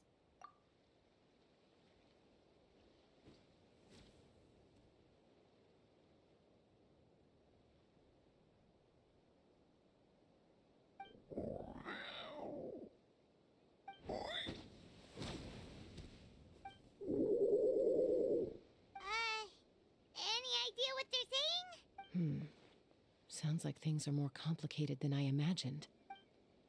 There's evidence in this area suggesting that Koya might have been the victim of a human attack.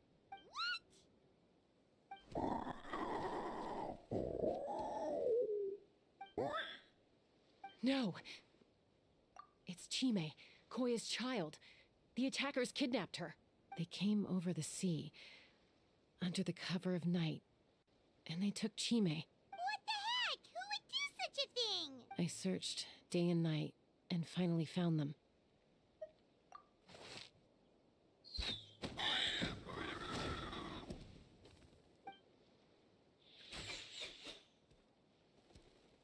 Oh, yeah! T'Pol's contraption is working like a charm. Got her in one. Hey, there's another one! Wait, is that the one that got away last time? Who cares? Just get them all. T'Pol pays us per catch.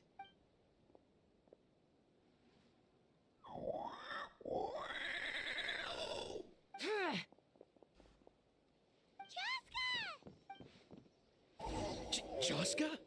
How do you get here? Quick, stop her! Don't you even think about running away!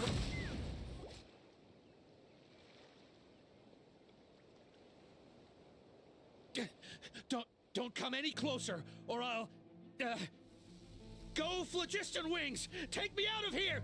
Uh-oh, looks like it malfunctioned. This is bad. Mom and Koya are already injured. And if that thing explodes right next to them... Help! Elemental energy suppresses it! Please, someone! Get back!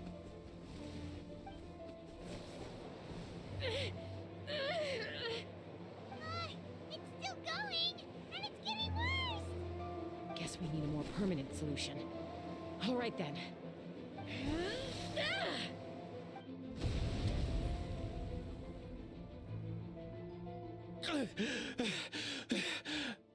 That was too close. I thought I was gonna die. That can still be arranged.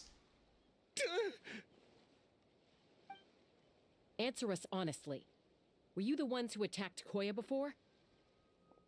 I am... No, it was... Well, she says it was you. Just tell me, who sent you here? It was T'Pol.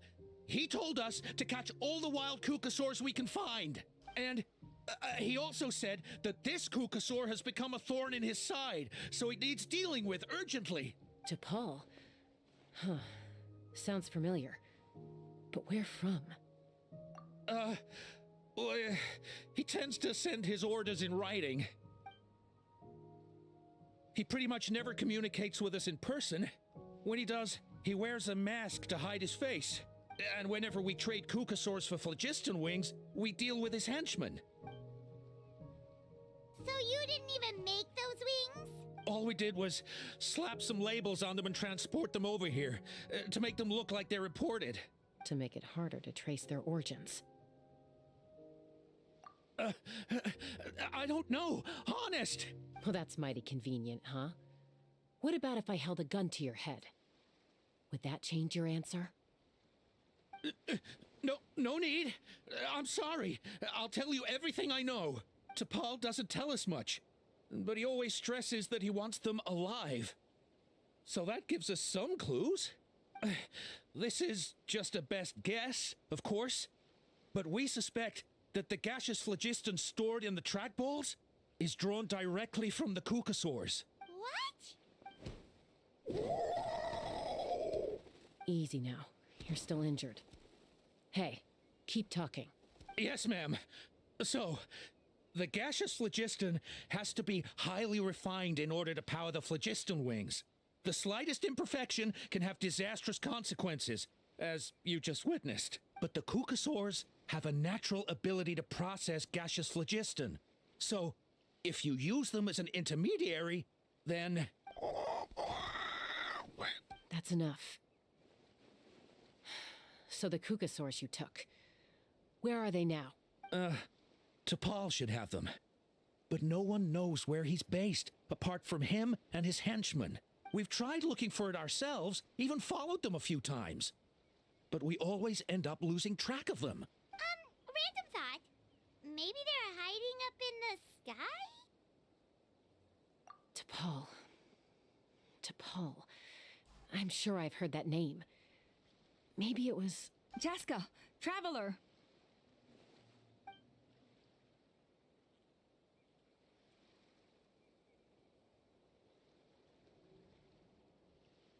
That voice!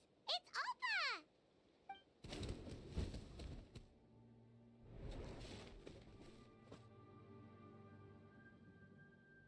Elder Alpa? What brings you all the way out here? Well, I was patrolling nearby when I heard the sound of an explosion. What's going on? I don't believe it. Elder Alba, does the name T'Pol ring a bell to you? I feel like I've seen it written down before. Maybe in a list of candidates for the flying trials? Huh? So he's a member of your tribe then? No. If he was a member of the Flower Feather Clan, I definitely know him.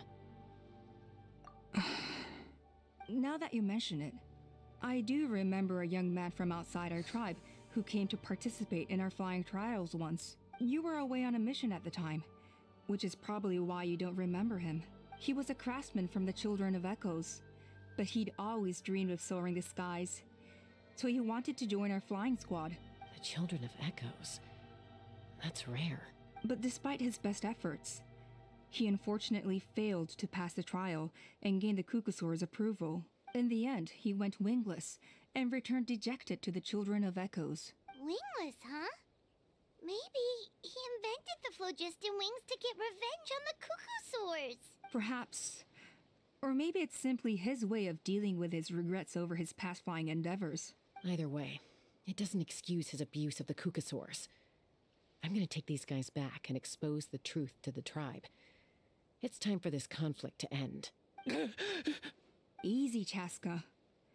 Remember what I said about keeping a low profile? The ringleader still hasn't shown himself, and this man's allegation about powering the phlogiston wings with Kukusaurs is only speculation. Bringing these men to the tribe now won't win over any current supporters of the phlogiston wings. In fact, it may even escalate the conflict further. After all, many are mistrustful of the Kukusaurs after recent events. Is that why T'Pol waited until now to try to capture my sister? I don't know. I mean, he did tell us to spread negative rumors about the Kukusaurs and slip some Mora to anyone opposed to them, but... But Koya only attacked humans because they stole her child! Nevertheless, we will be hard-pressed to change people's minds while emotions are running high. Unless we have irrefutable evidence. Bravo! My thoughts exactly. In the meantime, leave these men with me. I'll escort them back to the tribe. I'll take the other members of their crew into custody too. They won't get another chance to stir up trouble. Fair enough. I guess finding T'Pol is gonna be the key to resolving this conflict. Let's hope the Children of Echoes have some info on him. Sorry, whatever it is, it'll have to wait till this is all blown over. I have to fix this situation before it spirals out of control. Mom, sis, rest up and get well soon. I gotta fly.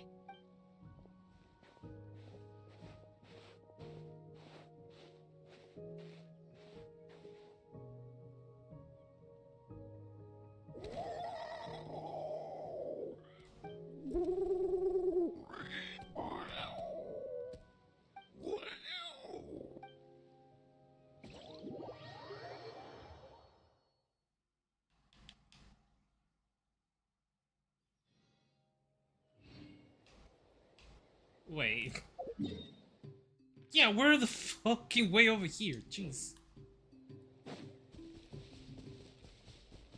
All right.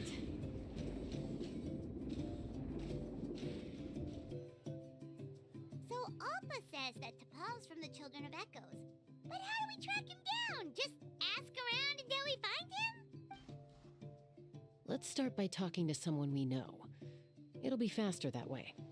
At this time and place, I'll bet the easiest person to find is... Wakey wakey, Shilonen! Oh, it's you. Okay, give me a second. I'll come down.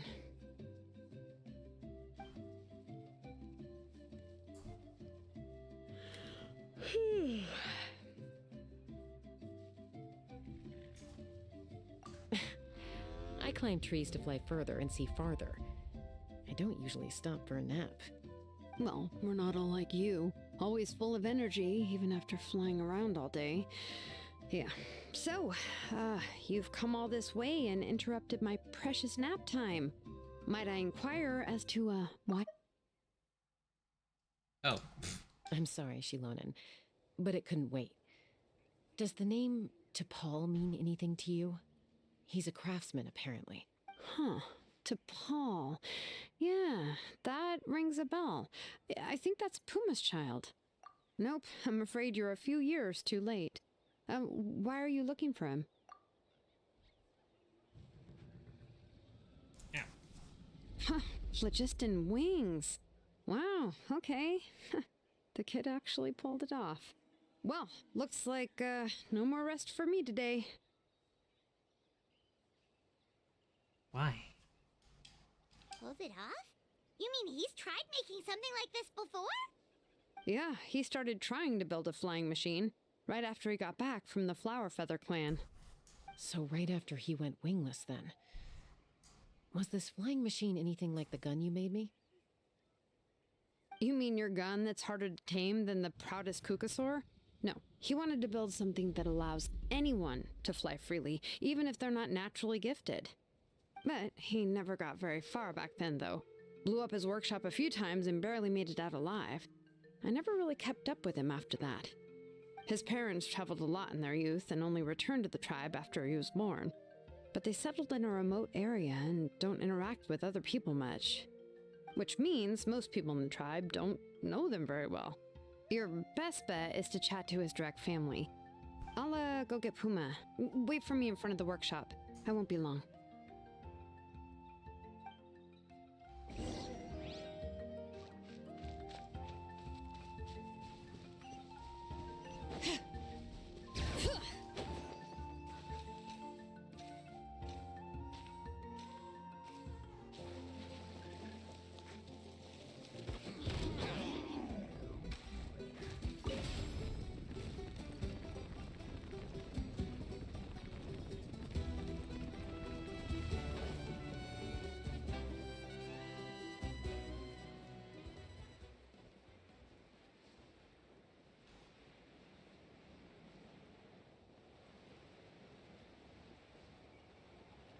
Money!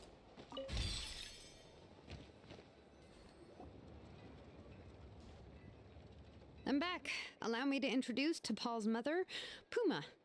Hello, we're... Oh, save the pleasantries. I don't want to spend any longer talking about that boy than I have to. Huh?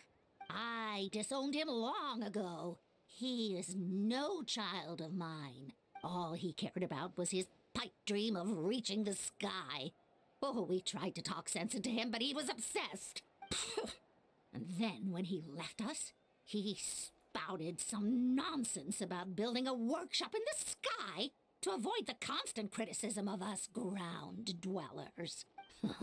He left his notebook behind. Whatever questions you have, you can look for them in there. I am done talking about him. He's no son of mine. He never called me Mom anyhow.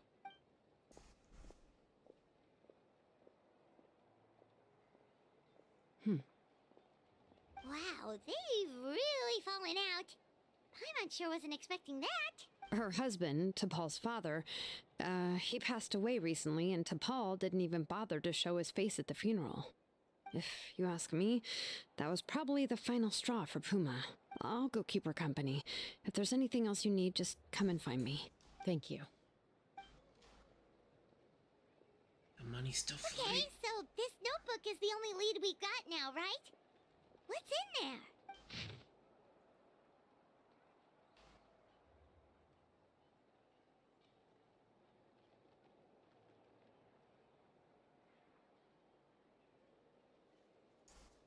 Boors.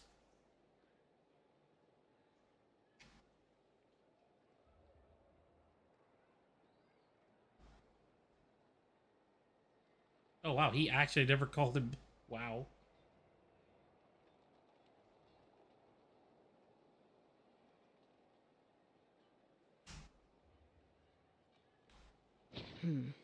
Some early designs for the phlogiston wings, and some theorizing about an airborne workshop, Ochkanatlan, the Cinder City.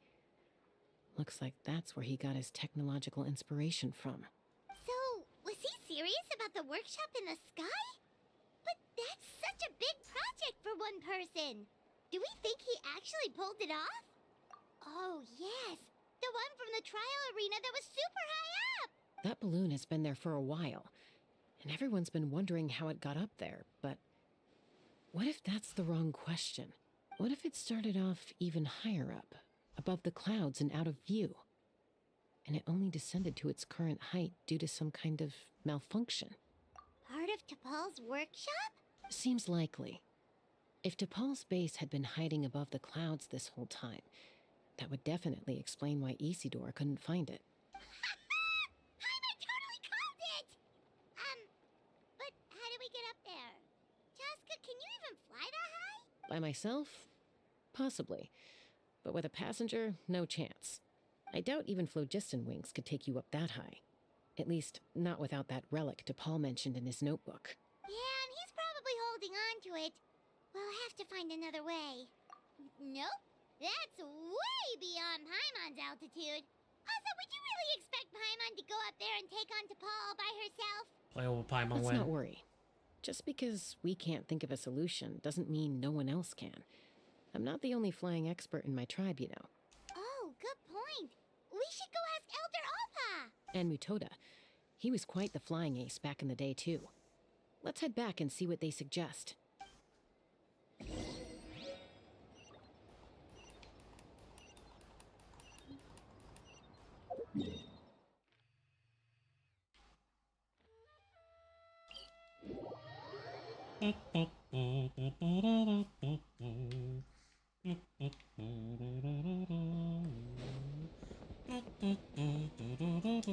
Oh, these two.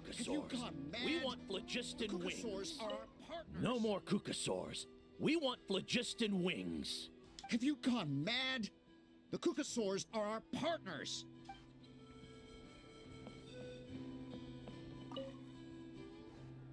Chaska, you're finally back. Things are getting really tense in the tribe. Have you made any headway with your investigation? Some people even think we arrested the merchants just to support the flying squad and crack down on the phlogiston wings. We found some promising leads, but there's a major obstacle standing between us and the irrefutable evidence we need. A relic from the Cinder City? So Och Khan's still managing to sow discord, even after all these years. An airborne workshop and a hot air balloon above the trial arena. And that's where you're trying to get to now? Neither phlogiston wings nor a Kukasaur can take you that high up. Do you really think that's where T'Pol is hiding? You know what? There might just be a way. Really? Do you still remember those spouts in the arena? When they were all blocked, the gaseous phlogiston was trapped and unable to flow. But now, it's flowing freely. If we were to block them up again... You mean all of them except the one at the very top of the arena? To build up the pressure there? Precisely. With all the gaseous phlogiston flowing through one spout, it would create a high-pressure wind current. And then we just ride it up into the sky! Yes, it has its risks, but with Chaska's abilities, I think she could manage it. It's an extremely risky approach, but I agree that it's feasible. If you want to give it a try, check with Inkanak at the trial grounds. She can explain how to block the spouts. Chaska, if anyone has a hope of seizing this evidence from the high heavens, it is you.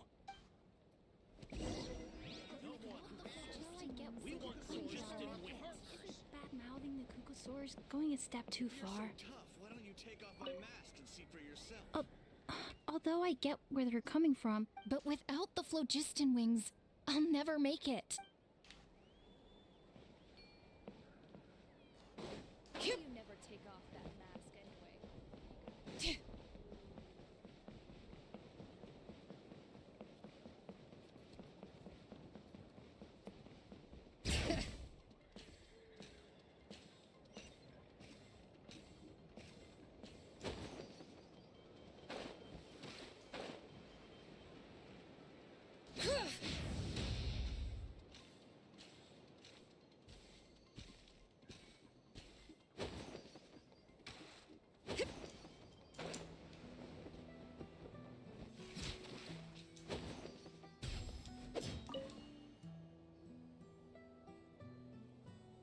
Goodness me, that is a very bold idea.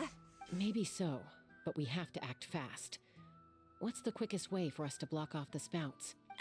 From a technical perspective, I'd have to advise taking some measurements and carefully planning this out first. But I'm guessing that's not what you want to hear. Then we'll have to take the rough and ready approach. See the solid phlogiston over there? Our prior inspections revealed that some kind of stable structure has formed inside, making it highly damage resistant. It's not without its weak points, but unless they're all struck at the same time, the structural integrity won't be threatened. So, what happens if we do strike them all at once? It'll collapse. Okay, I see where you're going with this. Yeah, you got it. As long as you hit all the weak spots at once from the right angle, the solid phlogiston will fall right on top of the spout and block it up. You're right about rough and ready. Sounds like my kind of plan.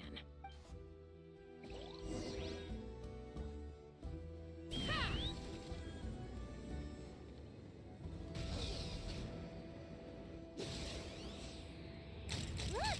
There's a chunk of solid phlogiston right over that spout!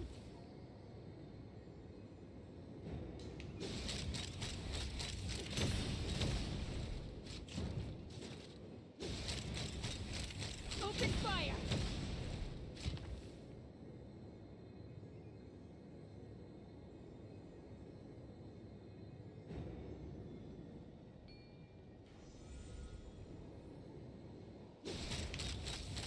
Mozart! Mozart!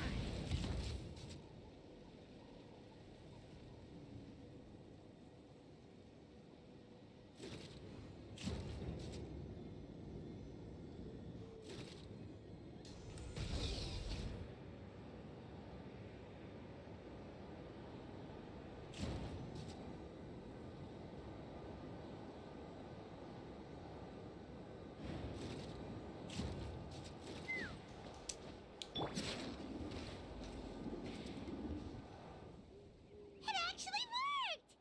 But wait, how are Paimon and the Traveler supposed to get up there? Koya can give you a lift. She's actually been following us this whole time. Wow, Paimon didn't notice at all.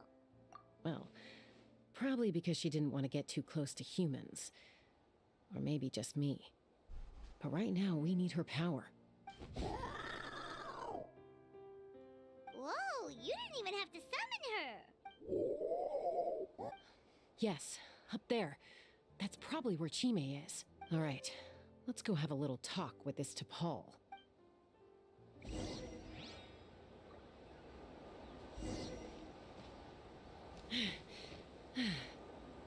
Take me up!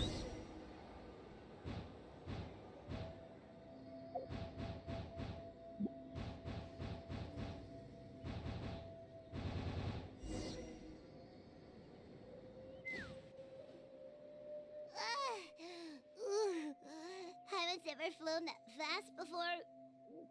She feels so ready to throw up. Aha. Just as I thought.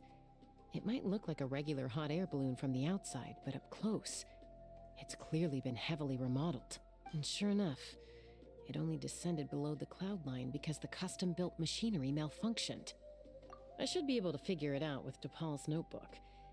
Thankfully, I know a little DIY from fixing up my guns when they're having issues. That should just about do it. Now all it needs is a nice hard kick. Maybe that works on your guns, but... Huh? We're really moving!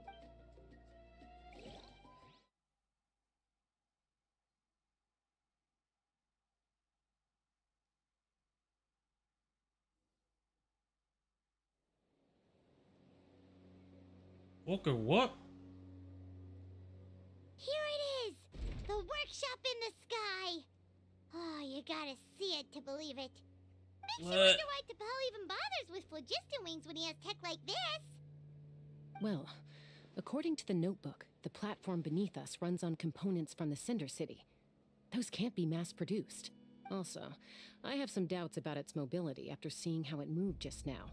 For someone like T'Pol who dreams of flying freely, this definitely doesn't cut it. But if he's got that relic, he should be able to make a set of prototype wings for himself, right? Why bother making a whole flying workshop so he can mass produce them? doesn't add up. If he's already achieved the power of flight, then he must have bigger dreams we don't know about. But what? With any luck, we'll find the answers in his workshop.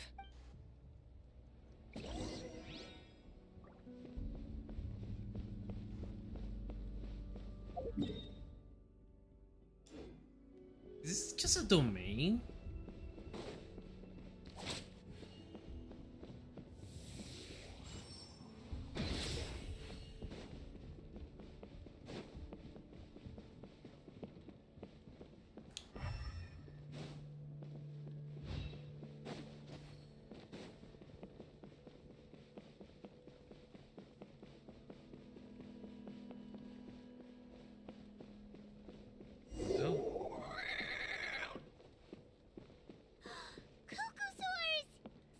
The merchants were right. T'Pol's using them for his own ends. I'll bet that mechanism on top of the cage opens the door. Let me give it a try.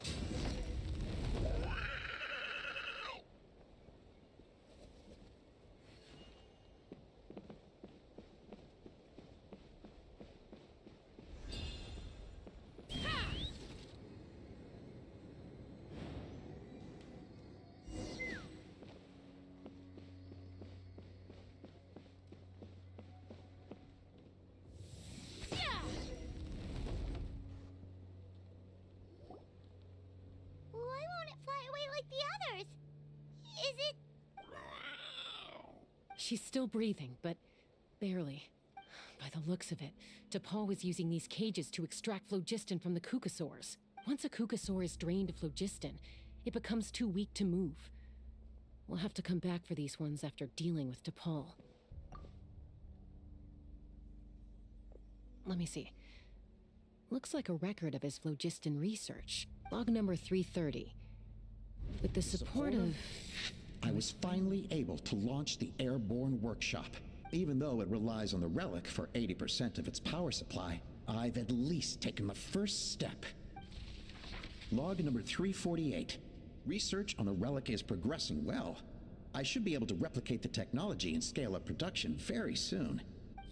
Has proposed a name for this groundbreaking invention: the Phlogiston Wings. I think I'm getting close. Soon, I will achieve my dreams. Log number 377. Encountered some issues with the new, smaller model phlogiston wings. The gaseous phlogiston showed some volatility during the refinement process. Thinks we should proceed at a more cautious pace with the refinement experiments. But after so many past failures, I have to prove that I will succeed this time. Log number 114. Ran an experiment using Kukasaurs to refine gaseous phlogiston. It was a success. Log number 117. I've started recruiting merchants and hunters to capture wild Kukasaurs. Log number 121.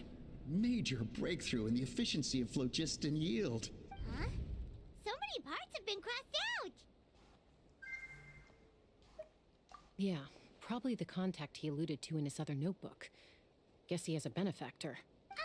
Did anyone else notice how the numbering system in this notebook suddenly changed halfway through?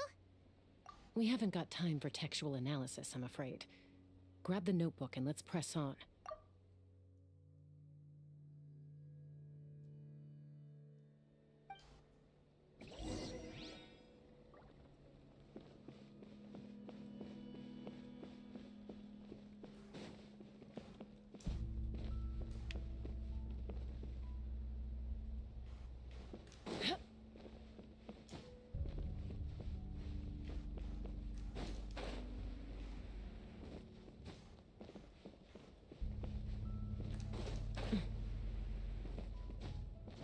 Huh.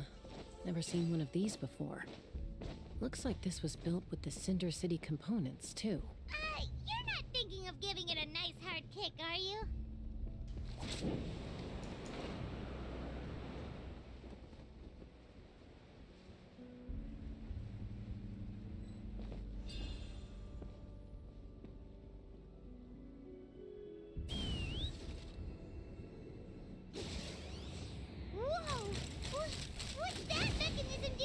It's asking for a nice hard kick where it hurts.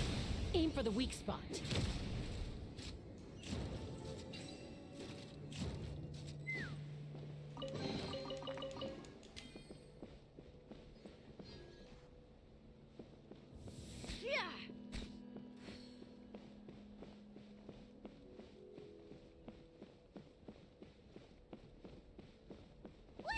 doing here? It's T'Pol's henchman. He must have brought them here using the relic and his prototype wings. Watch out!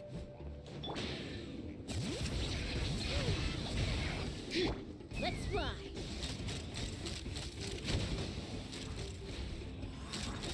Bullseye!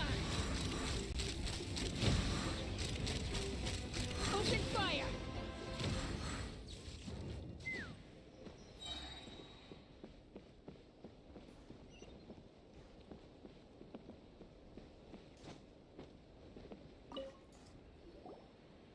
Hey, look here! More of T'Pol's notes!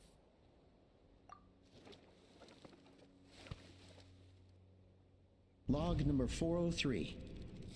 Introduced me to some new comrades who fully support my ideas. I told them that some Saurians are blessed with wings, and some people with natural gifts, while the less fortunate among us can only look on longingly as they seize the skies. But I also told them that progress can erase individual differences. Think of the tools humanity has made to fight back against wild beasts. The law we have put in place to even the playing field between the strong and the weak. I promised them that our research will be the new frontier of human progress. With our phlogiston wings, the power of flight will no longer be for a select few to enjoy. Imagine a world where the skies are for all to share. I only hope that when we finally achieve this goal, will be proud of me. Imagine a world where the skies are for all to share. Yes, what a wonderful world that would be. If only it were possible. We could respond faster, and so many tragedies could be prevented. But T'Pol, what about the Saurians you're draining dry of phlogiston? You're not sharing the sky, you're stealing it. Bad move. I won't let you get away with it. I'm fine. Let's keep moving. I don't think we'll find anything else here.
Why is there tinier versions of the cages? All right.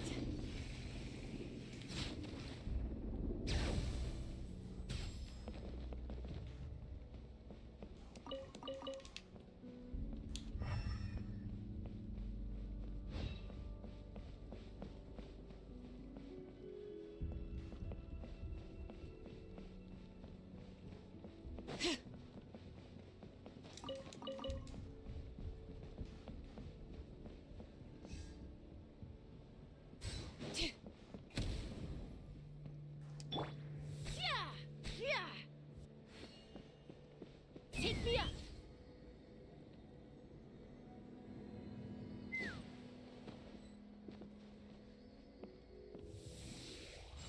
We freed all the Kukasaurs we could, right? Oh, that's a huge win already! Go us! Huh. Wait.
What?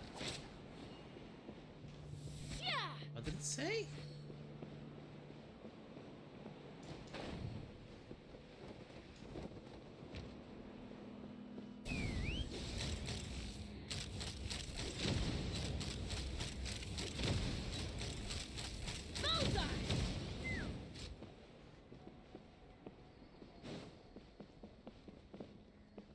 What did it say to use? Oh.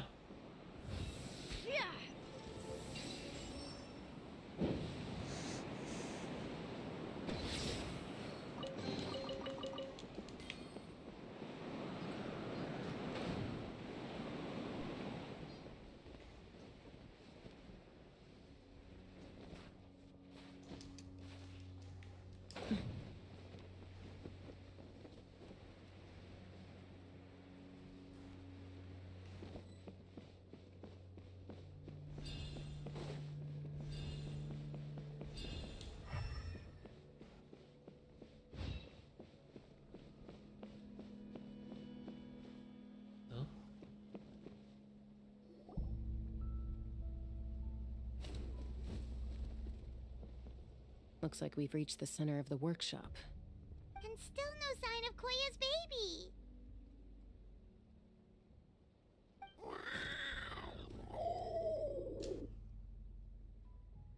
Let's search this area for now. If we still can't find Chime, we'll double back.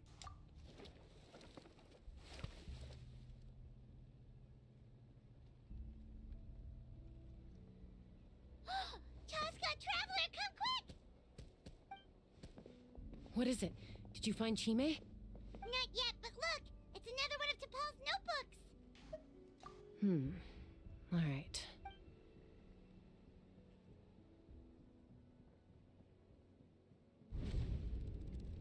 Log number 428. We decided to restart the experiments on phlogiston refinement, but without telling. This is the final obstacle to the success of the Phlogiston Wings project. We cannot fall at the last hurdle. Log number 436.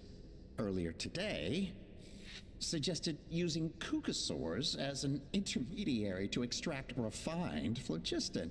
It's certainly feasible, but anyway, as long as our secret experiment succeeds, I'm sure won't bring it up again. Log number 443. We will conduct the experiment tomorrow. But birthday is coming up, so hopefully we'll have a birthday surprise for her. Log number 444.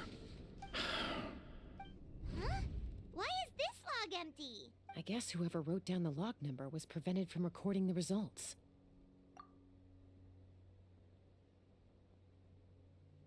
Log number 0. We lost many comrades in the accident. Among them are friends, lovers, and children. But we cannot stop now. We will keep their legacy alive and carry their dreams forward. As of today, we are scrapping the artificial refinement method. Instead, we will focus all our efforts on phlogiston extraction from live Kukasaurs. They are arrogant beasts whose existence in the wild serves no one but themselves. Their true worth lies in their sacrifice for the sake of human progress. To facilitate our operations, we will gradually move the airborne workshop closer to the Flower Feather clan, even as we continue to expand it. All this we do to create a world where the skies are for all of humanity to share. All this we do to make T'Pol's dream a reality. Given the way this is written, not to mention the fact that the numbering has started over from 0, it kinda sounds like this is someone new. Does that mean that T'Pol's already... There's also a letter tucked in the end of the notebook. It's from Puma.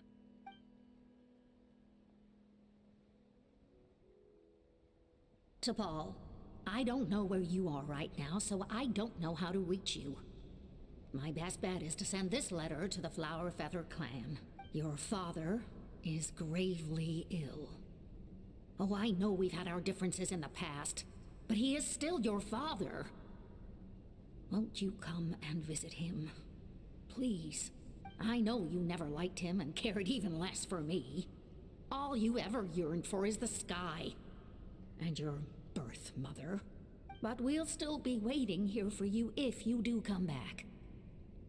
This may be the last chance you'll get to see your father. So Puma's not T'Pol's real mom? Huh. Well, she did say he never called her mom, but Paimon assumed she was just venting.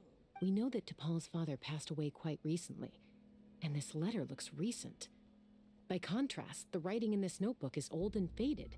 It looks like the real reason T'Pol didn't attend his father's funeral is because he'd long since passed away himself.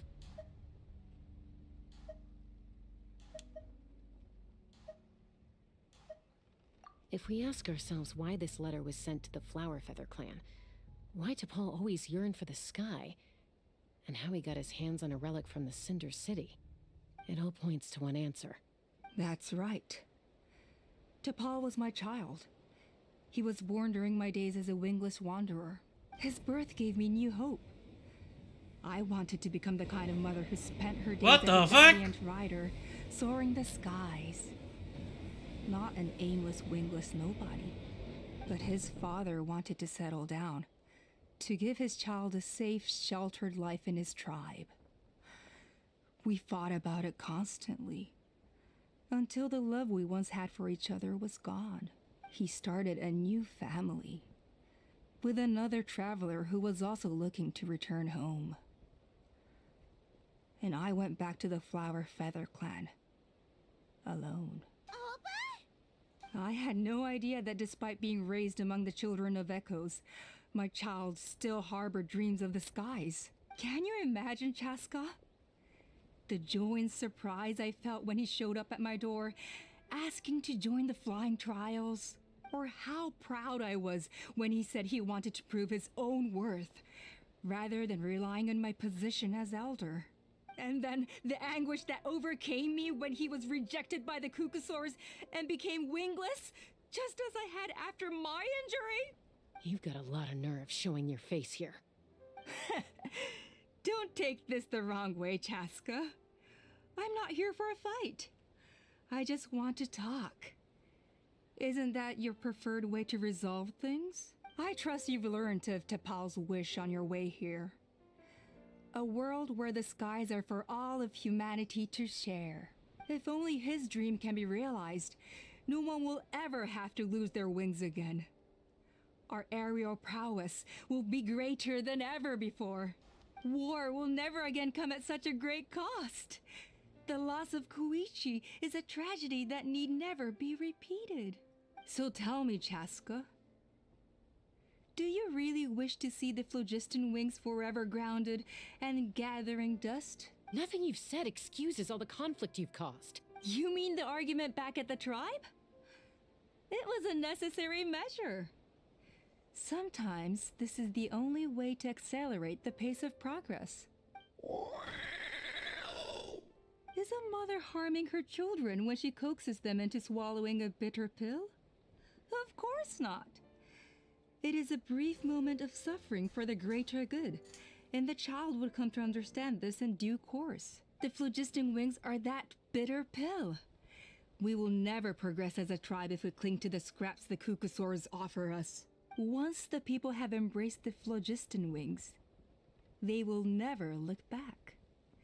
Even if they learn how the refined phlogiston is sourced, they will convince themselves that the sacrifice of a few Kukusaurs is a small price to pay for our dominion over the skies. But this I had not anticipated. I barely had the chance to introduce the phlogiston wings to the tribe before you found this place. Your plan was hardly foolproof. Yet, it can still be salvaged. Chaska, traveler, you are the hope of humanity. I'm sure you have your doubts about my methods, but know that my love for humanity and for Natlan is genuine. You know me, Chaska. And you know that I've always treated everyone in the Flowerfeather clan as my own children, as fellow humans. Surely you can understand my perspective. Alpa, Natlan doesn't belong to humans alone. And truthfully, neither do I.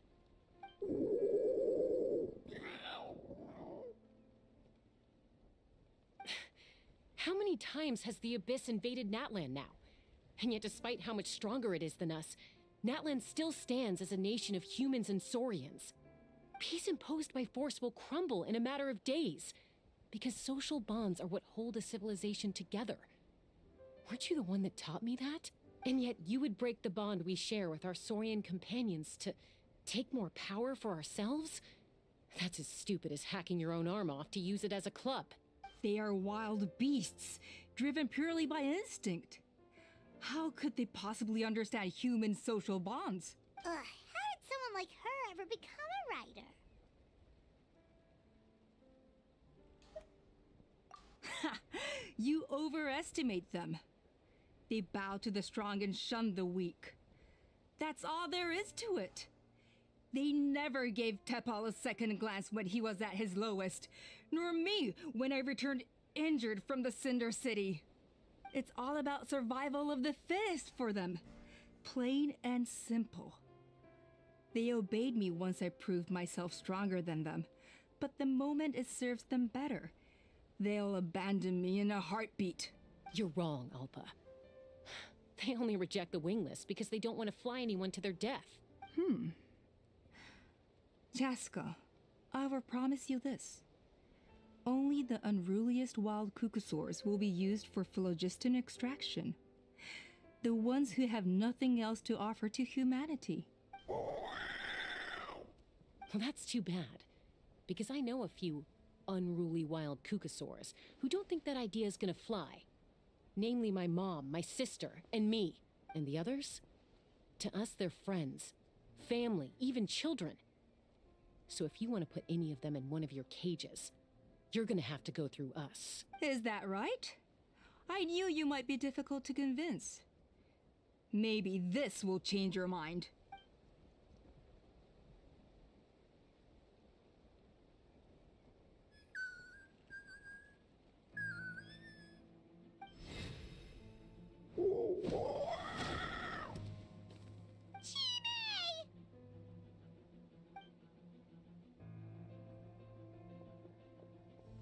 Alpa!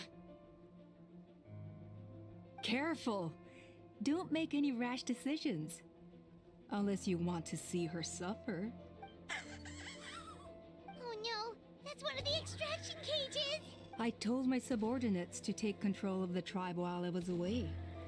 Luckily for them, our strongest warrior and our most powerful ally aren't there to stop it. Take control?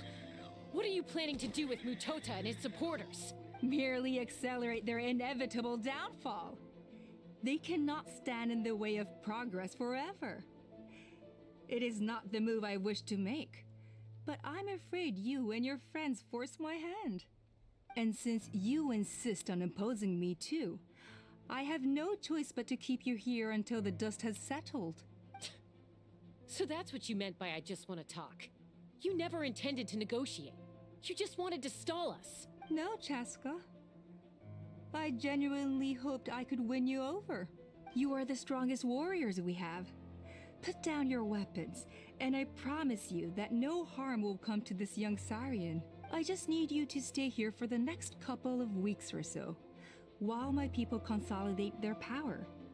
Then, I will give her back to you, and you'll be free to leave. As long as the majority supports our vision, even the Pyro Archon cannot meddle in our internal affairs. Your vision is deranged, and the Flower Feather Clan will never support it. You sure about that? Then wait here and see. Time will tell. What do we do? Even if the whole tribe fights back, Mutota's in grave danger! Stop delaying the inevitable! Drop your weapons and get into the cages, now! She's still holding Chime hostage. Is there really no other way?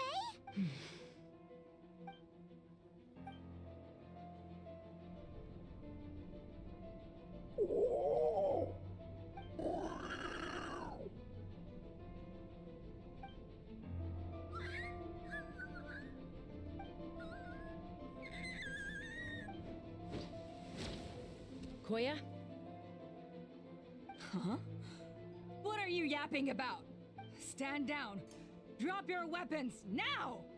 This instant! Ah! Ah! No! The relic!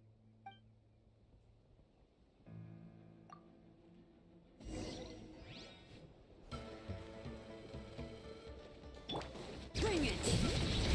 Let the mountain's veins boil! Let the world collide! No turning back! Strike! Locked on! Give up, Alpa. We're negotiating my way now, and this ain't your strong suit. Hey, something's up with this relic! Hold on to your hat.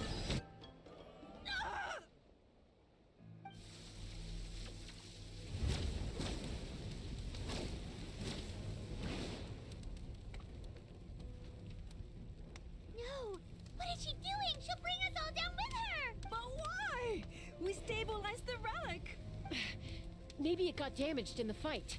If we don't think of something fast, this whole workshop is gonna fall apart. No. They're directly beneath us. My beloved tribe!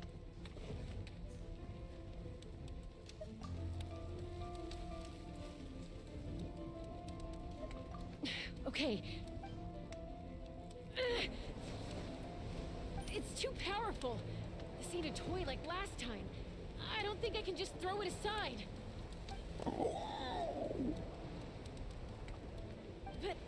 But we need to get it far away before it explodes. Then the tribe will be safe, and so will this workshop. Koya, remember when we were kids? Come on, let's take this thing high up into the sky.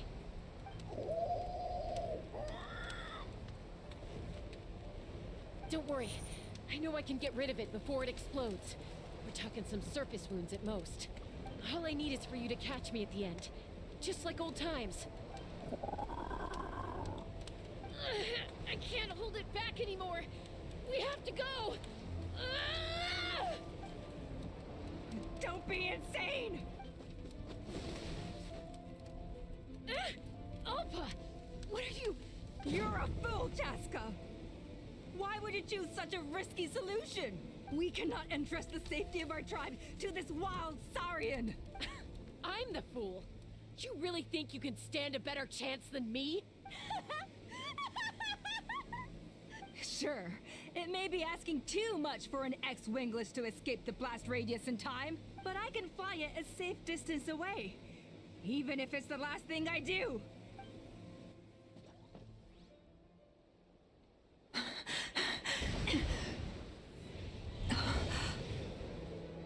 Here. This should be high enough to save the clan. What? You don't get to die a hero today. What the fuck?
Koya, are you hurt? Let me take a look at you. What do you mean, I'm fine? Didn't I tell you to catch me on your back? Why did you try to shield me from the blast? Accident? Yeah, right. Seriously, you're as stubborn as ever. Chaska, Koya! How are things looking here? Mildly.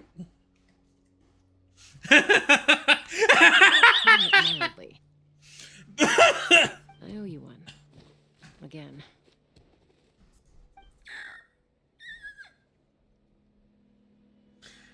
It's even funnier because I'm actually using Geo Traveler.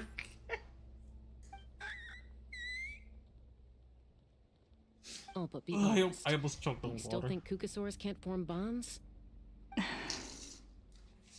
Mom, I'll figure out the refinement problem. I'll find a way. You don't need to worry about it. I just need some more time. That's all I ask. Please just trust me. Just this once.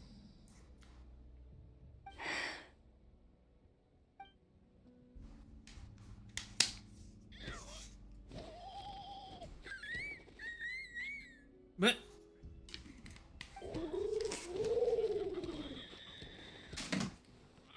The Flower Feather Clan yield to the strong. And it's up to the winners to define what strength means. So it looks like it's my turn to yield.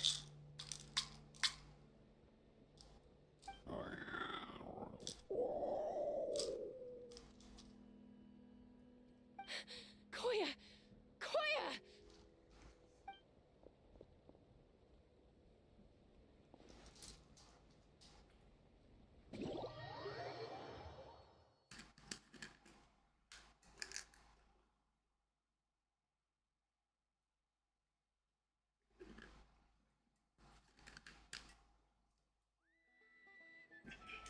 So, you're absolutely sure it's not because of the explosion? Yes, for the 10,000th time, I'm sure. The blast barely touched her. The reason she fainted was old injuries playing up, compounded by overexertion in recent days. The moment she finally relaxed, all the built-up stress finally caught up with her. And no wonder. Honestly, she's just like you. Anyway, now you know how we feel when you go off risking life and limb. Your mother and I would both appreciate it if you lived less dangerously. You know she wrote to me from the Masters of the Nightwind, just to scold me for not doing enough to keep an eye on you. If she wasn't so busy with work, you can bet she'd come back here and chew us both out in person. I'll find an opportunity to apologize to her. I promise. You'd better. No more avoiding us, okay? And don't get me started on all the checkups you've missed. Got it. Got it. Huh? Koya? You're awake. I'll go let everyone know. Hey, but we're not done talking. What are we gonna do with her, Even after everything that's happened, she still hasn't figured out how to start the conversation with you. She keeps saying, I don't think Koya has forgiven me yet. But if you ask me, she's the one who's scared to open up and have an honest conversation. For all her confidence, she's a very sensitive soul underneath. You'd think as a peacemaker, she of all people would know how to reconcile with her family after a falling out. She must have been a handful growing up. Thank you for being there for her. And of course, thank you for keeping her safe when you were up there in the sky. Koya, Uncle Cusco, we're here! Ha! I was just telling her that she's not to go chasing danger with Chaska ever again. Cusco, I understand how you must feel. But it's all thanks to Koya and Chaska's efforts that the airborne workshop didn't come crashing down on our heads. Oh, Paimon almost forgot to ask. They didn't hurt you while we were gone, did they? Thankfully, when her co-conspirators tried to arrest me, I was out coaching Koyer and Junan. The two of them were a huge help. They took care of things while I went around rallying the resistance. So, in the end, Alpa's would-be revolt didn't really get off the ground. And as it turns out, not all of the wingless want to see our dear Saurian friends replaced with phlogiston-powered gizmos. I'm so sorry you got mixed up in this, by the way. We should have caught on to Alpa's scheme sooner. We could have saved so many Kukasaurs from getting hurt. Most of the airborne workshop has now been dismantled. We've just left one small, harmless part intact, and repurposed it as a jail for Alpa and her cronies. Let's see how they like being locked up in a sky prison. So, it looks like there's just one last conflict left to resolve. Peacemaker, you're up. I said I had to wait until things had blown over, didn't I? And now they have. But I still have no idea what to say. Koya, I just want to say, I'm sorry for how things went down back then.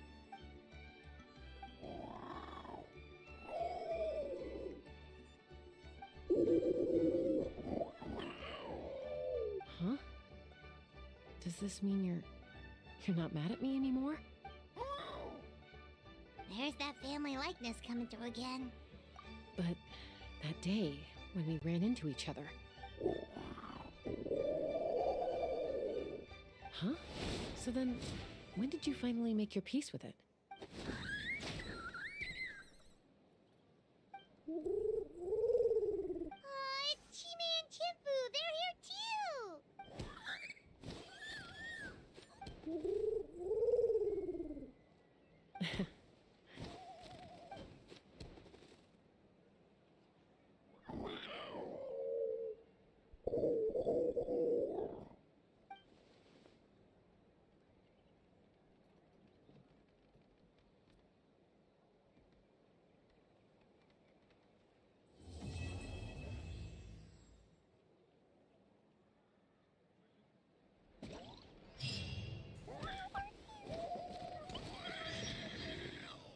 Yeah, wouldn't that mean...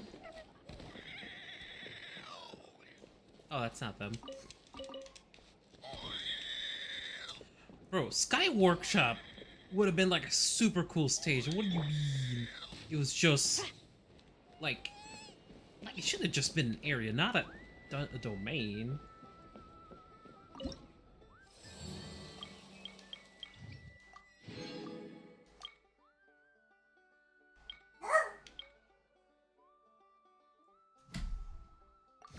Oh yeah, because we finished Chaska. Whoa, okay.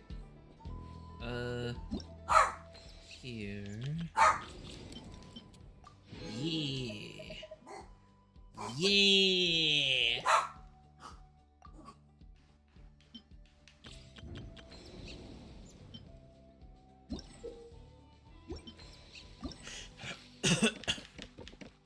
Oh, I can do all of them.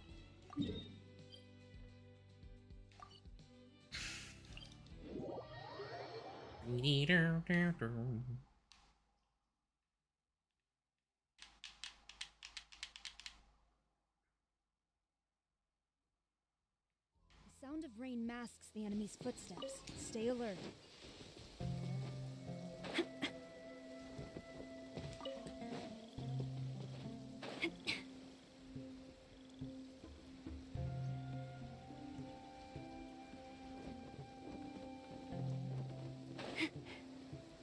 Oh, there it is. The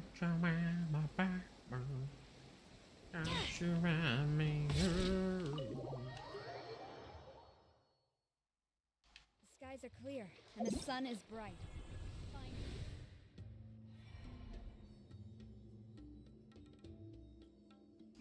Behind me?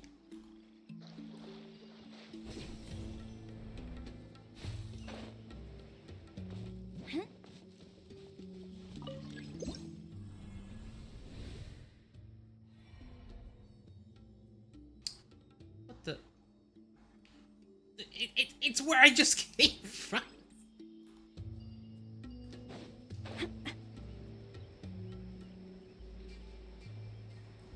Piggy.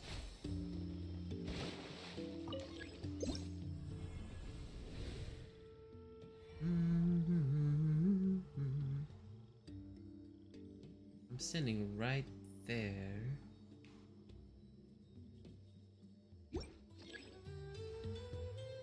Yeah. Oh, I see it.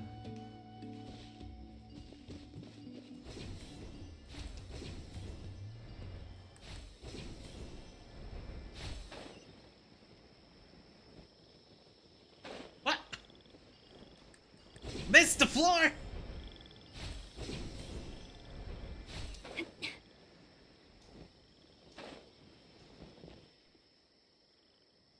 Oh, Shiori.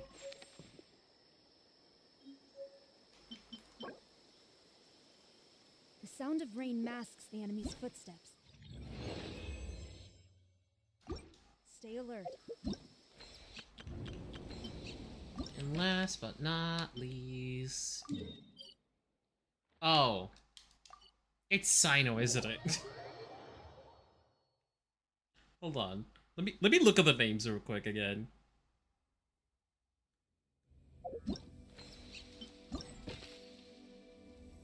Top Squirrel King. Big ears. Okay, maybe not. Cheapy, Shroomy, Squawky. Or maybe yes.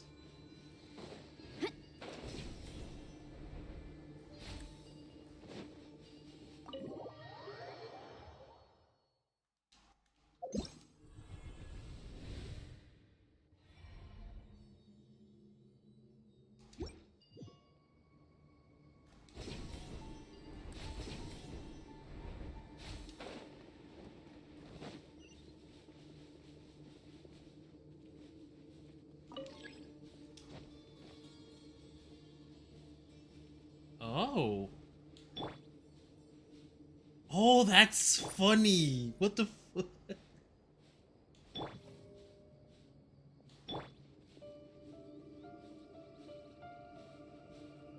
She barely leaves a footprint.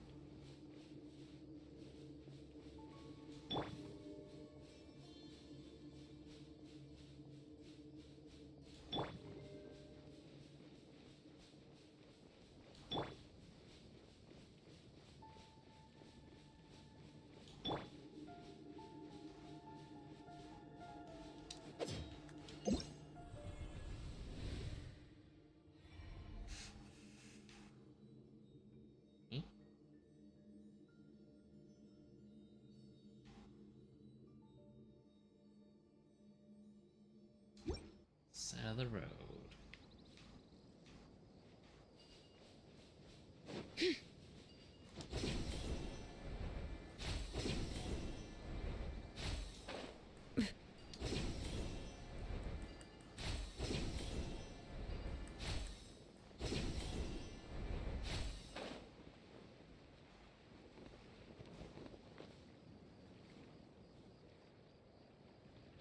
Is there not a road?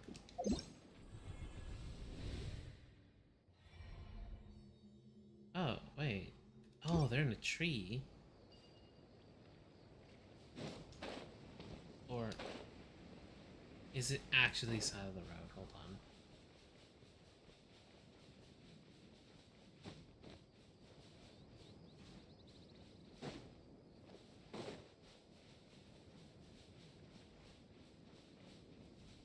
Am I crazy? Hello? Oh, you know what? It's probably tree?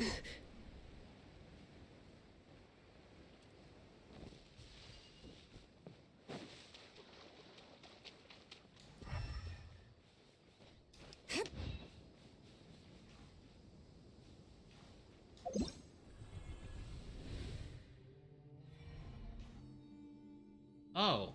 Oh, this is so much further away. Yeah, it is a tree. Okay.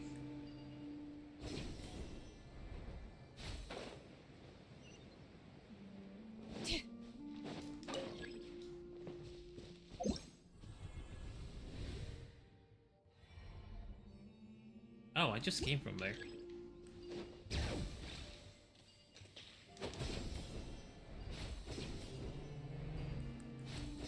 I see you. Oh, it's a Sethos.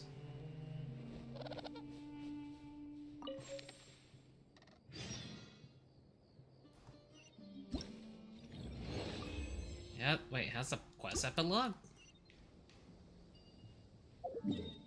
Oh, right, the guy, the NPCs that introduced you to it. I forgot. Oh yeah, there was a chest over here. Completely forgot about it.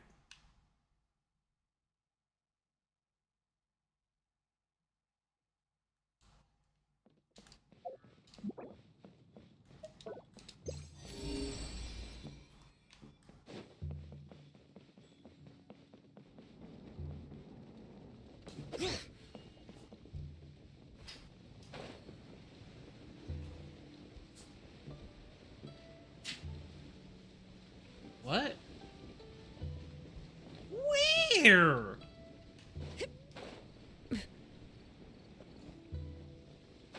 What?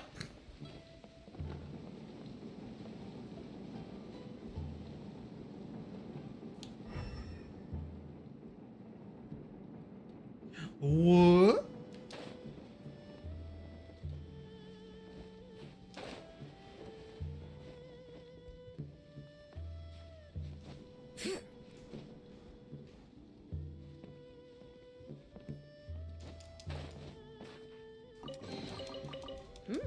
These should be worth something.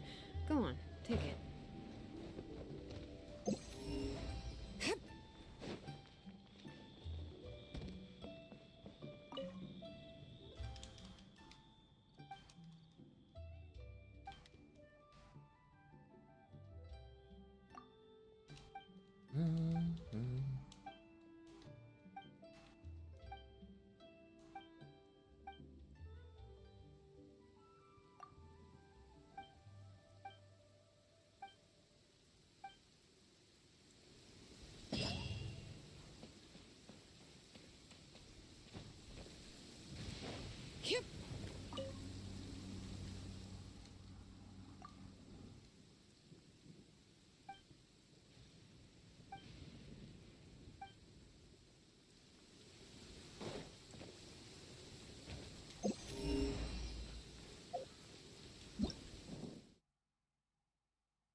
Only 6%.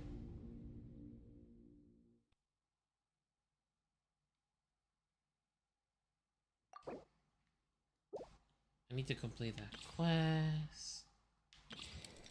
Those, did that, don't care about that. Started that.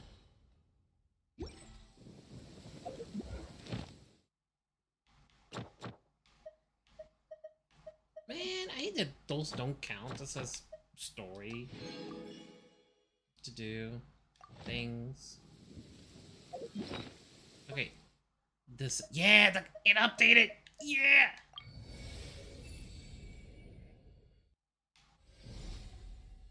All the way over there?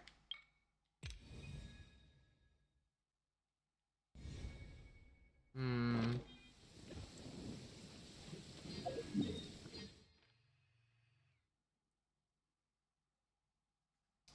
Because the other one is this one right here. Oh yeah, I can do these real quick. It should give me the level.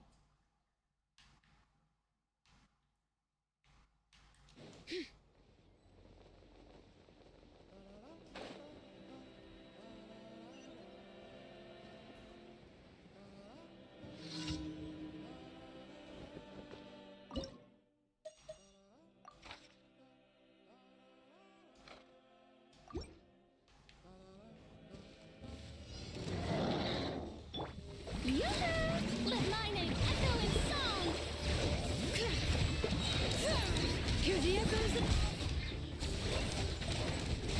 Storm the front! Into the shadows.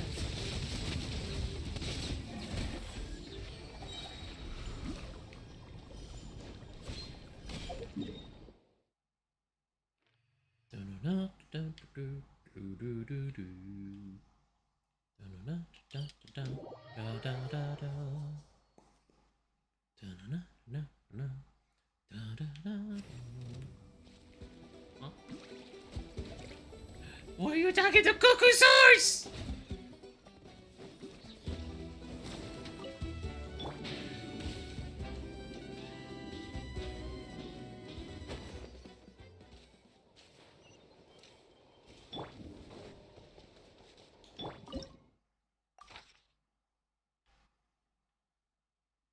Oh. Oh. Ah! Okay. That sucks.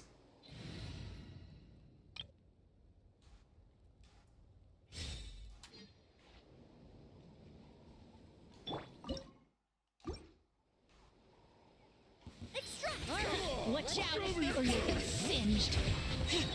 Nice and spicy.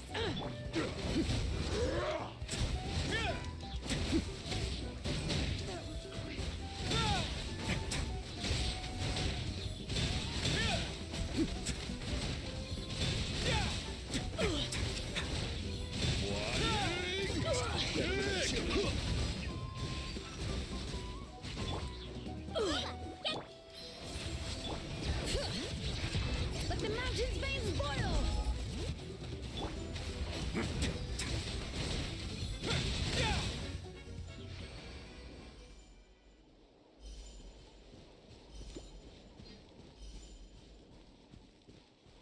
Was that about a cart?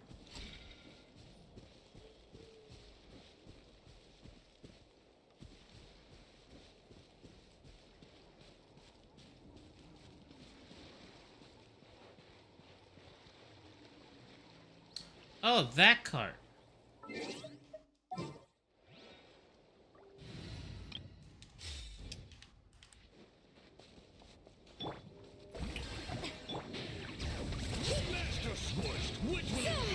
Quiver!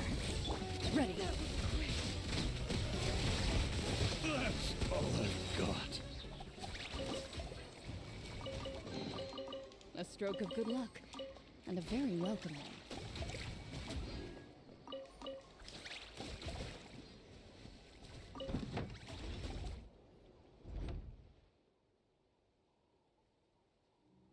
Wait, it's her again?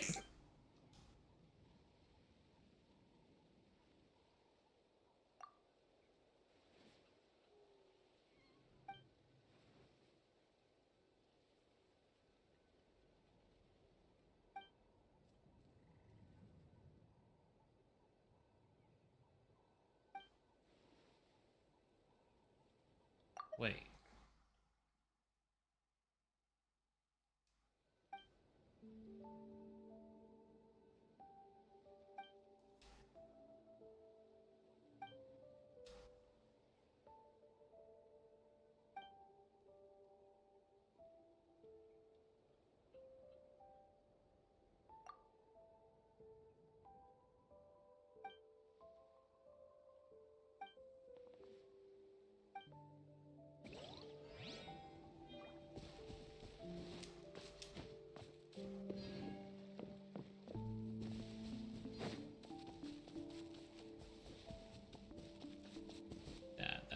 That was weird. Oh,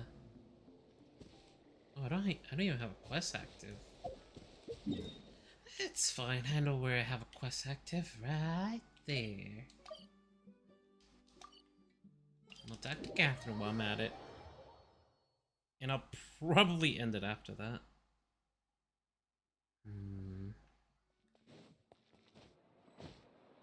Add Astra. Thank you for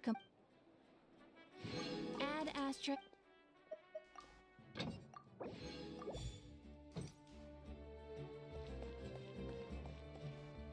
Okay, but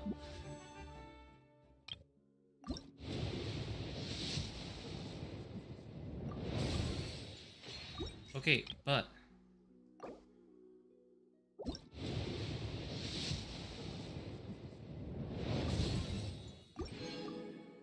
got sucrose.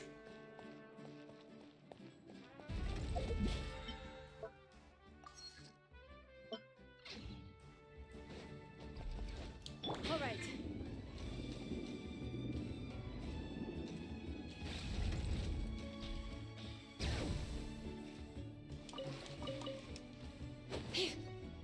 Oh, everyone was there.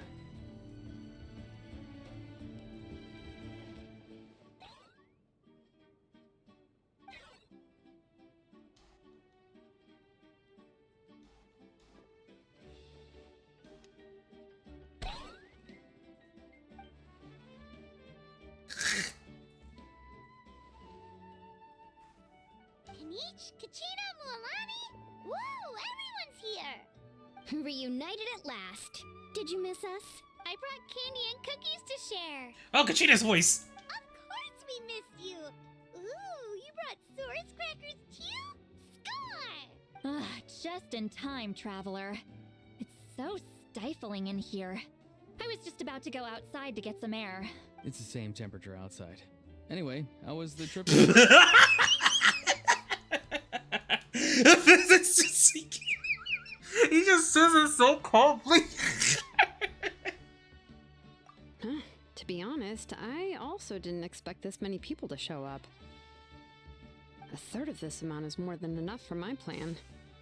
I need to ask them about you, gather their thoughts and hopes. That will help the formation of your ancient name.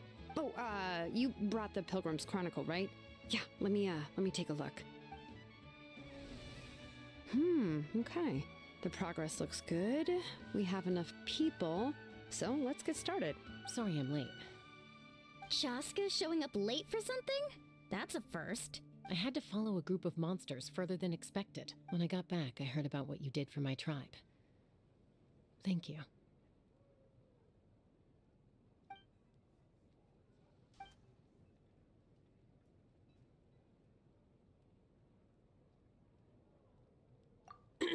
Okay, let's save the pleasantries for later. Everyone's here, so let's get started. All right, let me remind everyone what's going to happen. I need each of you to stand before the Pilgrim's Chronicle and share your stories about the Traveler. Your words will be recorded and become a part of the Traveler's ancient name. Any, questions? Nope. All right, then, to start things off... Hold on. Remember what we discussed? Oh, right, I almost forgot. Traveler, Paimon, you, can't be here for this part. Huh? But why? We want to hear what everyone has to say. I need people's true thoughts and feelings. It's best if the subject in question isn't involved. It's much more difficult to express those feelings to someone's face. People get shy in those situations. It's just how it is. You're right. Just like when Paimon doesn't have enough more to pay for her meal, but she's too embarrassed to tell the Traveler, so she has to make up some excuse. So basically, you want us to leave the Pilgrim's Chronicle here and wait nearby? Oh, don't worry. This shouldn't take long.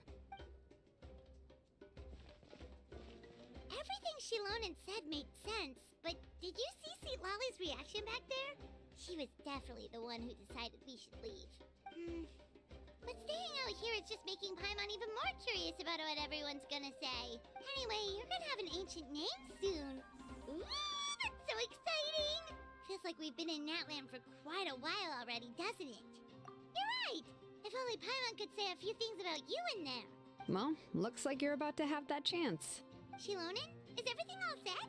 Almost. We're just missing one last thing. You've been by the Traveler's side the longest, Paimon. We need to hear what you have to say. But Paimon's not from Natlan. Oh, it doesn't matter. As a Traveler's companion, your contributions are extremely important. You're the perfect person to finish the story. Sorry, Traveler. I just need to borrow Paimon for a second. It should be quick.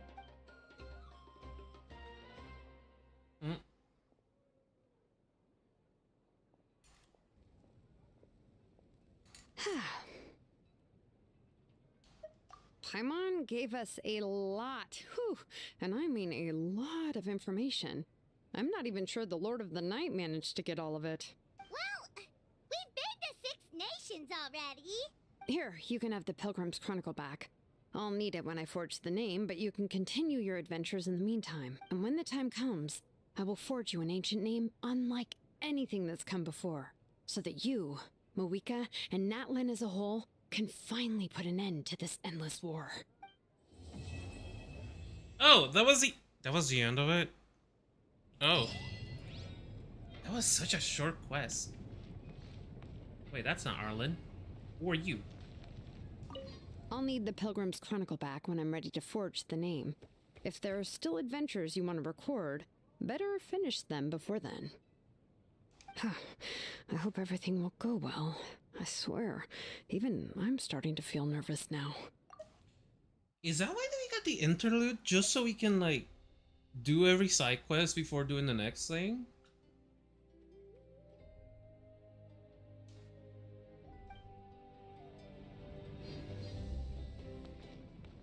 Who are you?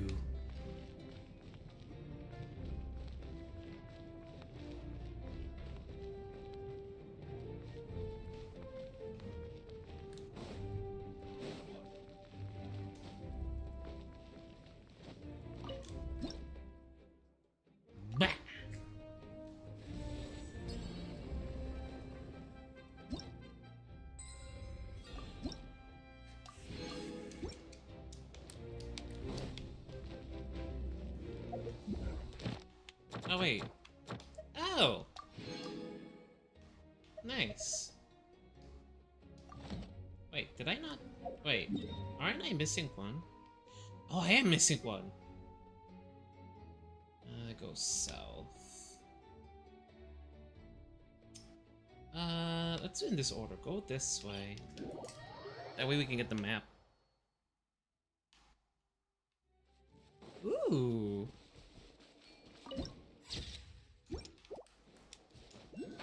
Still live, I see. Yeah. Hi, D. Hiya. What's up with you lately, dude? Every time you show up, you leave after like 3 seconds. Just finished the interlude.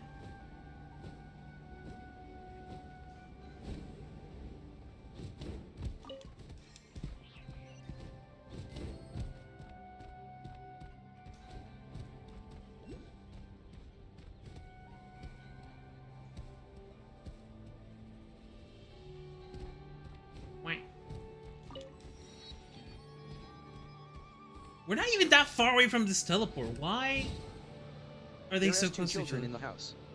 And I mean 3 and 5.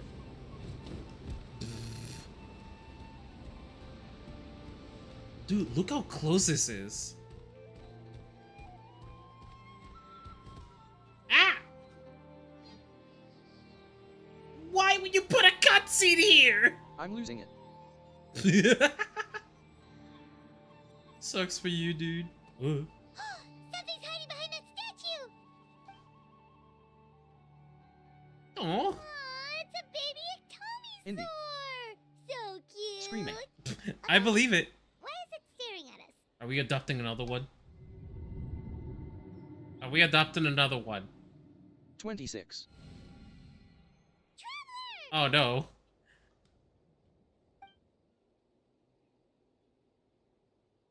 Also, what about 26?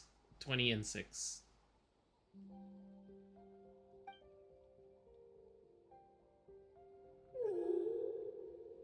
I just realized this is voiced. Why is this voiced?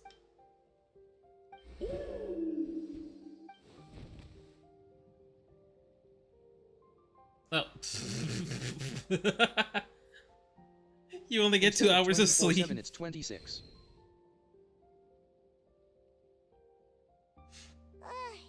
How long was Paimon out? Paimon locked eyes with that baby Iktomi-saur for like a second, and then she was suddenly pulled into this strange place with a huge Iktomi-saur. Any idea what happened? Traveler? Hey, what's wrong? What? Look, it's that baby Iktomi-saur. Seems like it wanted us to follow it. One of them Paimon's called me a cunt. adventurous side says we have to see where this leads. Man, I had like an 11-year cousin call me a beater. So I understand. I understand. Don't worry about it.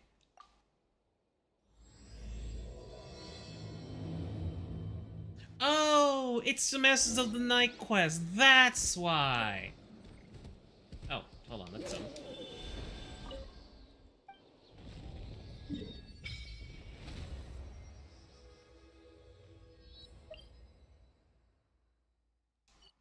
Why is there... Wait, what? Why the fuck are there 3 waypoints here? I don't know where she got cunt from, though.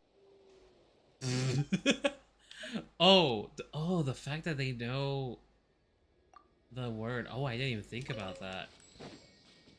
Shalot, it's too big!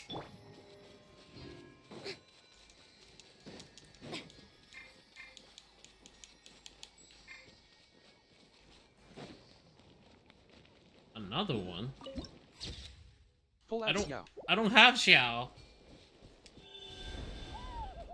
Xiao will fit.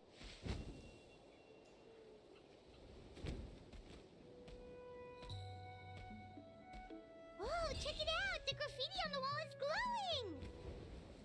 Masters of the Night Wind. And by the looks of it, Masters of Nightlife, too.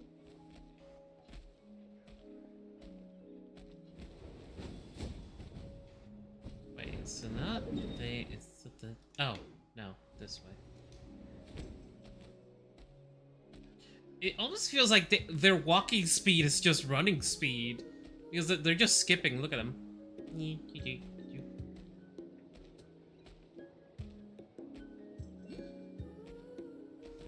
what? Where?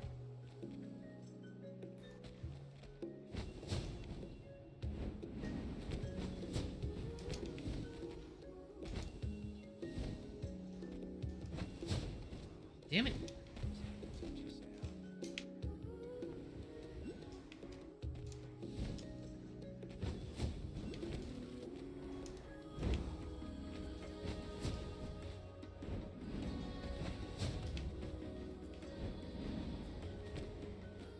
No!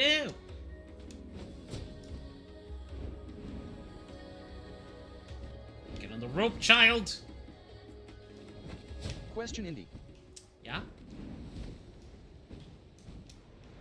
Do you know the 15 or 7-minute thing? The way?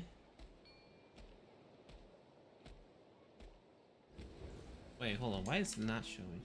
15... No. What are you talking about?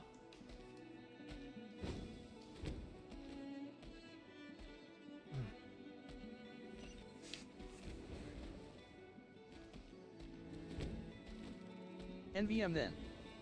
Wait. What? How am I supposed to know if you don't even explain what you're asking?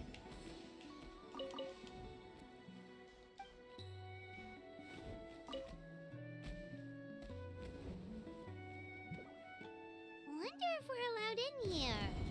Oh, the door opened all by itself. Taking that as a yes?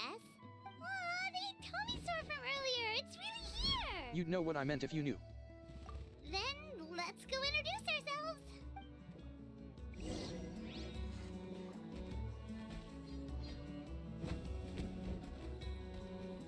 Oh, that's a big owl. I mean, bat. Hello there. I could make that a rap. Spam. Okay. Probably doesn't understand what we're saying. Doesn't look like any cogs are turning in there. Whoops. Sorry. No offense intended. You there! You dare disrespect our elder?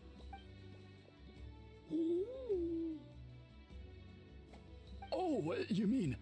Oh, I see. Sorry, my mistake. What do you mean, spam? Apparently you are here by invitation. In which case, it's my job to make you feel welcome. Some introductions are in order. I am Koholum, one of the priests of our tribe. And this is our Iktomisor elder, the great Tlapokpok Teetz You'd know what I meant if you knew what I meant, so you'd know what I meant if you knew what I meant, so you'd know what I meant if you knew what I meant, so you'd know what I meant if you knew what I... Quite a tongue twister. In truth, we usually go with Elder Tlapo for short. You're welcome to do the same. Ah, I assume you're referring to our elder's special ability. Elder Tlapo has been alive for many centuries and harbors secrets that even we priests are at a loss to explain. So your reaction is entirely natural. But one thing I can say for sure is that Elder Tlapo has appointed the two of you to an extremely important task. For this reason, I would like to ask you to undergo a test. What sort of task? And what kind of test? If it's all right with you, I'll take you to see our chief. He's in Don't a ask much Rat better anyways, have a position good to night, old answer man. your I questions. will ask Rat. Okay, sure. Very well. Then please follow me. Fuck you. You can use You this gave me the scroll to go idea. directly to the obsidian altar, where the chief is. Don't worry, it's just one of the many mystical abilities of our tribe. How about no?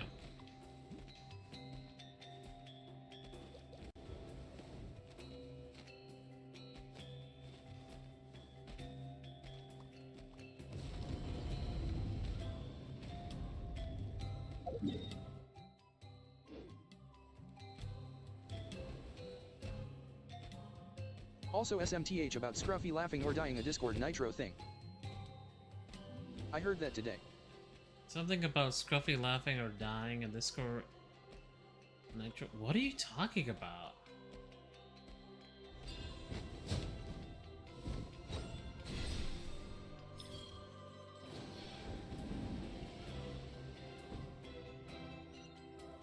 It was in her fucking soundboard. Why is that on her soundboard? I was told to ask you.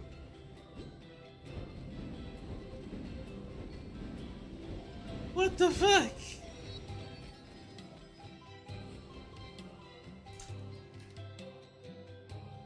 WHAY. Okay, hold on. Are you talking about... Where is it? Well, I need to be in a... I think I need to be in a call to do this. Let me see. You need this? That? That sound? Yes. That fucking sound. Oh, because she has Discord Nitro, she has access to it. That's what you mean. Where the fuck is...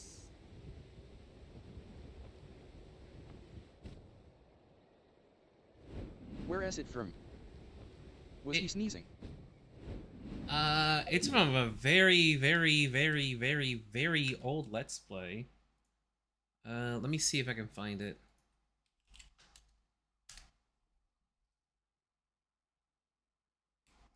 It's a video you can't watch anymore, though. Let's see.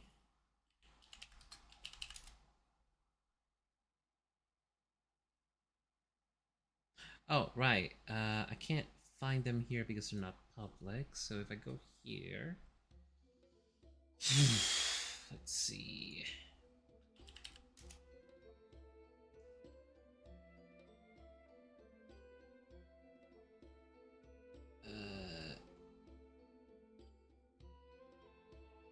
What? Wait, why is that one not showing up? It's episode 5. How come episode... How come part 1, 2, 3... 1, 2, 3, 4, and 6 show up, but I can't find part 5? That's the one!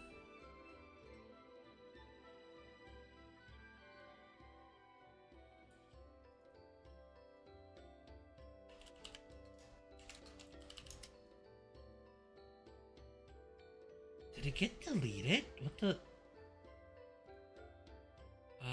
2015. Okay, hold on. I'm looking for it.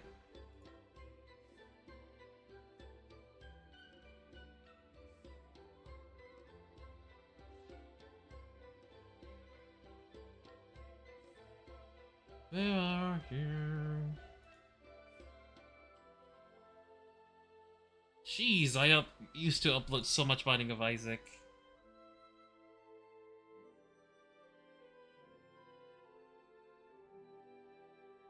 Part 5 is just gone?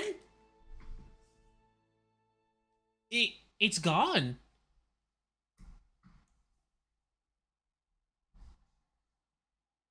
Why is part 5 gone? Okay, whatever. It's actually part 3.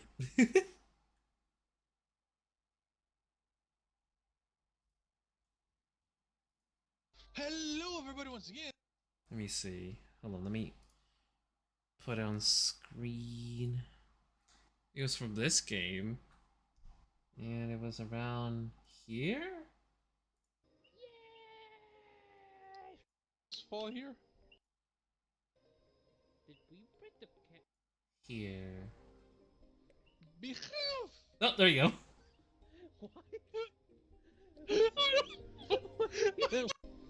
Behave! Got it. Oh crap. Shit. Sorry. Anyway. Don't worry about it.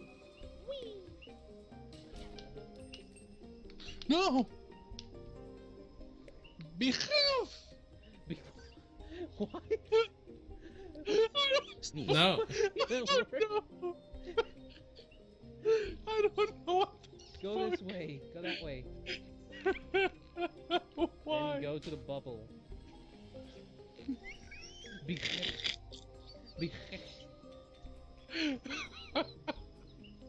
I was gonna say something on the lines of bitch, but then I almost died. And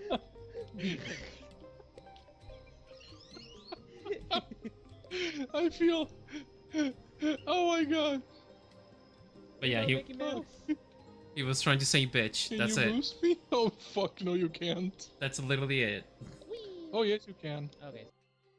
That's the context. He was trying to say bitch.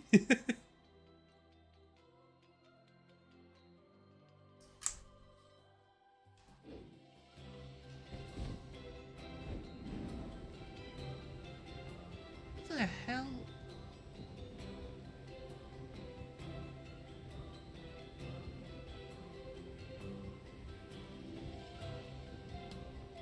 Yeah. That's Scruffy. What you looking for? Oh, I was looking for that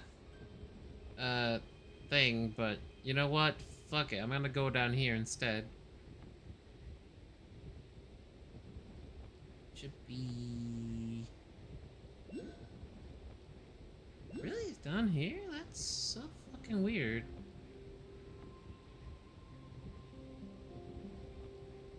Okay, that's mega weird actually. What's going on here? It's underground. It's underground. Underground. Indy.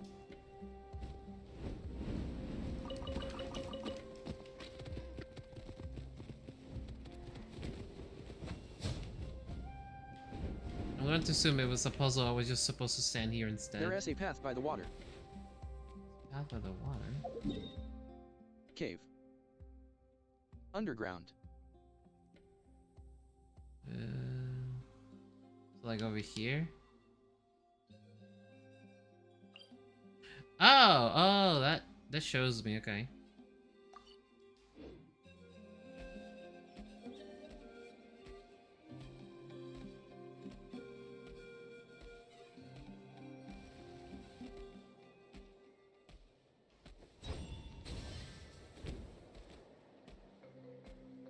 Oh? That was just items? What? I'm losing brain cells watching this. Also, why aren't I fast? What do you mean, why aren't you fast?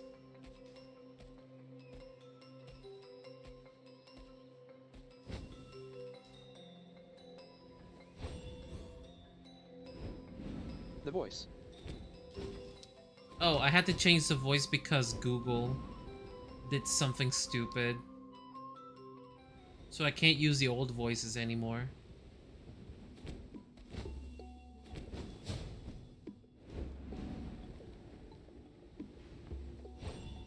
Fuck you, Google. Yeah. Oh, this was what this is what I was gonna teleport to. Okay, all that running around for nothing.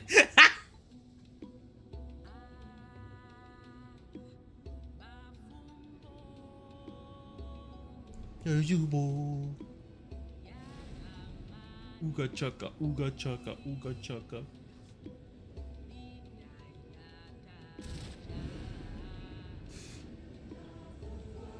Alright, I leave now. Alright, later, nerd. One of the routine duties of a priest. We attempt to contact the spirits of our ancestors to seek epiphanies and revelations. The chief is just over there. Please wait here while I have a word with him. I'll just be a moment. Well, the Masters of the Nightwind are definitely living up to their reputation as the mysterious ones.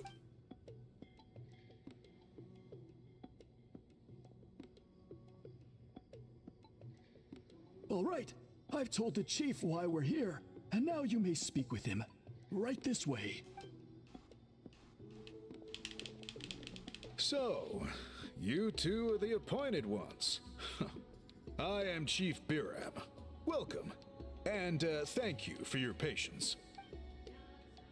So tall. Unusually so. Yes, I am aware, but I assure you, it's no cause for alarm. Oh, no, of course not. Sorry, Paimon just reacted without thinking. Ah, yes. Caholam told me about that. As outsiders to our tribe, this is probably the first you've heard of such appointments. I'm sure the whole thing seems very confusing.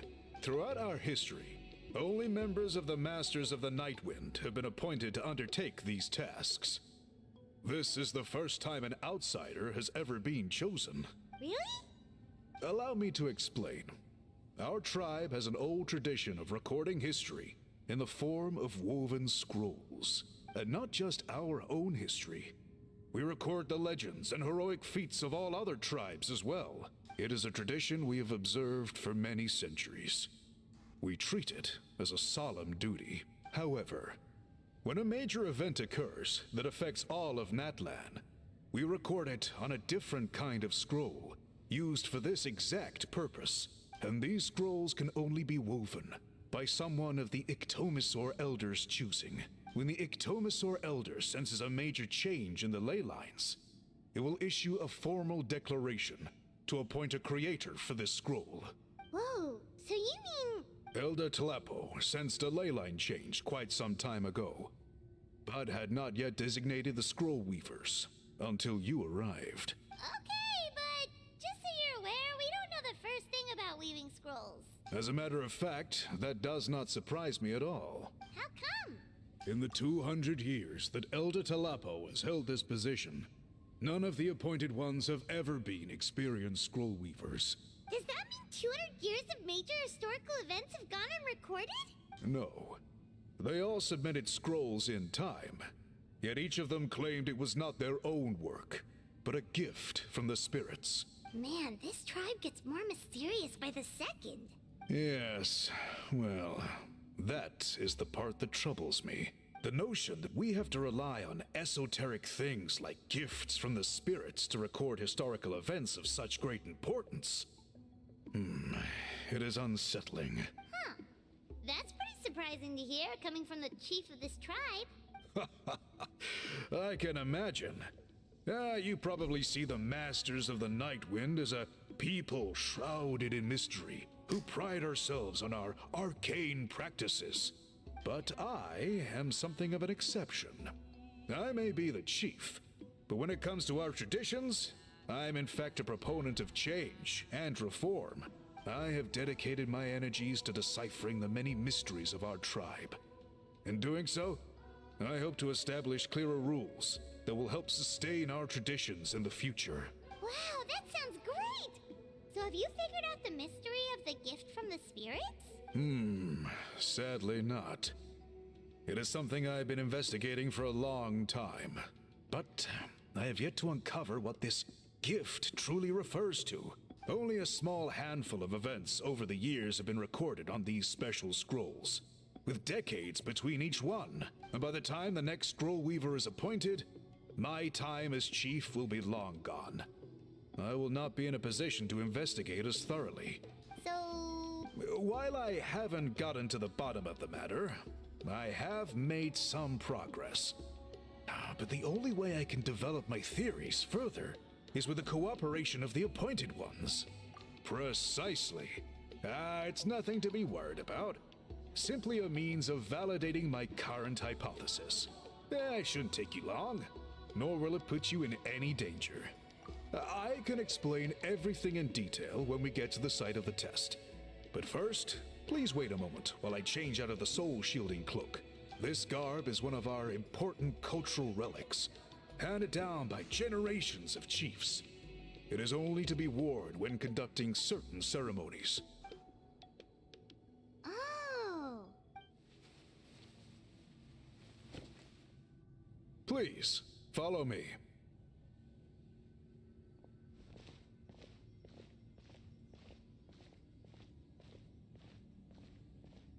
Do you see this scroll? Oh my If god, you he's touch it, huge. You will enter a hidden space. Today's test is, quite simply, to find a way to escape that space. That's it? I assure you, it's not as easy as it sounds. If you cannot find your own way out, I will of course intervene to bring you back here. But then, we will be no closer to solving this mystery.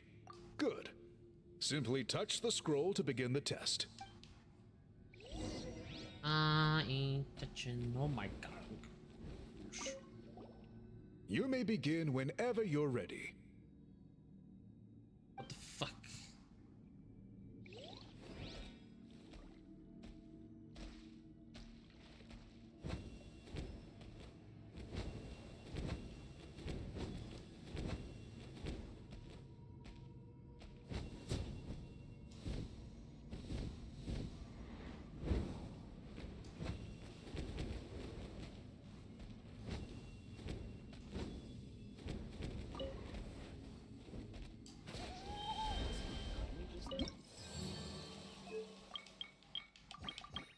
There's only 3 quests? It's a story quest? What?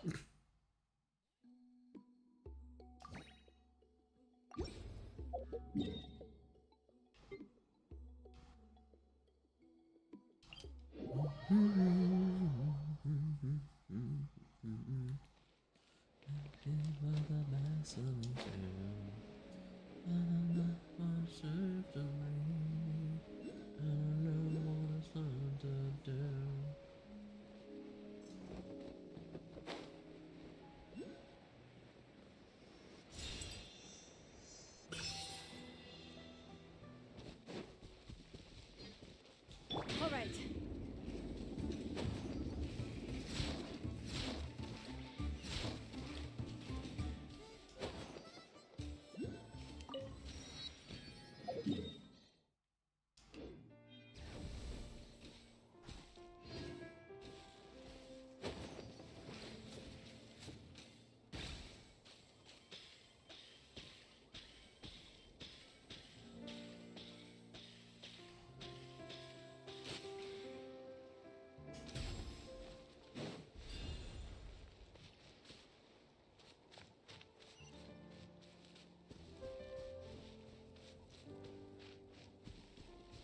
Oh, this is the place where you do the tests with Auron.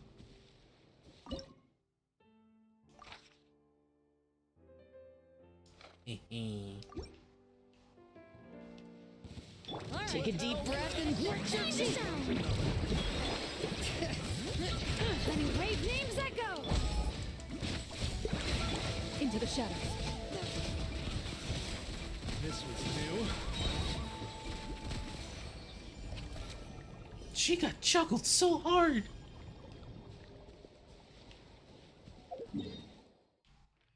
Alright, so. Oh no.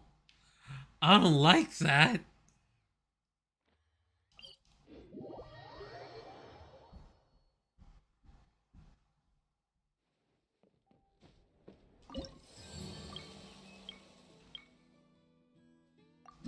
Level up. Say your heart out. Whoa. Ah, it's a blueprint.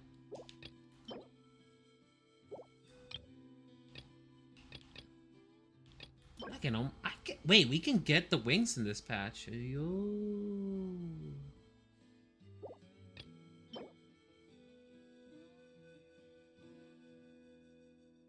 Huh. Double, huh?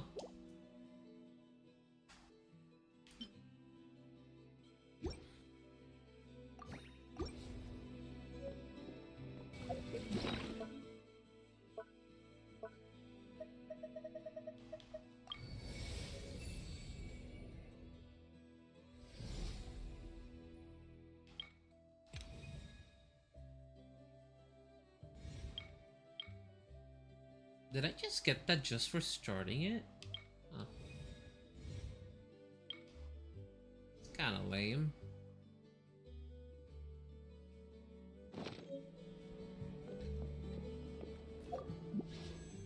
I'm about to make a mistake.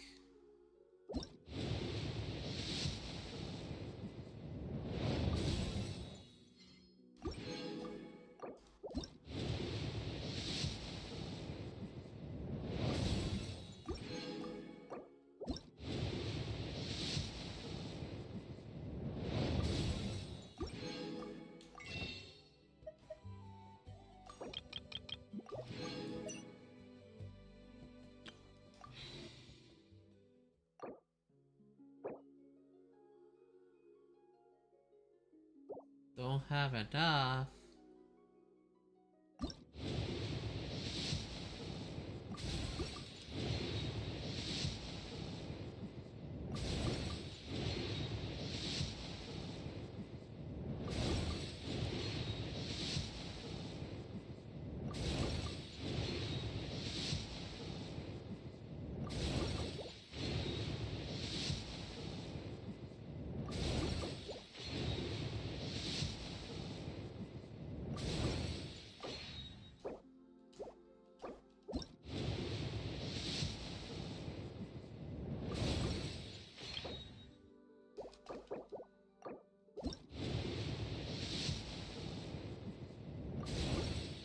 Last one.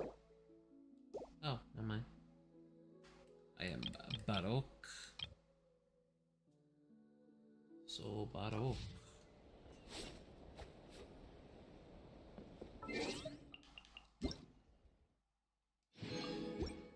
Okay. Unless.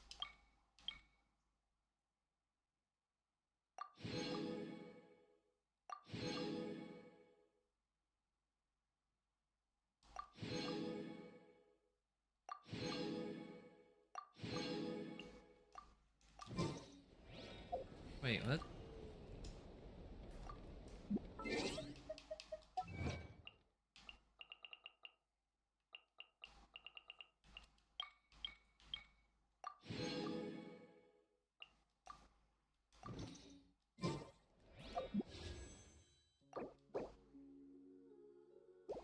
No.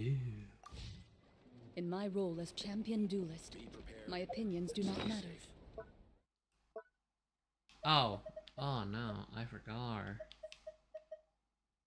For when I draw my blade, I am but an instrument. Good night, Buns. I'm actually gonna end it here too. Good night, y'all.